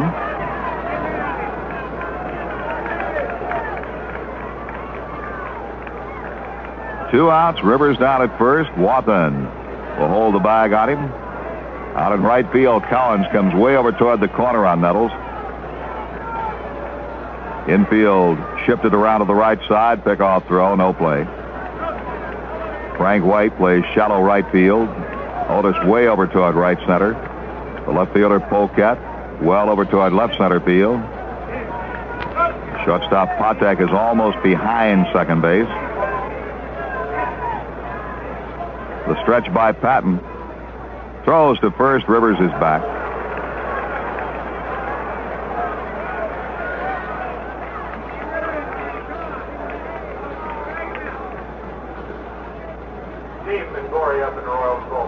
Left-hander Steve Mingori starts to throw in the Kansas City bullpen.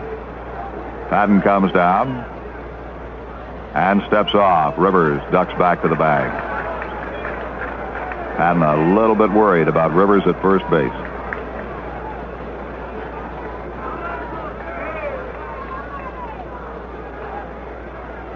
Right-hander comes set. Rivers does not go. The pitch is hit high in the air to right field. Al Collins sets up under it. Backing off now as the wind carries it. Makes the catch on the warning track to retire the side. Routine fly ball when it started out, but that gale got hold of it, and Collins had to go to the track to make the catch. No runs, a hit. A man left at the end of 5.5 to score. New York 5 and Kansas City 4. Thank you, sir. You know you're a very fascinating man. I am? Probably the most interesting man I've ever met. Well, we haven't exactly met. I just came in for a hamburger. And you're paying with a personal check. I'm sorry, I just don't seem to have any cash. That's okay. But your S's and G's, they just don't go with the Lincoln Savings Bank. You're a regular bundle of contradictions. I'm an accountant. You've got real macho S's and G's. You're a racing car driver. No, really, I'm an accountant. Oh, well, that explains this Lincoln Savings Bank check. Careful about money, making every penny count and jazz like that. But look at that Y. Where? On 65 cents. That's an impetuous Y. You're a very impulsive person. Yeah, I switched to the Lincoln on impulse. It just struck me that my money belongs in the Lincoln Savings Bank instead of a spending bank. No minimum balance requirements, even in my savings account. It's free. You also have a fantastic sense of humor. Oh, free checking at the Lincoln Savings Bank instead of a spending bank, yeah. You better write another sample. Like what? Like a check for the tip. The Lincoln Savings Bank, member FDIC. Say, Frank, what's another word for action? Yoo-hoo. Yoo-hoo? Right, Phil. Yoo-hoo chocolate drink. Why is that? Because Yoo-hoo not only has the best chocolate taste of any soft drink, but it also contains high-quality protein. And? And it's made from 99% fat-free milk. Yoo-hoo keeps your action going. That's why it's Yogi's favorite drink.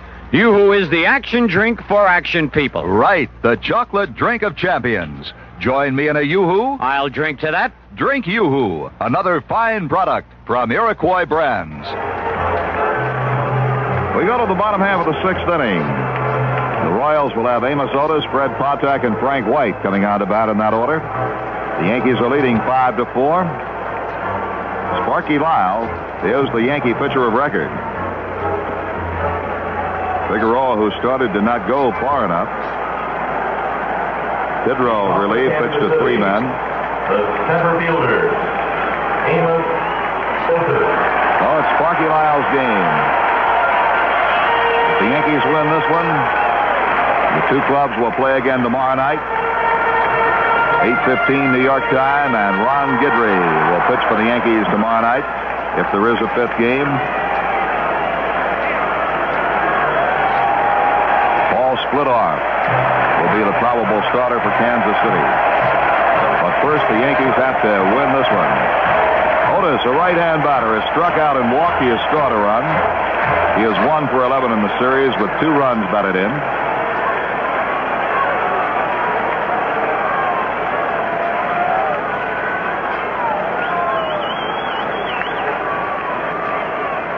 On the infield, they play Otis well around at the third base side. Dent way over in the hole at short. Lyles winds and pitches. A strike called. Outfield is pretty well spread out. Jackson and Piniella guarding the alleys. Rivers straightaway in center. Nettles guarding the line behind third. Now the windup by Sparky and the 1-strike pitch. Swung on and foul back. He went for a bad pitch that time up high. No balls, 2 strikes.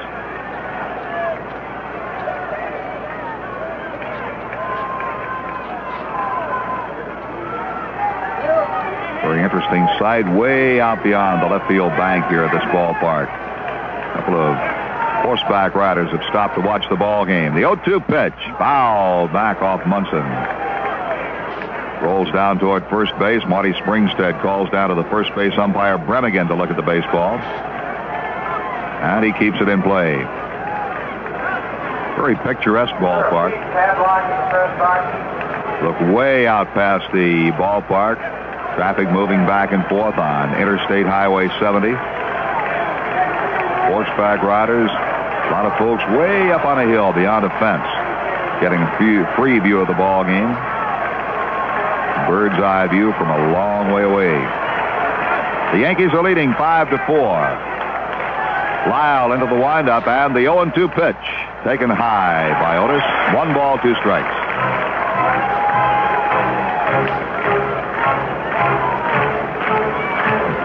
Otis steps out, does a couple of deep knee bends.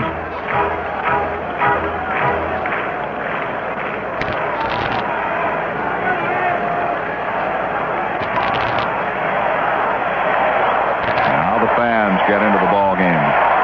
Lyle winds, 1-2 to Otis. Drive deep, left center field. Rivers is over to his right, makes the catch.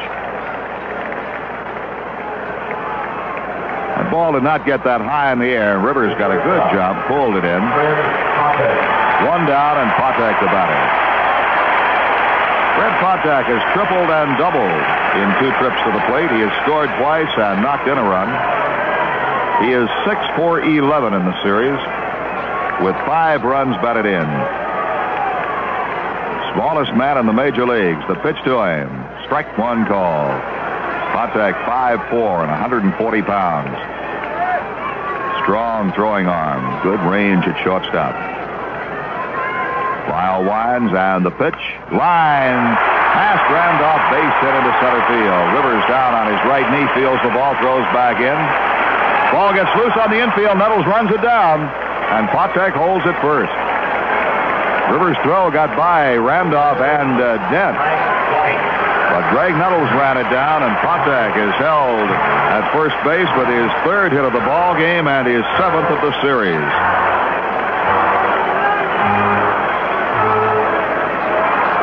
So the tying run is on with 1 out, and the batter is Frank White. He took a long look down at Coach Chuck Hiller at third base before stepping in.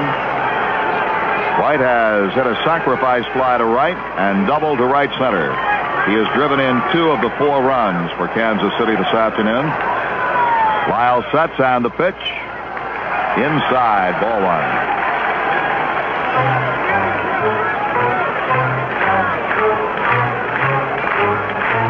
Rivers straight away in center field. Jackson a few steps towards center, trying to guard the alley in right center field. Pinella the same in left center. The pitch is high, and the count is 2 balls and no strikes to Frank White, a right-hand batter. White again looks down at Chuck Hiller.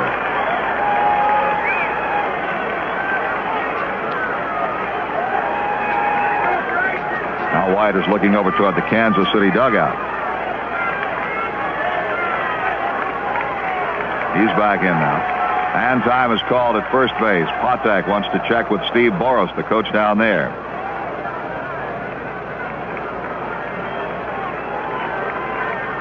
So a lot of looking for signs, and now Patek checked verbally with Boros. 2 balls and no strikes to White. The pitch to him. Foul back, and that'll be out of play. Right in front of the broadcast booth.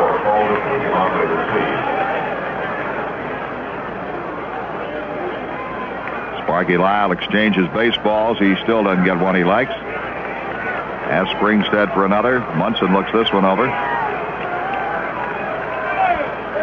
Not sure Thurman likes that one. He doesn't. He hands it back to Springstead. And now Lyle has one he likes. 2 balls and a strike on Frank White. The Yankees are leading 5-4. Bottom half of the 6th inning here in Kansas City. Throw to first base. Just a lob toss. Chambliss almost had to dig it out of the dirt.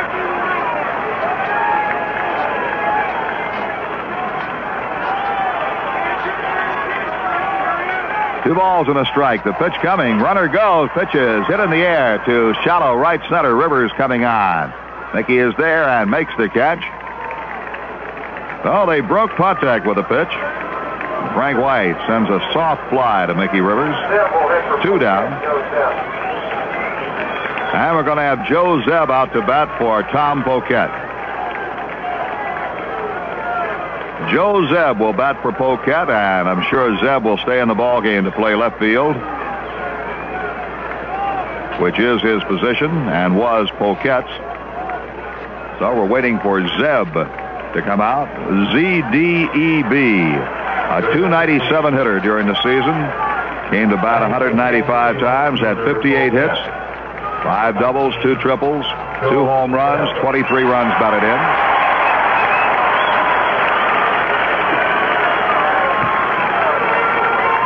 Well, Poquette, a left-hand hitter, is pulled in favor of right-hand hitting Joe Zeb.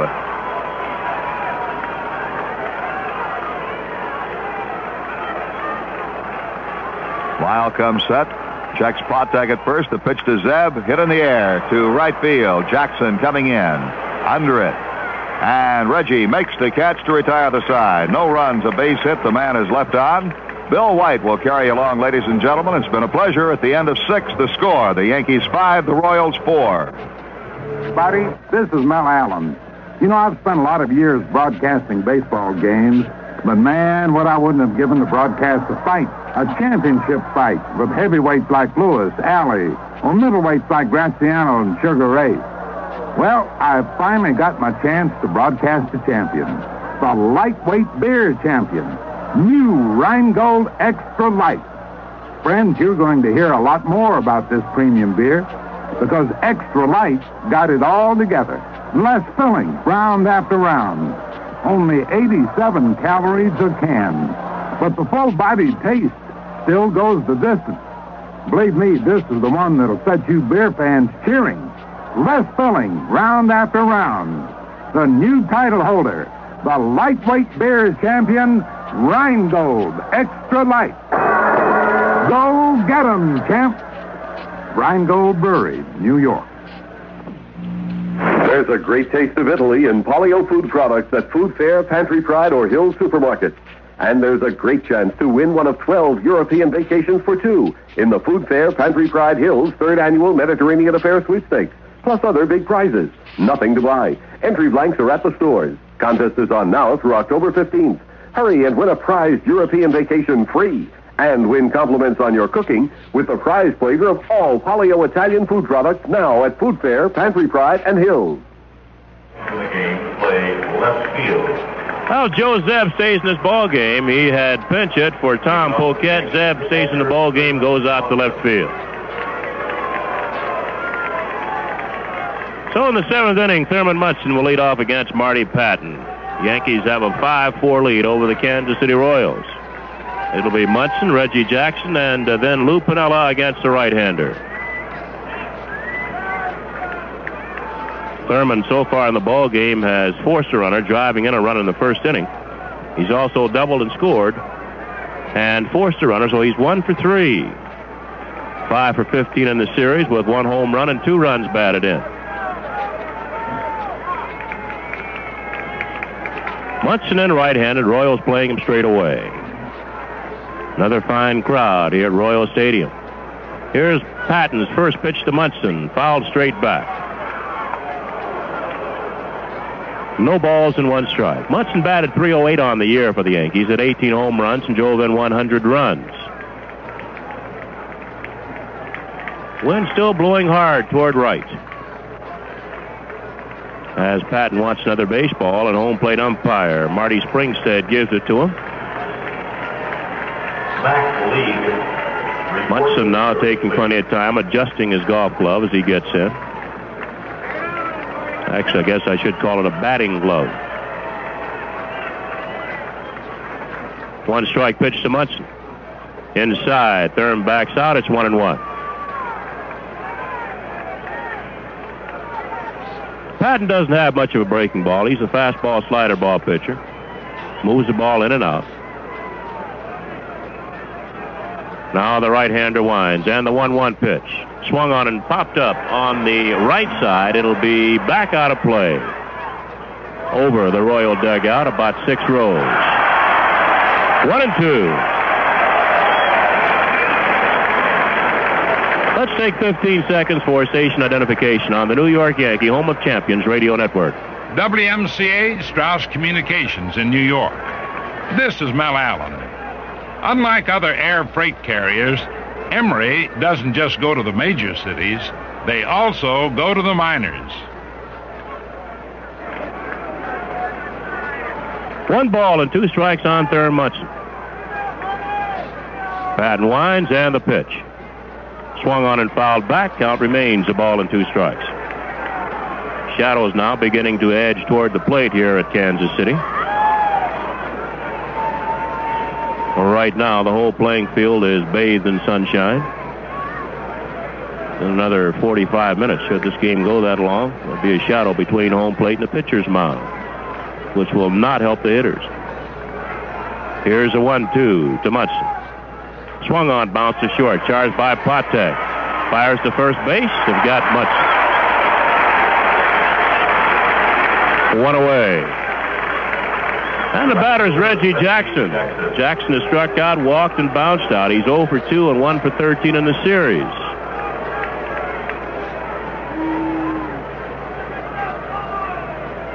The Royal infield setting up Jackson as a pull hitter. Center fielder Otis now moves over toward right center and playing deep. Here's the first pitch to Jackson. On the outside corner, strike 1. Now they're playing Jackson to pull and keeping the ball away from him. I feel he will not try to go the other way.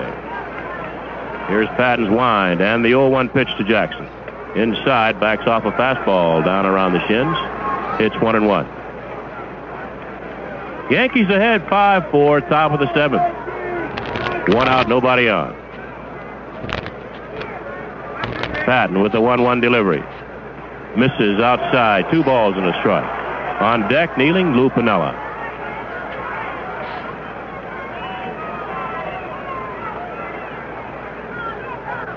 George Brett, the third baseman, is actually playing shortstop. The shortstop, Patek, out behind second, and Frank White, the second baseman, out in shallow right.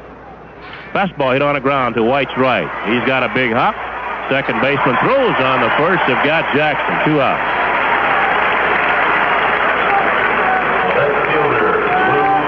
That'll bring on Lou Piniella, the Yankee left fielder. Pinella's 2 for 3 in the ball game. Single and a run in the third. Double, but was left stranded in the 5th.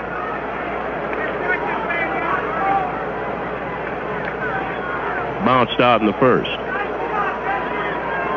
Piniella 5 for 14 in the series.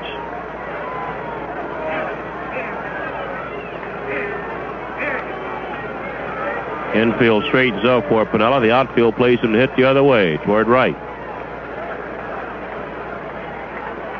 Here's Pattin's first pitch to Lou Piniella. Too high with the slider.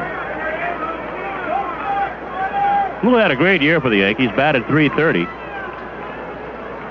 Did just about anything that Billy Martin wanted him to do. Played left field, right field. Was a designated hitter, also pinch hit. Fastball is swung on and missed. It's the ball and a strike.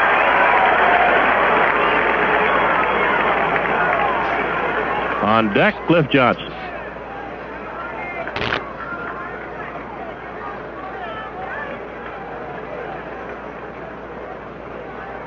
Now digging a hole in the batter's box.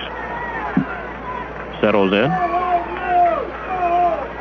Marty Springstead yells play. And Pattin wants another sign. Gets one he likes. A 1-1 to Piniella. Too high. Fastball, 2-1. Royals have Brett playing third, Patek the shortstop, Frank White at second base, and John Wathan in at first base. Joe Zebb in left, Amos Otis in center, and Al Cowens in right. 2-1 has popped up. Shallow center. Going back is White. Coming on is Otis. And Otis, the center fielder, makes the catch, and the side is retired. 3 up and 3 down.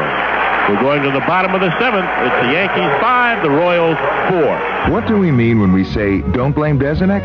Well, Desenex has helped millions of feet get rid of athlete's foot fast and easy. We wouldn't be number 1 if we didn't work. So all we're doing is nudging the few of you out there who are still walking around with it. Say you're grounded at the tennis club with sore, itching feet, while some other guy is playing a love match with your girl. Desenex could have helped. So next time athlete's foot brings you down, remember our little nudge. Don't blame Desenex. A product of Penwalt Corporation. Men, there are 2 things you can do about the itching, chafing, and rash of jock itch. You can baby the problem with talcum powders, salves, or home remedies, or you can use a real medicine, Cruex. Cruex medicated powder helps relieve the itching, chafing, and rash. And because it's medicated, it even helps fight the causes of jock itch. So get Cruex, the medicine made specifically for jock itch and its symptoms. Cruex, C-R-U-E-X. Rickle helps you do it better with Rickle. Rickle has it all, quality, value, and selection in every department. Come in and check out the hardware, plumbing, power tools, paint, linens, draperies, housewares, carpets, building materials. You'll save on energy savers, installation, caulking, storms, screens, and more. Rickles helps you do it better because they have it all. Rickle helps you do it better with Rickle. Well, a new right fielder for the Yankees as we go to the bottom of the 7th. It's Paul Blair.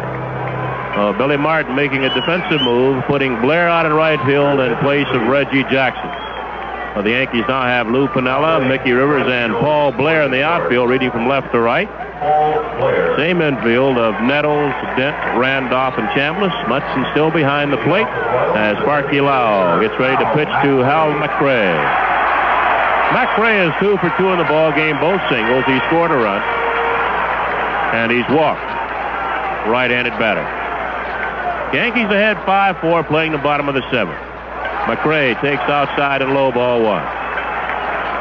It'll be McRae, George Brett, and then Al Cowens for the Royals here in the 7th inning. The 1-0 pitch, swung on deep to left field. Piniella going backpedaling, and it's overcut by Lou Piniella, up against the wall. Lou Piniella having a lot of trouble with that ball. He started back, then started backpedaling once he got to the warning track, and reached up at the base of the wall and made the catch. And there's one away. Ball looked like it would sail over Pinella's head. Here's George Brett, the third baseman. 1 for 3, a triple.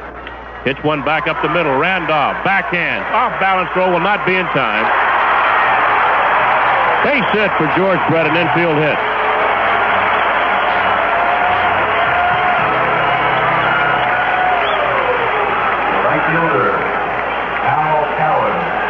Randolph might have hurt himself making that off-balance throw, but he's all right.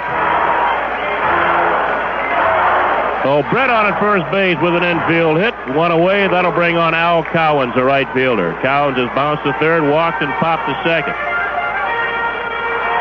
Yankee infield sets up looking for 2.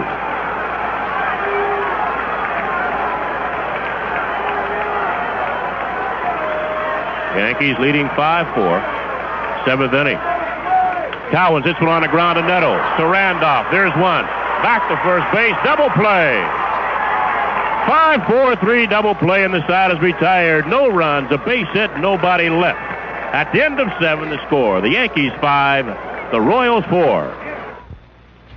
Hey, we've got success for sale at your Chrysler Plymouth dealer. Come on in and see what we've got.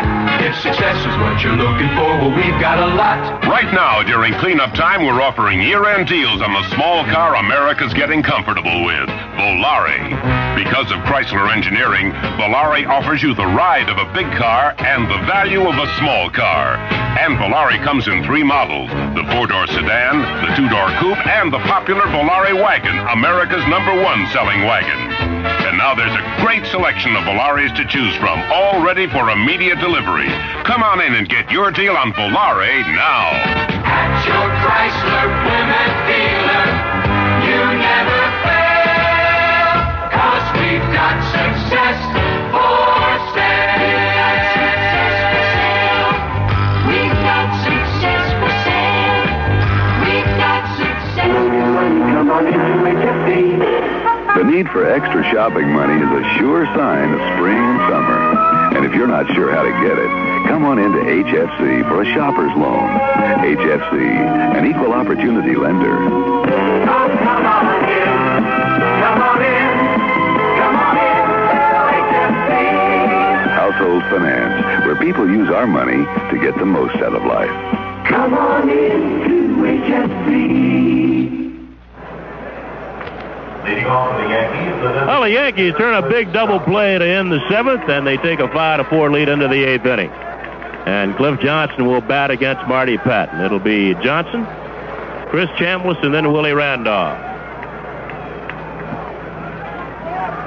Yankees 5 runs on 10 hits. The Royals 4 runs on 8.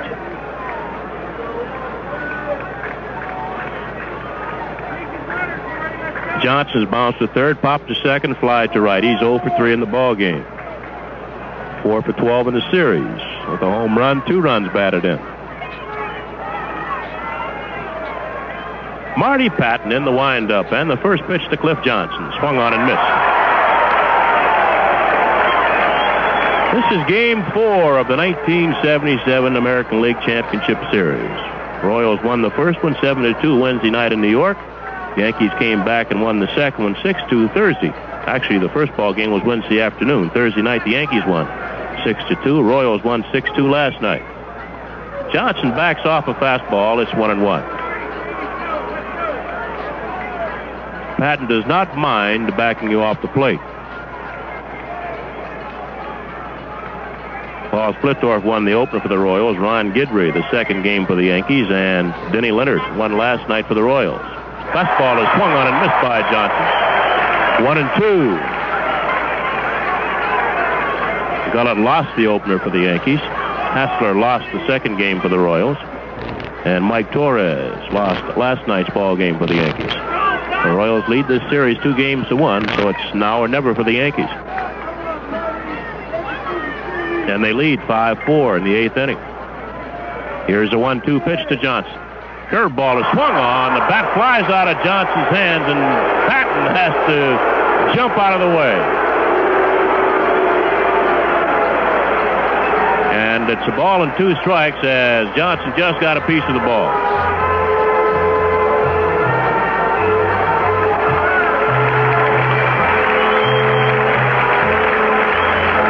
That bat busted the rosin bag. Or something busted the rosin bag. That bat had a lot of mustard on it. It went out toward the mound. Pattin bounced out of the way. Johnson went out and got it, said something to Pattin. Probably said, I didn't really mean to do it. Just slipped. Well, they count 1-2 on Johnson. Leading off against Marty Pattin in the 8th inning. The Yankees ahead 5-4.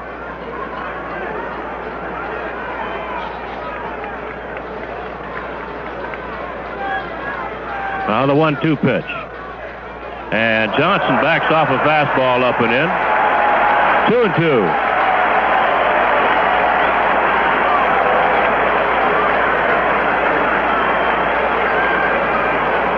Now Cliff backs out.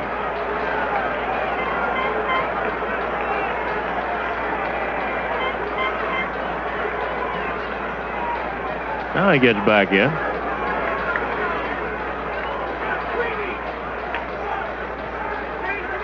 Fastball is fouled straight back under us. He does not get cheated, Cliff Johnson. Still 2-2. Gets his swings in. Pattin wants new baseball, and Marty Springstead will give Porter one to be flipped back out to Marty Pattin.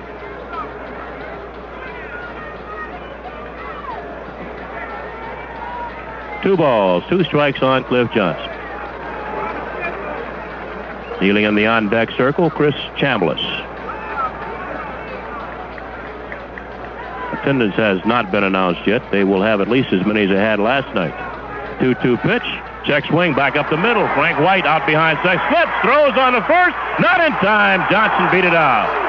Frank White was out behind second base, got to the ball, slipped, threw off balance, and Cliff Johnson beat it out. I think we're going to get a pinch runner for Cliff. Roy White will be sent out to run for Johnson. Give Johnson a base hit.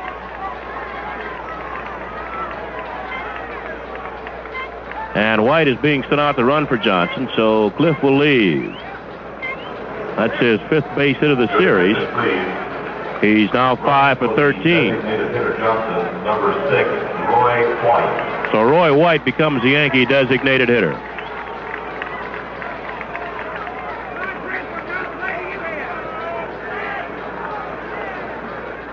So White now on at first, nobody out. The batter's Chris Chambliss. Chambliss has struck out, popped into a double play on an attempted squeeze in the 3rd inning. He's also bounced to short. Yankees could use an insurance run. Throw the first base, and White gets back.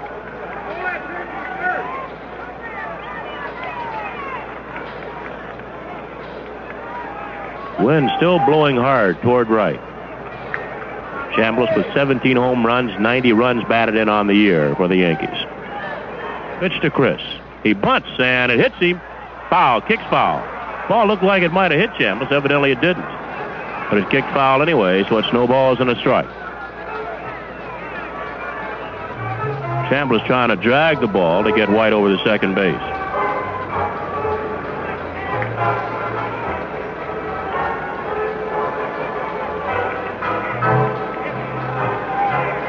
Now Galen Cisco, the pitching coach for the Kansas City Royals, is jogging out to the mound. He slows down as he gets to the first base foul line and walks out. Steve Mingori and Mark Littell warming for the Royals. Littell a right-hander and Mingori a left-hander. Larry Gura started this ball game for the Kansas City Royals. He only lasted 2 innings, gave up 4 runs on 6 hits before giving way to Marty Pattin in the 3rd inning. Pattin has pitched well for the Royals. He's given up just 1 base, 1 run, and that was really not his fault. Randolph got on an error by Patek, the shortstop, then sacrificed Randolph to second base. And then with 2 outs, Greg Nettles drilled one through the right side, scoring Willie Randolph. And that's the difference in the ball game so far.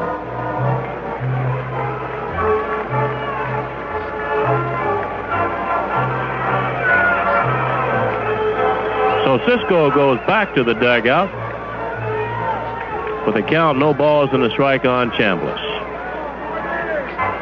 Roy White at first base looking over at his 3rd base coach Dick Hauser as Hauser runs through a lot of signs. Brett at 3rd looking for the bunt as Pattin sets. The 1-strike pitch to Chambliss is outside, 1-1. The Yankees now have 5 runs on 11 hits. The Royals 4 runs on 8 base hits.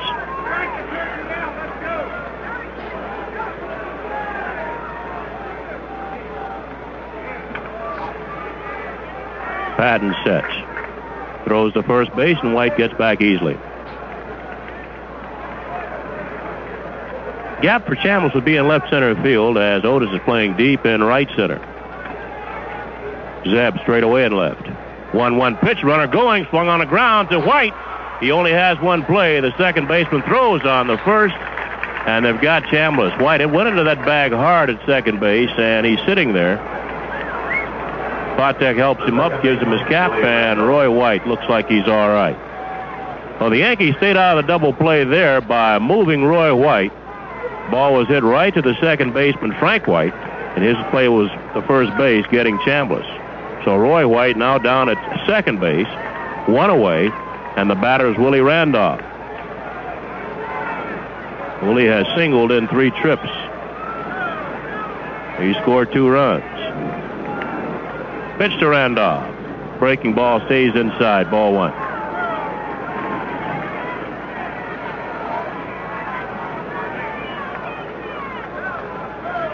Randolph has 4 base hits and 14 times up in the series so far. shadows edging a little bit closer toward home plate here at Royal Stadium. And Pattin, looking in, backs off. He wants Porter to run through another series of signs. Randolph also backed out. Now Willie gets back in. White, the second baseman, playing very close to second, holding Roy White there. Randolph takes a curveball on the outside corner. It's 1-1.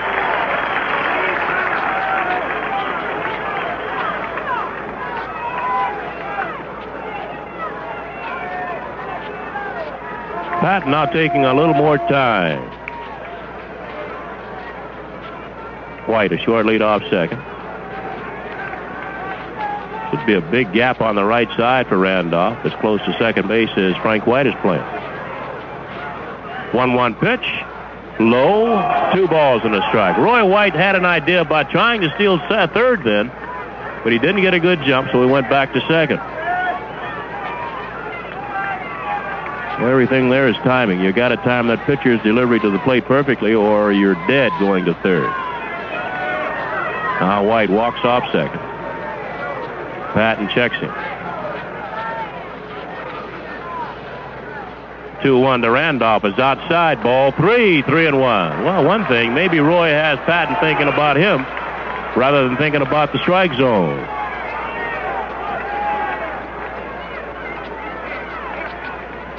Yankees 5, Royals 4 in the top of the 8th. Roy White takes a walking lead off second. There's one away. Now Pattin sets. The 3-1 pitch to Randolph. Called strike 2, a curveball laid right in there, 3-2. Willie was taken all away. Didn't even offer it the pitch.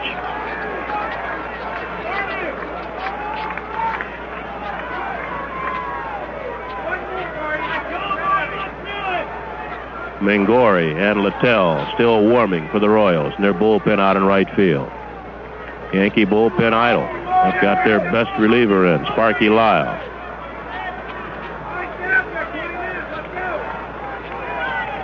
Now Pattin sets.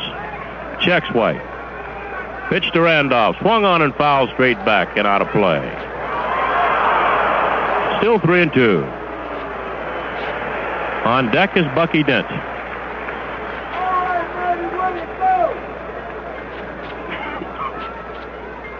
Ed Figueroa started the ball game for the Yankees. Dick Tidrow came on in the 4th inning, and Sparky Lyle also relieved Tidrow in the 4th.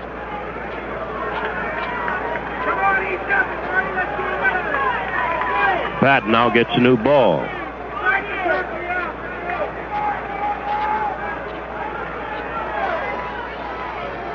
And the right-hander sets. Here's a 3-2 pitch.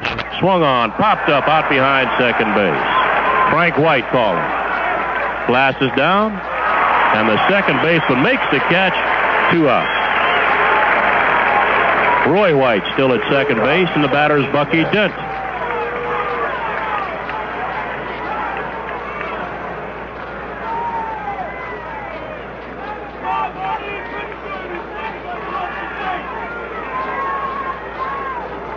Bucky's doubled in a run and scored. He sacrificed and fouled out. 1 for 2 in the ball game. 2 for 10 in the series with 2 runs batted in. Bucky's a right-handed hitter.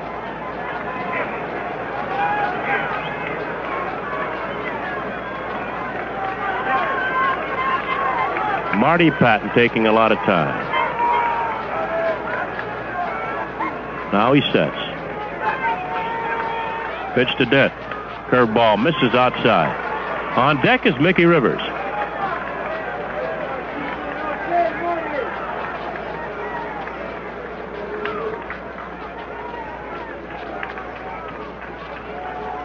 White moving off second.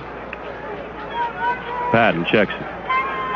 The 1-0 pitch. Swung on, hit into center field. Coming on is Otis. Glasses down, calling. He's there and makes the catch, and the side is retired. No runs on a base hit, and the man left on base. Bottom of the 8th coming up to score. The Yankees 5, the Royals 4. Go Ozarks! easy for you. Go Ozark. We make it easy for you. When you're going places in the heartland of America, Ozark's non-stops and direct flights can really make it easy for you. And we never stopped looking for ways to make it still easier. With expanded routes, more jets, more convenient schedules, and a wide range of money-saving fares. Call Ozark or your professional travel advisor and, take it easy. When you want to get there in a hurry and in comfort and without a care, chances are that Ozark is the airline with the schedule to get you there. Go Ozark. Fly direct to Central Illinois on Ozark jets and avoid changing planes. Call your professional travel advisor or Ozark.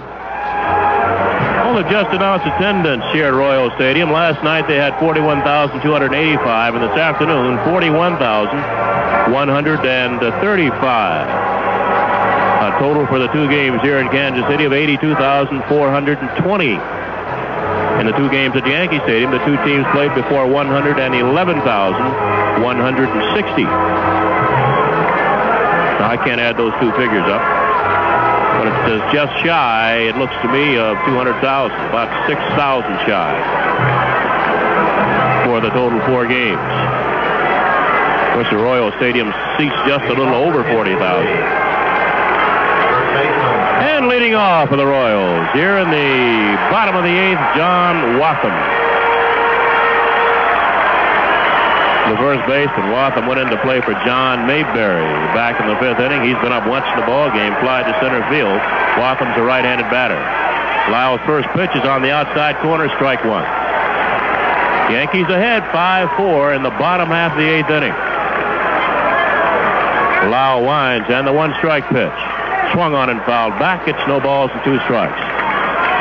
It'll be Wathan, Porter, and then Amos Otis against Sparky Lyle in the eighth inning. Wathan batted .328 for the Royals, mostly as a pinch hitter. 2 home runs, drove in 21 runs. Lyle working quickly. The two-strike pitch. Swung on, hit foul down the right side. It'll be out of play. Chambliss gives chase, but it's foul. Let's take 15 seconds for station identification on the New York Yankee, home of champions, radio network. WMCA, Strauss Communications in New York. This is Mel Allen.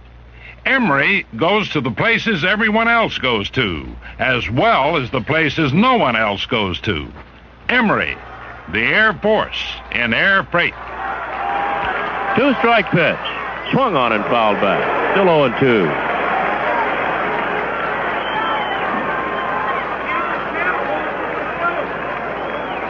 And Lyle wants a new ball, and Marty Springstead will throw him one. Game 4 and a close one. Yankees ahead 5-4, eighth inning. Two-strike pitch. Swung on, hit foul down the right side, and once again it'll sail back out of play. Closest game of the 3 previous played. Kansas City won the opener 7-2 Wednesday afternoon. Yankees came back and won 6-2 on Thursday night. Royals won here last night by the same score, 6-2.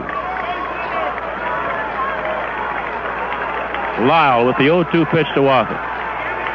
Swung on, bounced to short. Bucky Dent to his left has a nice hop, flips on the Chambliss. There's one away. That'll bring on Darrell Porter, the catcher for the Royals. Porter is 0 for 3 in the ball game. Grounded to second in the second inning, fly to center field in the fourth inning, and lined the Chambliss in the fifth. Porter's a left-handed batter.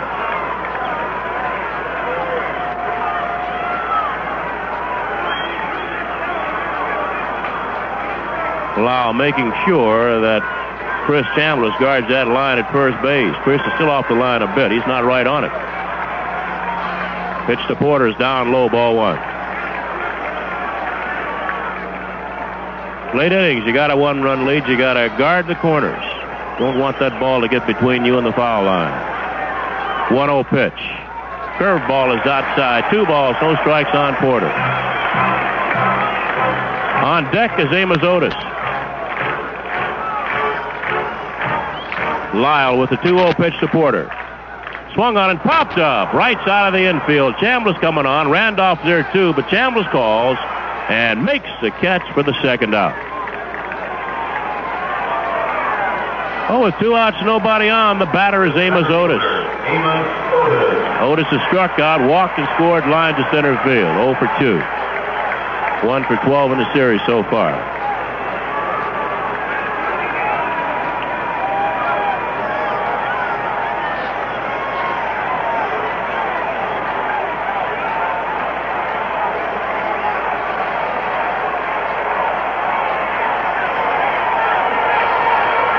Two outs, nobody on. Yankees ahead 5-4. Bottom half of the 8th inning.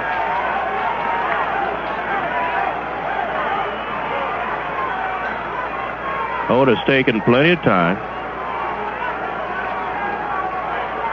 Now he settles in. Lyle's first pitch to Otis. Called strike. No balls and a strike on Otis.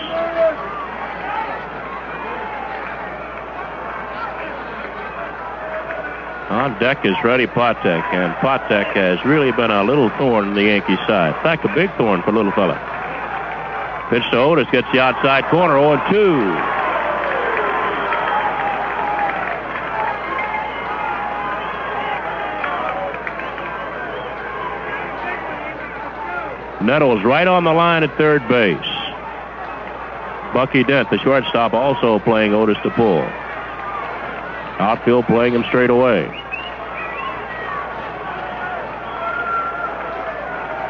Telephone for Jack Harry. Lau winds, and the 0-2 pitch. Swung on and just got a piece of, that ball going down and away. Still no balls, 2 strikes on Amos Otis.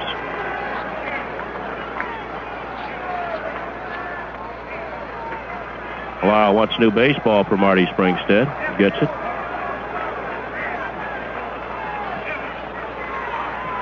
Goes to the mound, goes to the rosin bag, wipes it off. Otis just got a piece of a good, tailing, sinking fastball. Now the 0-2 pitch. Swung on it on a ground to short. Dent is right there. Flips on the Chambliss, and the side is retired. 3 up and 3 down. At the end of 8, it's the Yankees 5, the Royals 4. Flavor of Venetian cuisine, the zesty, satisfying taste of La Cucina Siciliana. From Palermo to Milano, you can cook your way through all the delectable regional dishes of Italy with food products from Palio. Smooth, creamy Palio ricotta cheese. Luscious, fast-melting Palio mozzarella. From peppers to pepperoni, tomatoes to macaroni, Palio has a complete variety of real Italian food products. All made to help you make dishes that would charm a Parman or make a Roman feel at home in. Palio, always in the best Italian taste.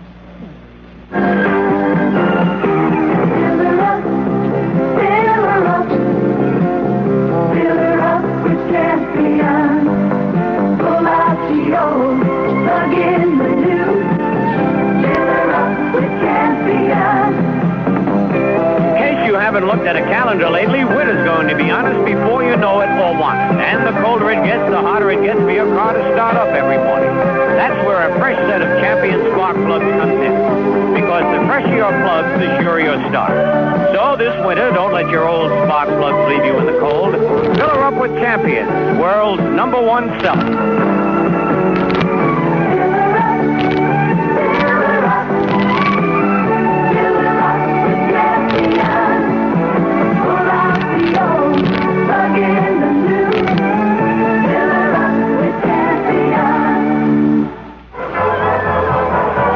Marty Pattin will have to face Mickey Rivers, Greg Nettles, and then Thurman Munson in the top half of the 9th inning. Well, the Yankees are leading the ball game 5-4 over the Royals. The Yankees jumped off quickly in the ball game. They had a 4-0 lead at the end of 2.5. The Royals came back and picked up 2 runs in the bottom of the 3rd. The Yankees added another run on the top of the 4th to make it 5-2, but the Royals bounced right back again. with 2 more in the bottom of the 4th, and that's where we are now. Yankees 5, Royals 4 as Mickey Rivers stands in. Rivers has had a good day. He's 3 for 4. Scored a run and driven 1 in. 6 for 17 in the series. Pattin's first pitch. Fouled straight back and out of play. Rivers going for the down. He's got a good cut at a curveball. Mickey batted .326 on the year for the Yankees. 12 home runs, 69 runs batted in, batting leadoff.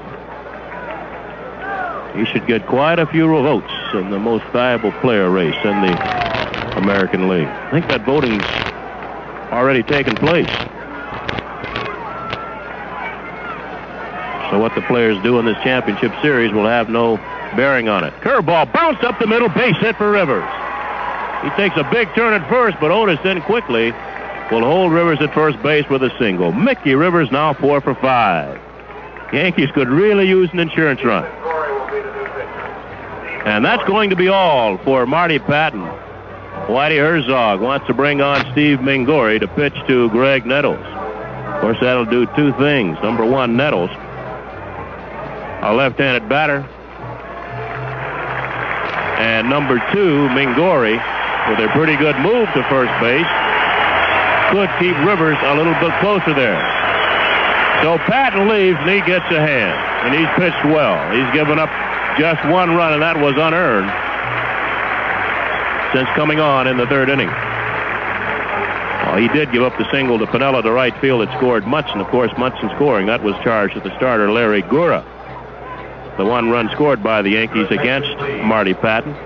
The result of an error by shortstop Freddie Patek. Number 23, Steve Mingori. So Steve Mingori, a left-hander, now in for the Royals, and he'll pitch against Greg Nettles after he gets his warm-ups in. Mingori was 2 and 4 on the year for the Royals. Pitched 64 innings, gave up 59 hits. Had an ERA of 3.09. Well, that shadow is just at home plate now. Yankees can stay up another 10 or 15 minutes. Maybe the Kansas City batters will be, they'll be batting in the shadow, and Lyle will be pitching out of the sunshine. Mingori is normally tough against left-handers. He throws sidearm. That's a good breaking ball. Of course, with Rivers on at first base, he'll have to be careful with that breaking ball.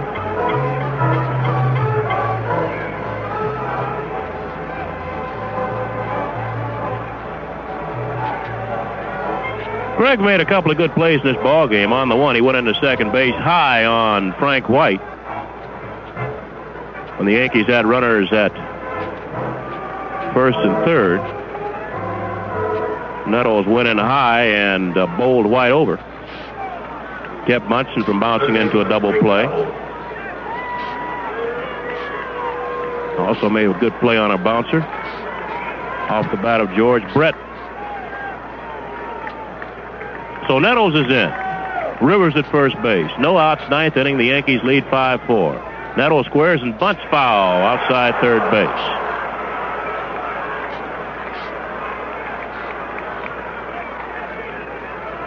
No balls and a strike on Nettles. On deck is Thurman Munson. Billy Martin wanting the left-handed hitting Nettles to get Rivers over at second base for Munson. And following Munson will be Paul Blair, who also handles left-handers pretty good.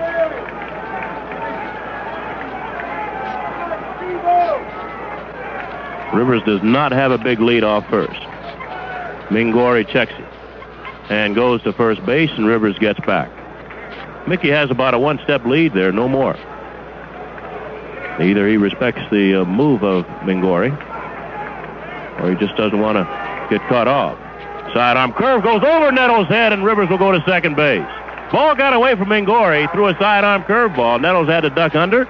It got past Porter, and Rivers is on at second base. A wild pitch charged to Steve Mingori. And the count is the ball and the strike on Nettles. Now Greg's got to get that runner to third base. That's a big run. Yankees lead 5-4. They need an insurance run.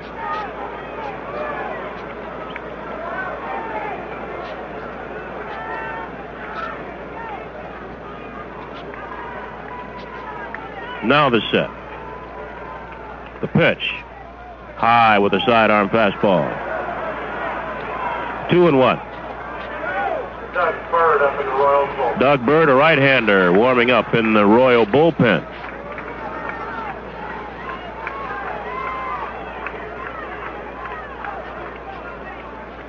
Mingori bends forward looking for sign. Now he straightens. 2-1 pitch. Curveball hit in the air to right field. Coming in is Cowens. That should be deep enough for Rivers to go to third. Cowens makes the catch, and Rivers tags at second base, and he's over at third base. The ball got past to George Brett, but Mingori did a good job of backing up and grabbed the ball. Now Herzog's coming out. I think he's going to go to Doug Bird to pitch to Thurman Munson. So Nettles hits a fly ball deep into the right field corner. Rivers tagging and going to third base.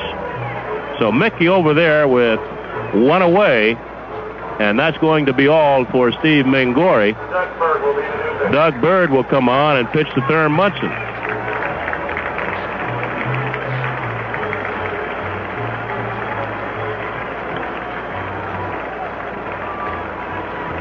So Mingori pitches to one man, Greg Nettles, after throwing the wild pitch over Nettles' head. Then Greg drove one deep into the right field corner, sending Rivers to third base. So Bird comes on now. Bird, of course, a right-handed batter to pitch to, right-handed pitcher to pitch to Thurman Munson. Now pitching for the Royals, number 29, Doug Bird.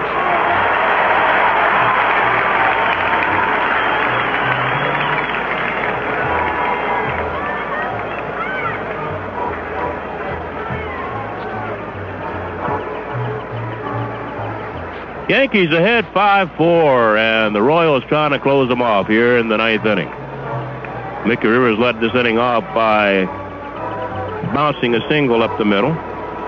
Went to second on a wild pitch by Mingori, and to third on a long fly ball to right by Greg Nettles. Munson has forced a runner, driving in a run in the first inning. He doubled and scored in the third, forced a runner again in the fourth, and bounced to short in the seventh. So Thurman is 1 for 4 in the ball game, 5 for 16 in the series, with 1 home run and 3 runs batted in. He had hit in 7 straight American League Championship Series games up until last night when he was blanked by Denny Leonard. Of course, Leonard blanked a lot of guys last night. He had good stuff as he beat the Yankees 6-2. Leonard gave up just 4 base hits. Thurman went 0 for 4. Roy White got 2 of those base hits, 2 doubles last night. Nettles got 1. And Lou Piniella doubled last night for the only base hits off Denny Leonard. Thurman Munson in now. Royals bring their infield in. Catcher Thurman Munson. With 1 out, Mickey Rivers at third base, and the Yankees ahead 5-4 in the ninth inning.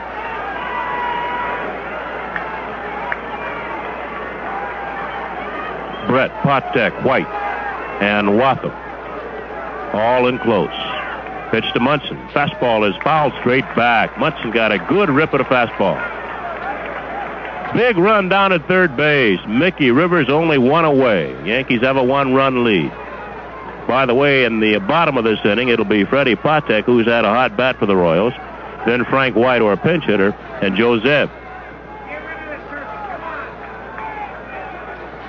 White's also had a pretty good series, so he might bat for himself. Bird sets, 1 strike pitch. Swung on and fouled off. No balls, 2 strikes on Munson.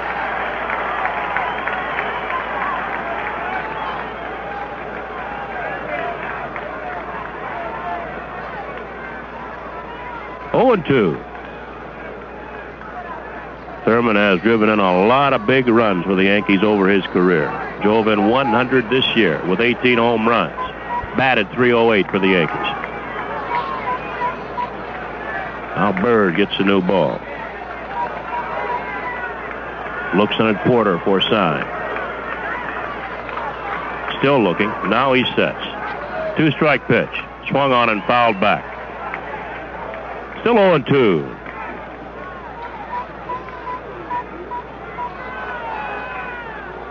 Bird on the year won 11 ball games and lost 4 for the Royals. gave up 120 hits in 118 innings. Had a 3.88 ERA. He's ahead in the count, 0-2 on Munson. Thurman makes him wait. Now he gets back in. Bird sets. The pitch. Swung on, hit in the air to center field. That's far enough. Otis is back. Glass is down. Makes the catch. Rivers tagging at third. He'll make it easily. Otis just flips the ball into second base. And the Yankees now lead it 6-4. Sacrifice fly for Thurman. Munson drives in his second run of the ball game, and the Yankees have a little more breathing room. The right fielder, Paul Blair. That'll bring on Paul Blair. Blair struck out, walked.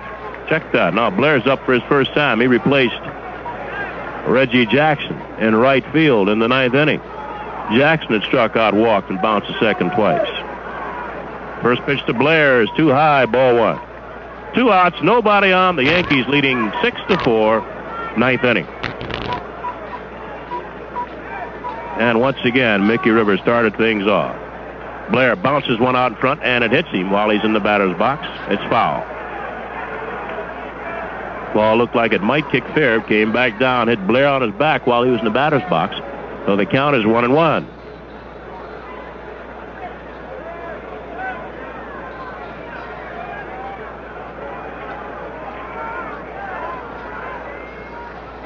Low, 2-1. Blair batting for the first time in the American League Championship Series of 1977. He's been in one ball game, but did not get a chance to swing the bat. 2-1 pitch. Swung on, held up the middle, and it's through. Base hit. Boy, this infield is fast. Blair got jammed with a fastball low and in. Ball just kept going up the middle, and Patek couldn't get to it. Base hit for Blair. Oh, Paul Blair on at first base. 2 outs. Here's Lou Piniella. Pinella's had a good day. A double and a single. A run batted in 4 trips. And moving on deck, Roy White. White went into a run for Cliff Johnson in the 8th inning. Of course, he became the designated hitter.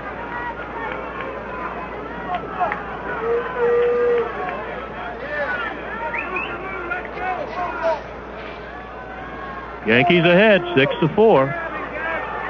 Pitch to Piniella is inside, ball 1.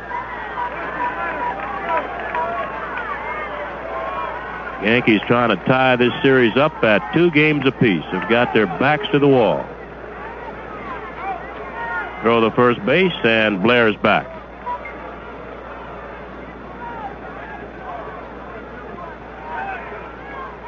Bird sets and deals. Piniella takes inside, 2-0.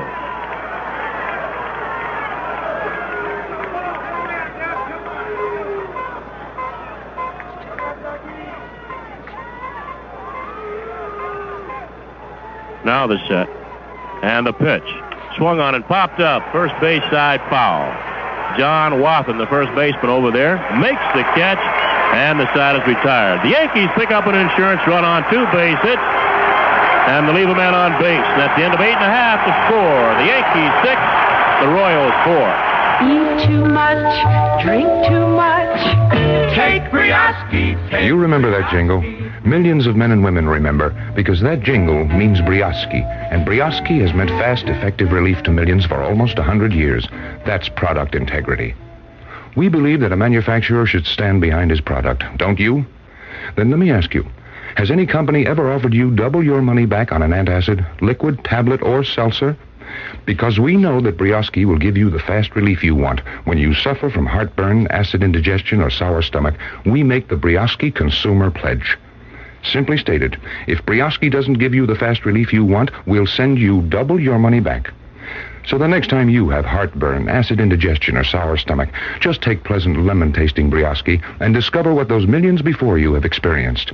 If for any reason you don't get the fast relief we promised, send us the unused portion in its original package plus sales receipt, and we'll send you double your money back. That's the Brioski Consumer Pledge. Well, the Royals Royals fans standing here as we're playing the bottom half of the ninth inning. The Yankees have a 6-4 lead over the Kansas City Royals. And Freddie Patek will lead off against Sparky Lyle. It'll be Patek, Frank White scheduled, and then Joe Zeb. And White just popped out of the dugout, so he'll be batting for himself. That shadow we were talking about earlier now is almost at the top of the circle around home plate. That cannot at all help the batters. Lyle pitching in bright sun and the batter hitting out of the shadows. Of course, every once in a while, the clouds here in Kansas City will obscure the sun.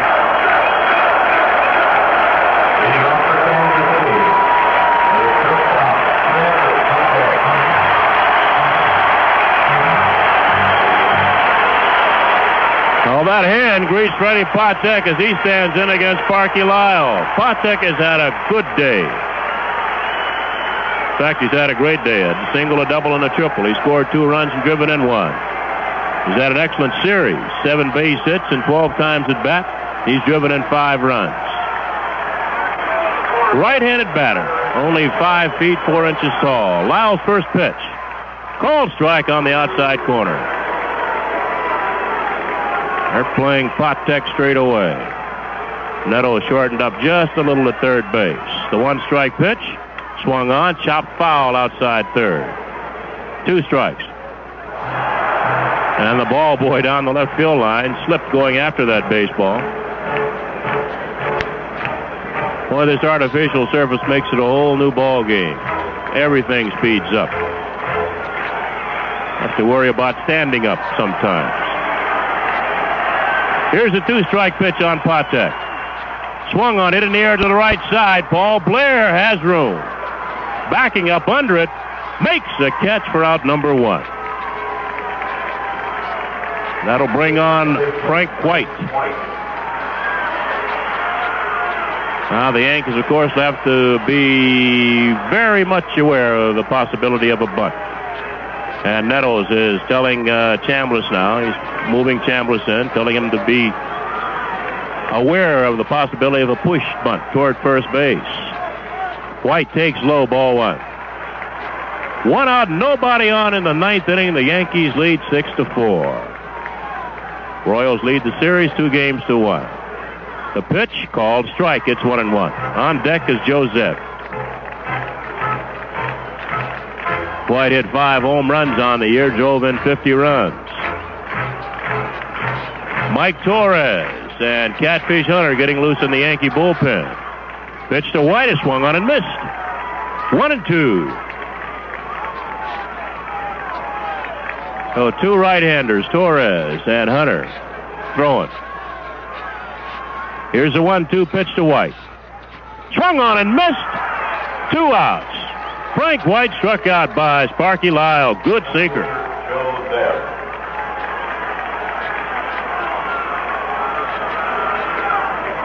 Oh, with 2 outs and nobody on, Joe Zeb stands in for the Royals. And some of the Kansas City fans here beginning to leave the stadium.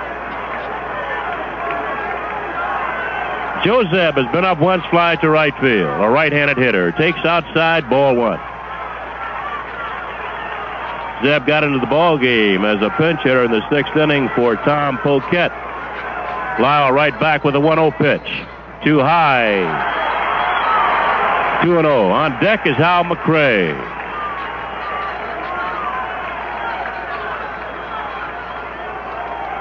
Lyle with the 2-0.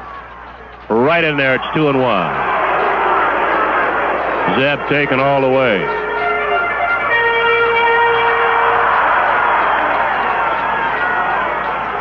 Two balls and 1 strike, 2 outs, nobody on. Sparky Lyle trying to protect the 2-run lead. 9th inning. Here's Lyle's 2-1 pitch to Zeb. Too low. It's 3-1. Tough man on deck, Hal McRae.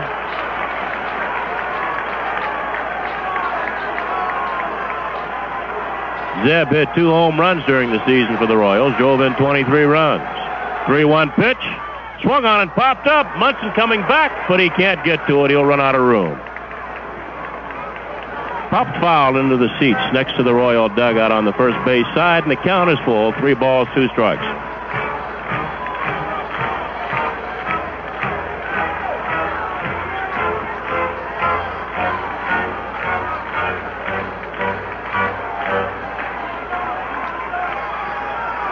Here's a payoff pitch to Zed. Swung on and pulled foul just outside the Yankee dugout on the third base side. And the count remains 3 balls and 2 strikes.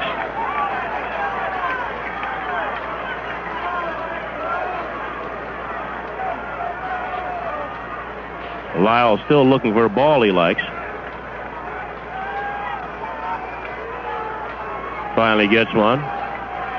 He'll go to the rosin bag as he turns his back on home plate.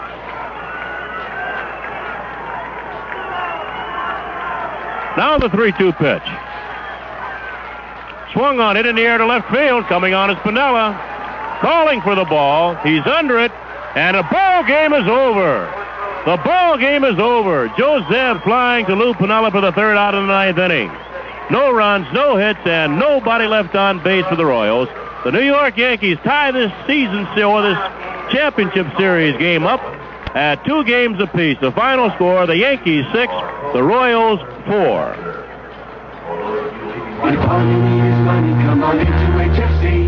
Whether you need new camping gear or tickets for your dream vacation, come on into HFC. With a household finance vacation loan, you could spend your summer vacation the way you want to. So come on in, come on in, come on in to HFC. HFC, an equal opportunity lender. People use our money to get the most out of life. Come on in to HFC. Rickle helps you do it better with Rickle. Rickle has it all the wall coverings, hardware, plumbing and paint, all the linens and carpeting, all the power tools, building materials and accessories you need to do it yourself. All the energy savers, too, to lower your home fuel bills. Come into Rickle for quality, value, and selection. They have it all. Rickle helps you do it better with Rickle.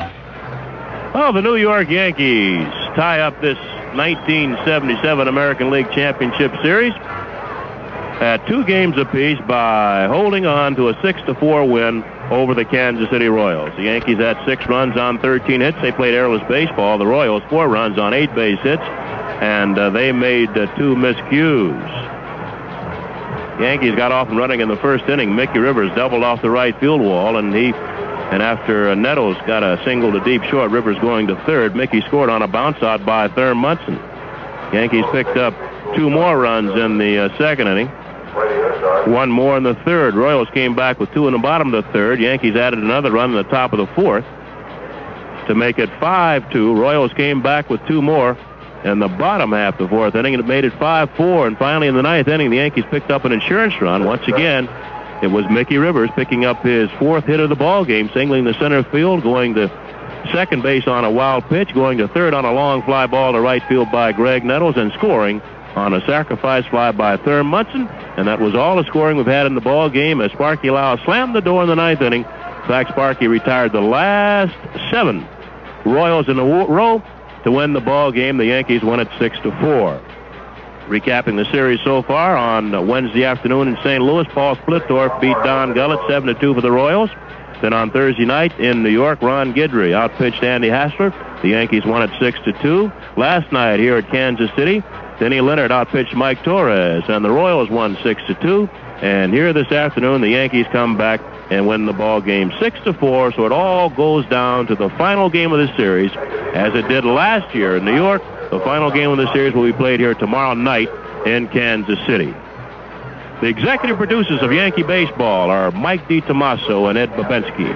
Our engineer is Dan Bartolucci. The next Yankee broadcast will be tomorrow night when the New York Yankees meet the Kansas City Royals right here at Royal Stadium. Game time will be 8:10. Join Frank Messer for his pregame show. That will start at 8 o'clock. This is Bill White for Phil Rizzuto and Frank Messer saying so long from Kansas City. Once again, the final score. The Yankees 6, the Royals 4. This New York Yankee game was brought to you by New York's favorite Rheingold Extra Dry Beer. Champion Spark Plugs. Champion reminds you that the fresher your plugs, the better your mileage. Yoo-hoo. Isn't it time you knew Yoo-hoo? Household Finance Corporation. They've solved more financial problems for more people than anyone else in their business. Rickle Home Centers for lumber, building supplies, paints, and hardware. Pharmacraft, makers of Cruex and Desinex. AC Delco Auto Parts. Geno's in New Jersey for 100% sirloiners and Kentucky Fried Chicken. And by Getty Gasoline, the oil company that gives you more for your dollar.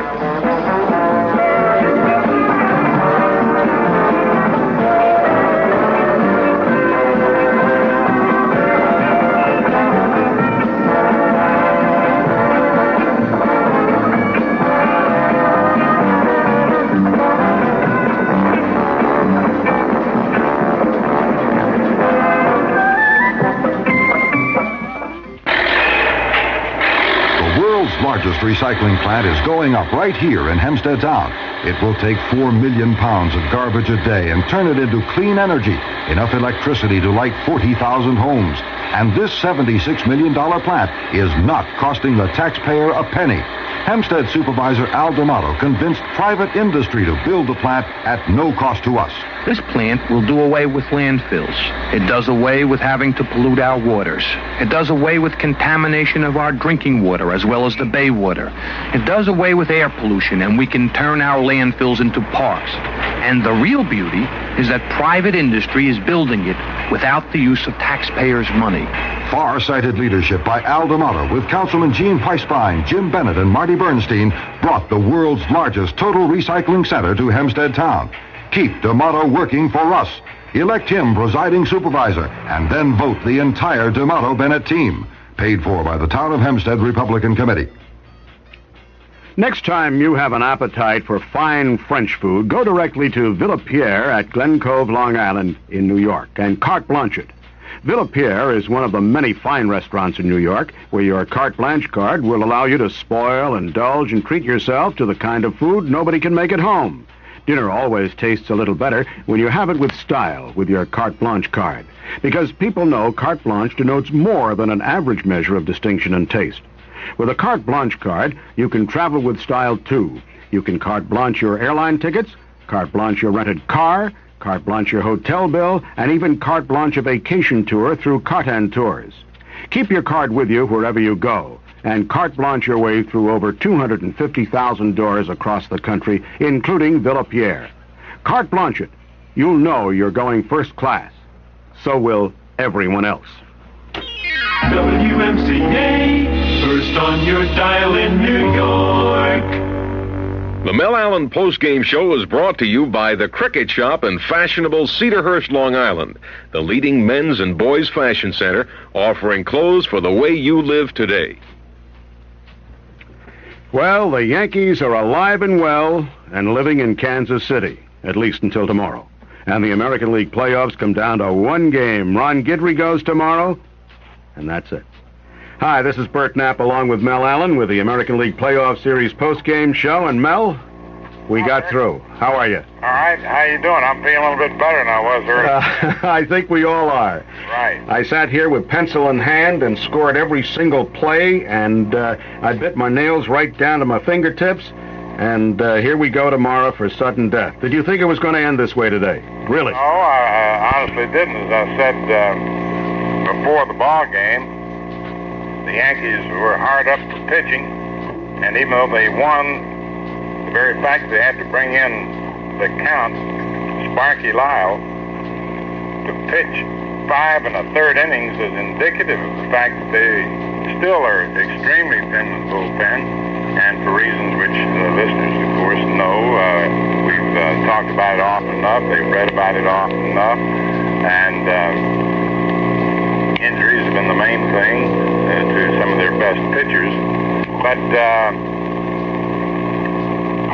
I like to use the word character here.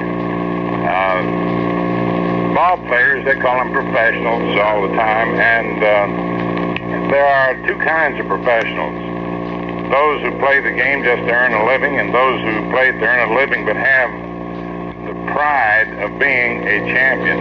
And the Yankees have a great tradition to try and live up to. And it's always an extension, that is, the performance on the field is always an extension of that professional pride, as well as the manager and the coaches. And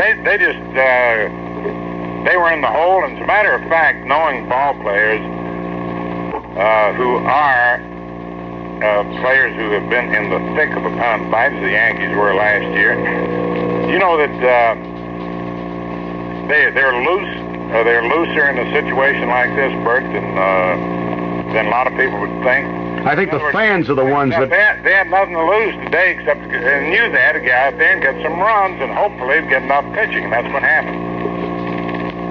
Well, that's the way it went. It seems that the fans are the ones that are really sitting under the edge of the seats more than the ball players are. But this game started out just right, and I think you can point to two people, Mickey Rivers and Sparky Lyle today. Yeah, and they're the heroes, no question about it. No question about it. It started off with Rivers doubling off that right field wall opening and everybody cheering and saying, hey, this is going to be it. Well, they only got 1 run and 2 hits in that first inning, but at least it was a start. And I think that is what got the momentum going right then and there. Nettles topped that ball to Patek for an infield hit. Rivers ran to third, and then on that fielder's choice by Munson, the shortstop, second base, Nettles was out, and Rivers scored, and that was it. But then they really had the momentum, and they started going. Figueroa, well, he got shaky in the third inning, and I think Billy was really smart by yanking him and putting Tidrow in there, and when he saw that Tidrow really didn't have it, he put Sparky in. And for Sparky to go as long as he did today was really something. There's only one question I have. What happens tomorrow if Guidry, who is going to start, doesn't come through? Where do they go? Well, they obviously are not going to be able to get very much out of Lyle because he went 5 in the third innings today, and he generally goes, 2, 3 innings. However, he is accustomed to coming in every day and pitching an inning or 2 or even 3 over stretches at a time. But he would not be the first man that he would have to go to. I think that he might go to Torres. And anybody that's alive. Mel, we have an awfully bad line. Will you hang up, and I'm going to have the producer phone you again and get you back on another line. I mean, it's gotten to the point now where it's deteriorated, where we can't even understand what you're saying. So, you hear me at all now? We can hear you, but the buzz is so bad that it's just come in. We'll be right back to you. All right. Okay? All righty. This is Bert Knapp. Mel Allen is down in Florida, as you well know, to do the Miami-Kansas college football game later on today, and it looks as though the telephone company isn't cooperating with us, but we'll get back to him in just a moment, right after this. You know, for over a year now, I've been telling you about the Cricket Shop in Cedarhurst, Long Island's 5 towns' most complete men's and boys' shop at 112 Spruce Street. Loyal Yankee fan Dick Kahn, president of the Cricket Shop, tells me he's had his greatest year ever last year, is beating all figures so far this year. Like old times, baseball, the Yankees, and the playoffs, and the Cricket Shop, all number 1. The Cricket Shop offers 3 levels of all the most creative fashions for men and boys at affordable prices. There's an exceptional shoe salon and tuxedo sales and rental department. And the Cricket Shop has just introduced Tres Amis, a fabulous ladies' boutique for the unusual and ultimate in fabric and design for the chic woman. The Cricket Shop also has a playoff special on vested corduroy suits, originally $110, now priced at $84.90. Go down to the Cricket Shop at 112 Spruce Street in Cedarhurst. Bring the whole family and tell them Mel Allen sent you. How about that? All right, we're back again. This is Bert Knapp. We're still trying to get Mel back on the telephone, and I think the line is cleared up somewhat. So, Mel, are you back with us? I'm right with you, Bert. That's great. The line is, No, it's fine now. It had just fallen apart. It just kept on deteriorating, but it's fine now, and we can go on. I just want to go over the totals again. The Yankees scored 6 runs, 13 hits, and no errors. Royals 4 runs, 8 hits, and 2 errors. And those 2 were by Patek, who was the hitting star for the Royals, but I think you can give him the goat ears also today because he opened up the sluice gates there. Ed Figueroa started for the Yankees. Tidrow came in the 4th. He pitched only 2/3 of an inning. Sparky Lyle came in also in the 4th and pitched the rest of the way. And, of course, Thurman Munson was the catcher. For the Royals, they started with ex-Yankee Larry Gura. Marty Pattin came in the 3rd inning after the Yankees had scored 4 runs. Steve Mangori and Doug Bird finished up in the 9th inning with Darrell Porter behind the plate. All right, let's go back to your analyzation. Well, Bert, for people who may have tuned in late, most of the action occurred in the first 4 innings. The Yankees picking up their 5 of their 6 runs in the first 4 innings, in Kansas City 4 runs in the 3rd and 4th, 2 in each of those innings. And then they settled down with Pattin against Lyle, and there wasn't a score until the Yankees added a so-called insurance run in the 9th inning. They both pitched beautifully, and strangely, Pattin pitched a couple of years with the Boston Red Sox, and so did Sparky Lyle, although they were never teammates, but Lyle left there and came to the Yankees during the winter before Pattin joined the Red Sox. So Yankees are indebted anyway to the Red Sox for Sparky Lyle, if that will please some of the Red Sox fans. But Pattin went 6 innings and gave up. He was charged with 2 runs and 6 hits, and Lyle, in 5 1/3 innings, allowed just 2 hits and no runs. He was sensational. This was a must game. It was his 74th appearance of the year. He had an earned run average before this championship series started of 2.17. And, of course, he's just been nothing short of sensational as a Yankee relief pitcher. And that slider was working today so beautifully. Well, he had to do it. He knew that if there was anything at all in his arm, he had to do it to keep the Yankees alive. And now we've got the situation just like it was last year, going down to the final game, but it's going to be played on Kansas City soil. I don't think the overall outlook is any different than it was before the start of today's game from the standpoint of which team has the most pitching left. The Yankees, who have been held pretty much in check by getting 13 hits today, may have indicated they're snapping out of the slump. But I was interested in one thing that Martin was doing today. I wonder what your reaction was, Bert. He had Chambliss and Nettles bunting. Yes. And that, to me, it wasn't a surprise so much. They had not been hitting. But on the other hand, I think of a guy like Casey Stengel, and Billy was raised under him. I think of any other manager almost. You don't try to make a man do something that he can't do. And Chambliss and Nettles certainly might be able to bunt if they practiced it enough. But they are 2 of the Yankees' best long ball hitters. That's right, but they weren't doing anything, and I think this was smart to try to get the runners moving along. Well, and Chambliss bunted into a double play. Trying to squeeze Jackson home in the 3rd inning. Of course, if he just put the ball on the ground, it was a suicide squeeze. The Yankees would have had a run there. They did have 1 run in and only 1 out, and they would have gotten the 2nd one.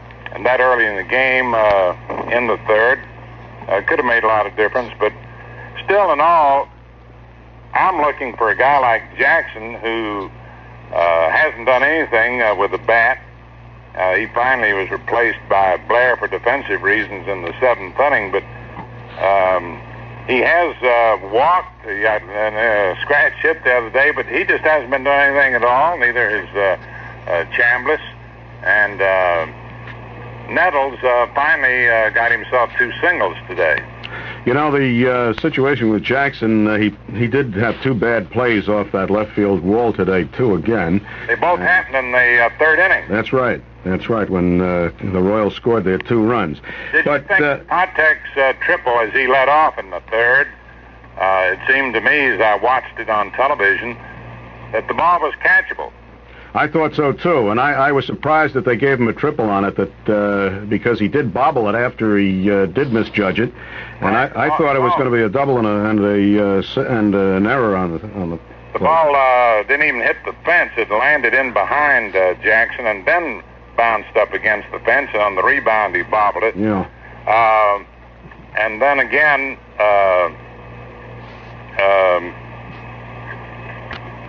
there was a triple. There was a triple in that same inning by Brett,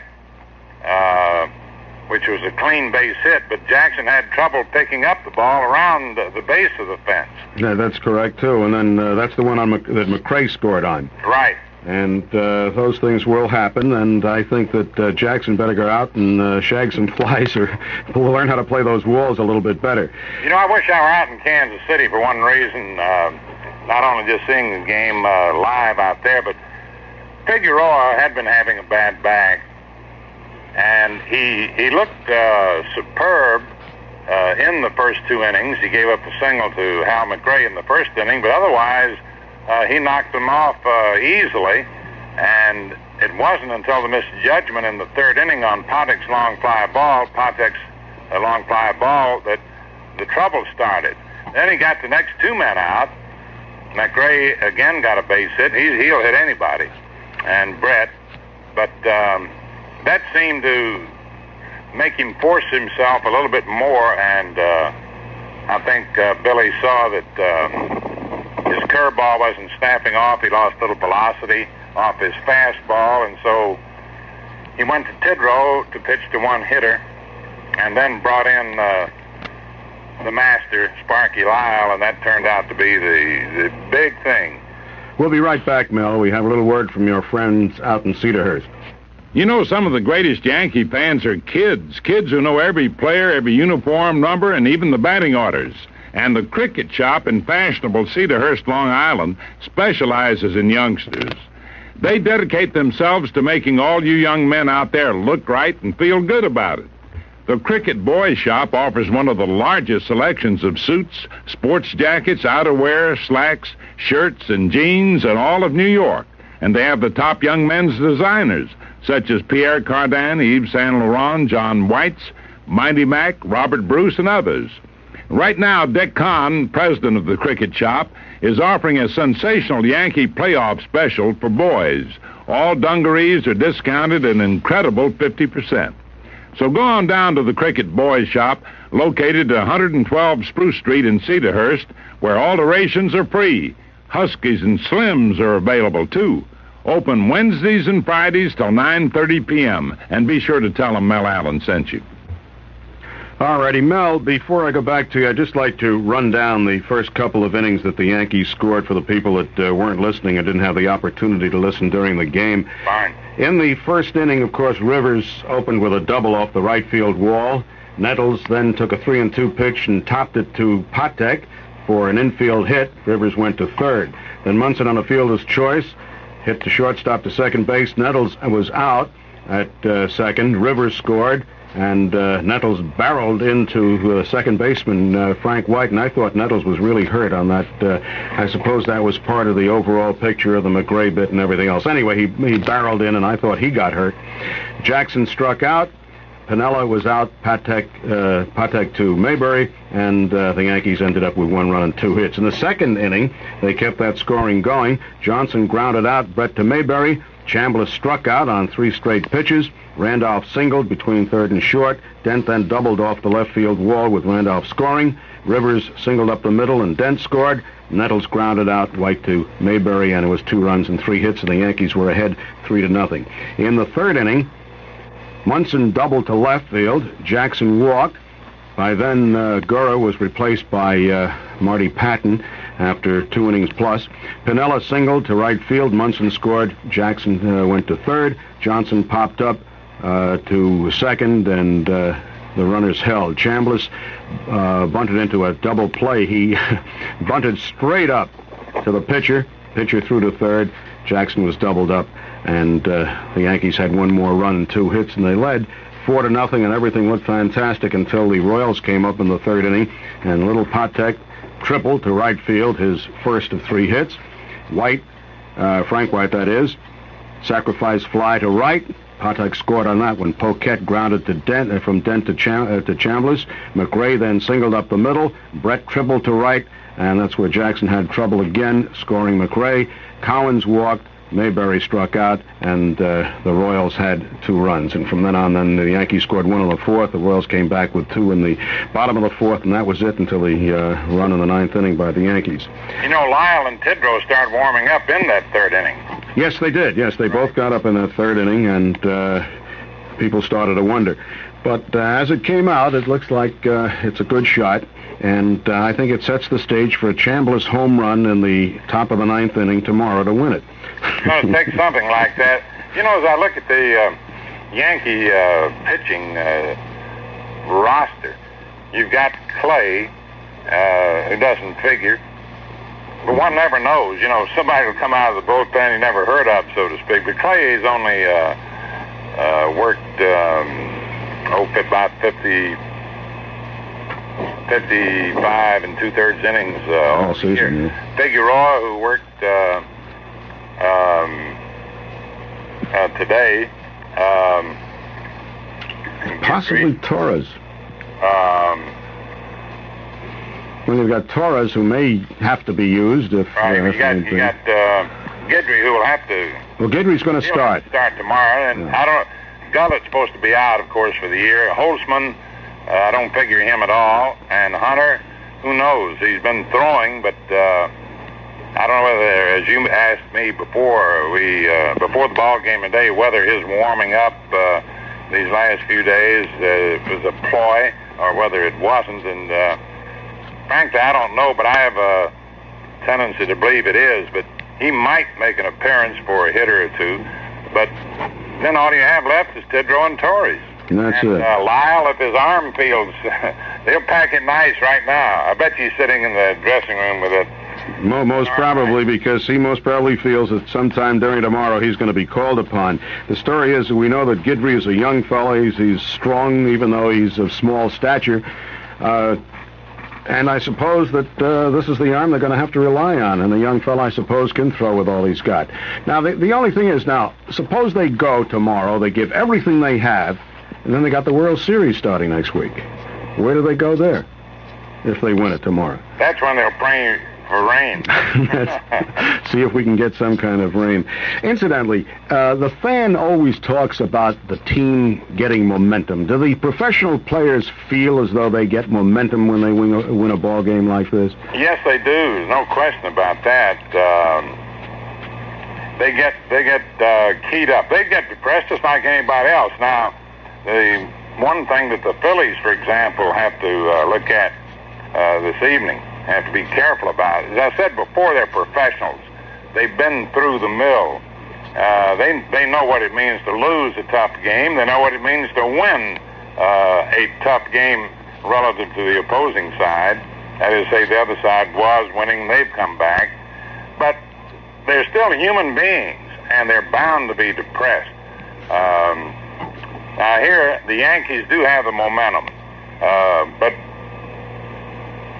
so does Kansas City, for that matter, because they know that they've got the pitching, and that all they have to do is get a couple of runs or so, and they'll have a good chance, being at home, the fans behind them as well. That is a plus for them. The other aspect of it is, so many of these fellows have said they've been waiting a whole year to get even with the Yankees.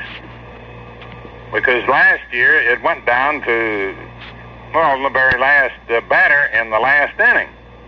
And they had some good breaks and some bad breaks. And I think that they will be loose. I think the Yankees will be loose tomorrow. They know that if they go out there too tight, it's not going to do them any good. So it's largely a case of Whitey Herzog and Billy Martin talking to their pitchers along with the catchers and having a private meeting with them, actually, and not only going over the hitters. They have books on them. The scouts have gotten it all together, but they've seen certain things that have been happening in this series, such as a guy like Patek. They can't get him out. They couldn't get him out last year. So Isn't that amazing with, in a series like this? Now, he's a good ball player, and he's had a pretty good season, but he's made his portion of outs. You get in a series like this, and they can't get him off the base. That's right, and you don't want that kind of a guy on the base because he can steal on you. He stole over 50 bases. He is so fast. So I think that they'll go out there tomorrow, and Billy probably will say to Guidry, look, you haven't had much rest, but go out there and throw as hard as you can. Be loose. Don't try to be overpowering, because when you do that, you aim the ball and you lose Just it. give me as many good innings as you can, and I'll find somebody with an arm out there in the bullpen to come in and hopefully pick you up. And that way, maybe we can piece it together. All righty, we're going to pause now for a word from your friends out of the Cricket Shop in Cedarhurst, Long Island. For a long time now, I've been telling you about the Cricket Shop, 112 Spruce Street in Cedarhurst, Long Island. Long Island's Five Towns' most complete men's and boys shop. Loyal Yankee fan Dick Kahn, president of the Cricket Shop, is celebrating with these fabulous playoff specials. Pierre Cardin wool blend fall baseball jackets, regularly $80, now just $40. Pierre Cardin wool blend toggle coats with hoods, regularly $110, are playoff priced at only $55, and vested corduroy suits, regularly $110, are now just $84.90. Just like old times, the Yankees and the Cricket Shop, both #1. The Cricket Shop offers 3 levels of the most creative fashions, including an exceptional shoe salon and tuxedo rental and sales department. Visit the Cricket Shop at 112 Spruce Street in fashionable Cedarhurst. Bring the entire family. Tell them Mel Allen sent you. How about that? All right, Mel, we have a couple of minutes left on the program, and maybe we can devote it to what's going to happen in the National League tonight between the... Just before we do, one guy we haven't talked at all about, I think we should. He's the captain of the team, and though he's been overshadowed by, say, Rivers in total number of hits, by the pitching, let's say, of Guidry, the relief pitching of Lyle, is Thurman Munson, one of the 4 top run producers. He has had 2 games in which he's driven in 2 runs. He drove in 2 runs today, and he's the leader. And maybe he can get them back.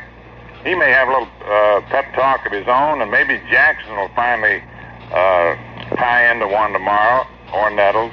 But they got to go out and feel loose and free. Now, as far as tonight, what were you going to say? I was just going to say...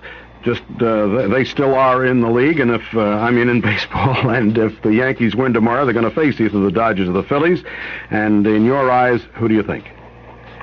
Well, in view of the, as Casey used to say, the shorts in the pitching department, you've got to go with any team that has the depth in pitching. The Phillies conceivably could be the strongest all-around team in the major leagues. They're fine defensively. They've got great power. They've got depth in pitching. It was my opinion, not any exclusive opinion, but I agreed with all those who thought that the Phillies were a stronger ball club than the Dodgers. Now, twice in this series, the Dodgers have come back to win, and anytime you can do that, all the more credit to you. But they had this game, the first game wrapped up until all of a sudden, boom, a grand slam home off a possible Cy Young Award winner, a previous Cy Young Award winner, and Steve Carlton. But they did come back to win that ball game. 7-5 was the score. But here was one yesterday they had all wrapped up with 2 outs and nobody on. And all these incredible things happened in the 9th inning.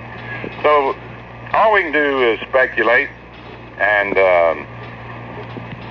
that doesn't mean anything, because only the good Lord knows who's going to make an error, who might hit a home run. But that's what makes it fun, though. We can sit back and speculate, and then after the ball game is over, we Monday morning quarterback the whole thing, and that's what makes it a very interesting sport and a very interesting afternoon for anybody that watches, or evening. Well, one thing that is a fact, the Phillies do have more depth in front-line pitching, and probably, depending on what happens this evening, of course, or the Dodgers will have more time and those fellows arrested, whereas the Yankees will not have. Right down to the wire. Well, Mel, this is just about it for this post-game show. I want to thank you for spending the time this afternoon watching the ball game and giving the fans your analysis. And, of course, you'll be back tomorrow evening at 7:15 when John Sterling gets back with the pregame show before the Yankees take on the Kansas City Royals once again for the one-game series that will make the difference in the American League playoffs this year. Thanks again, Mel. Enjoy the football game tonight, and well, you'll be doing that at just about the same time the baseball game's on, won't you? You'll have to carry a wrist radio with you.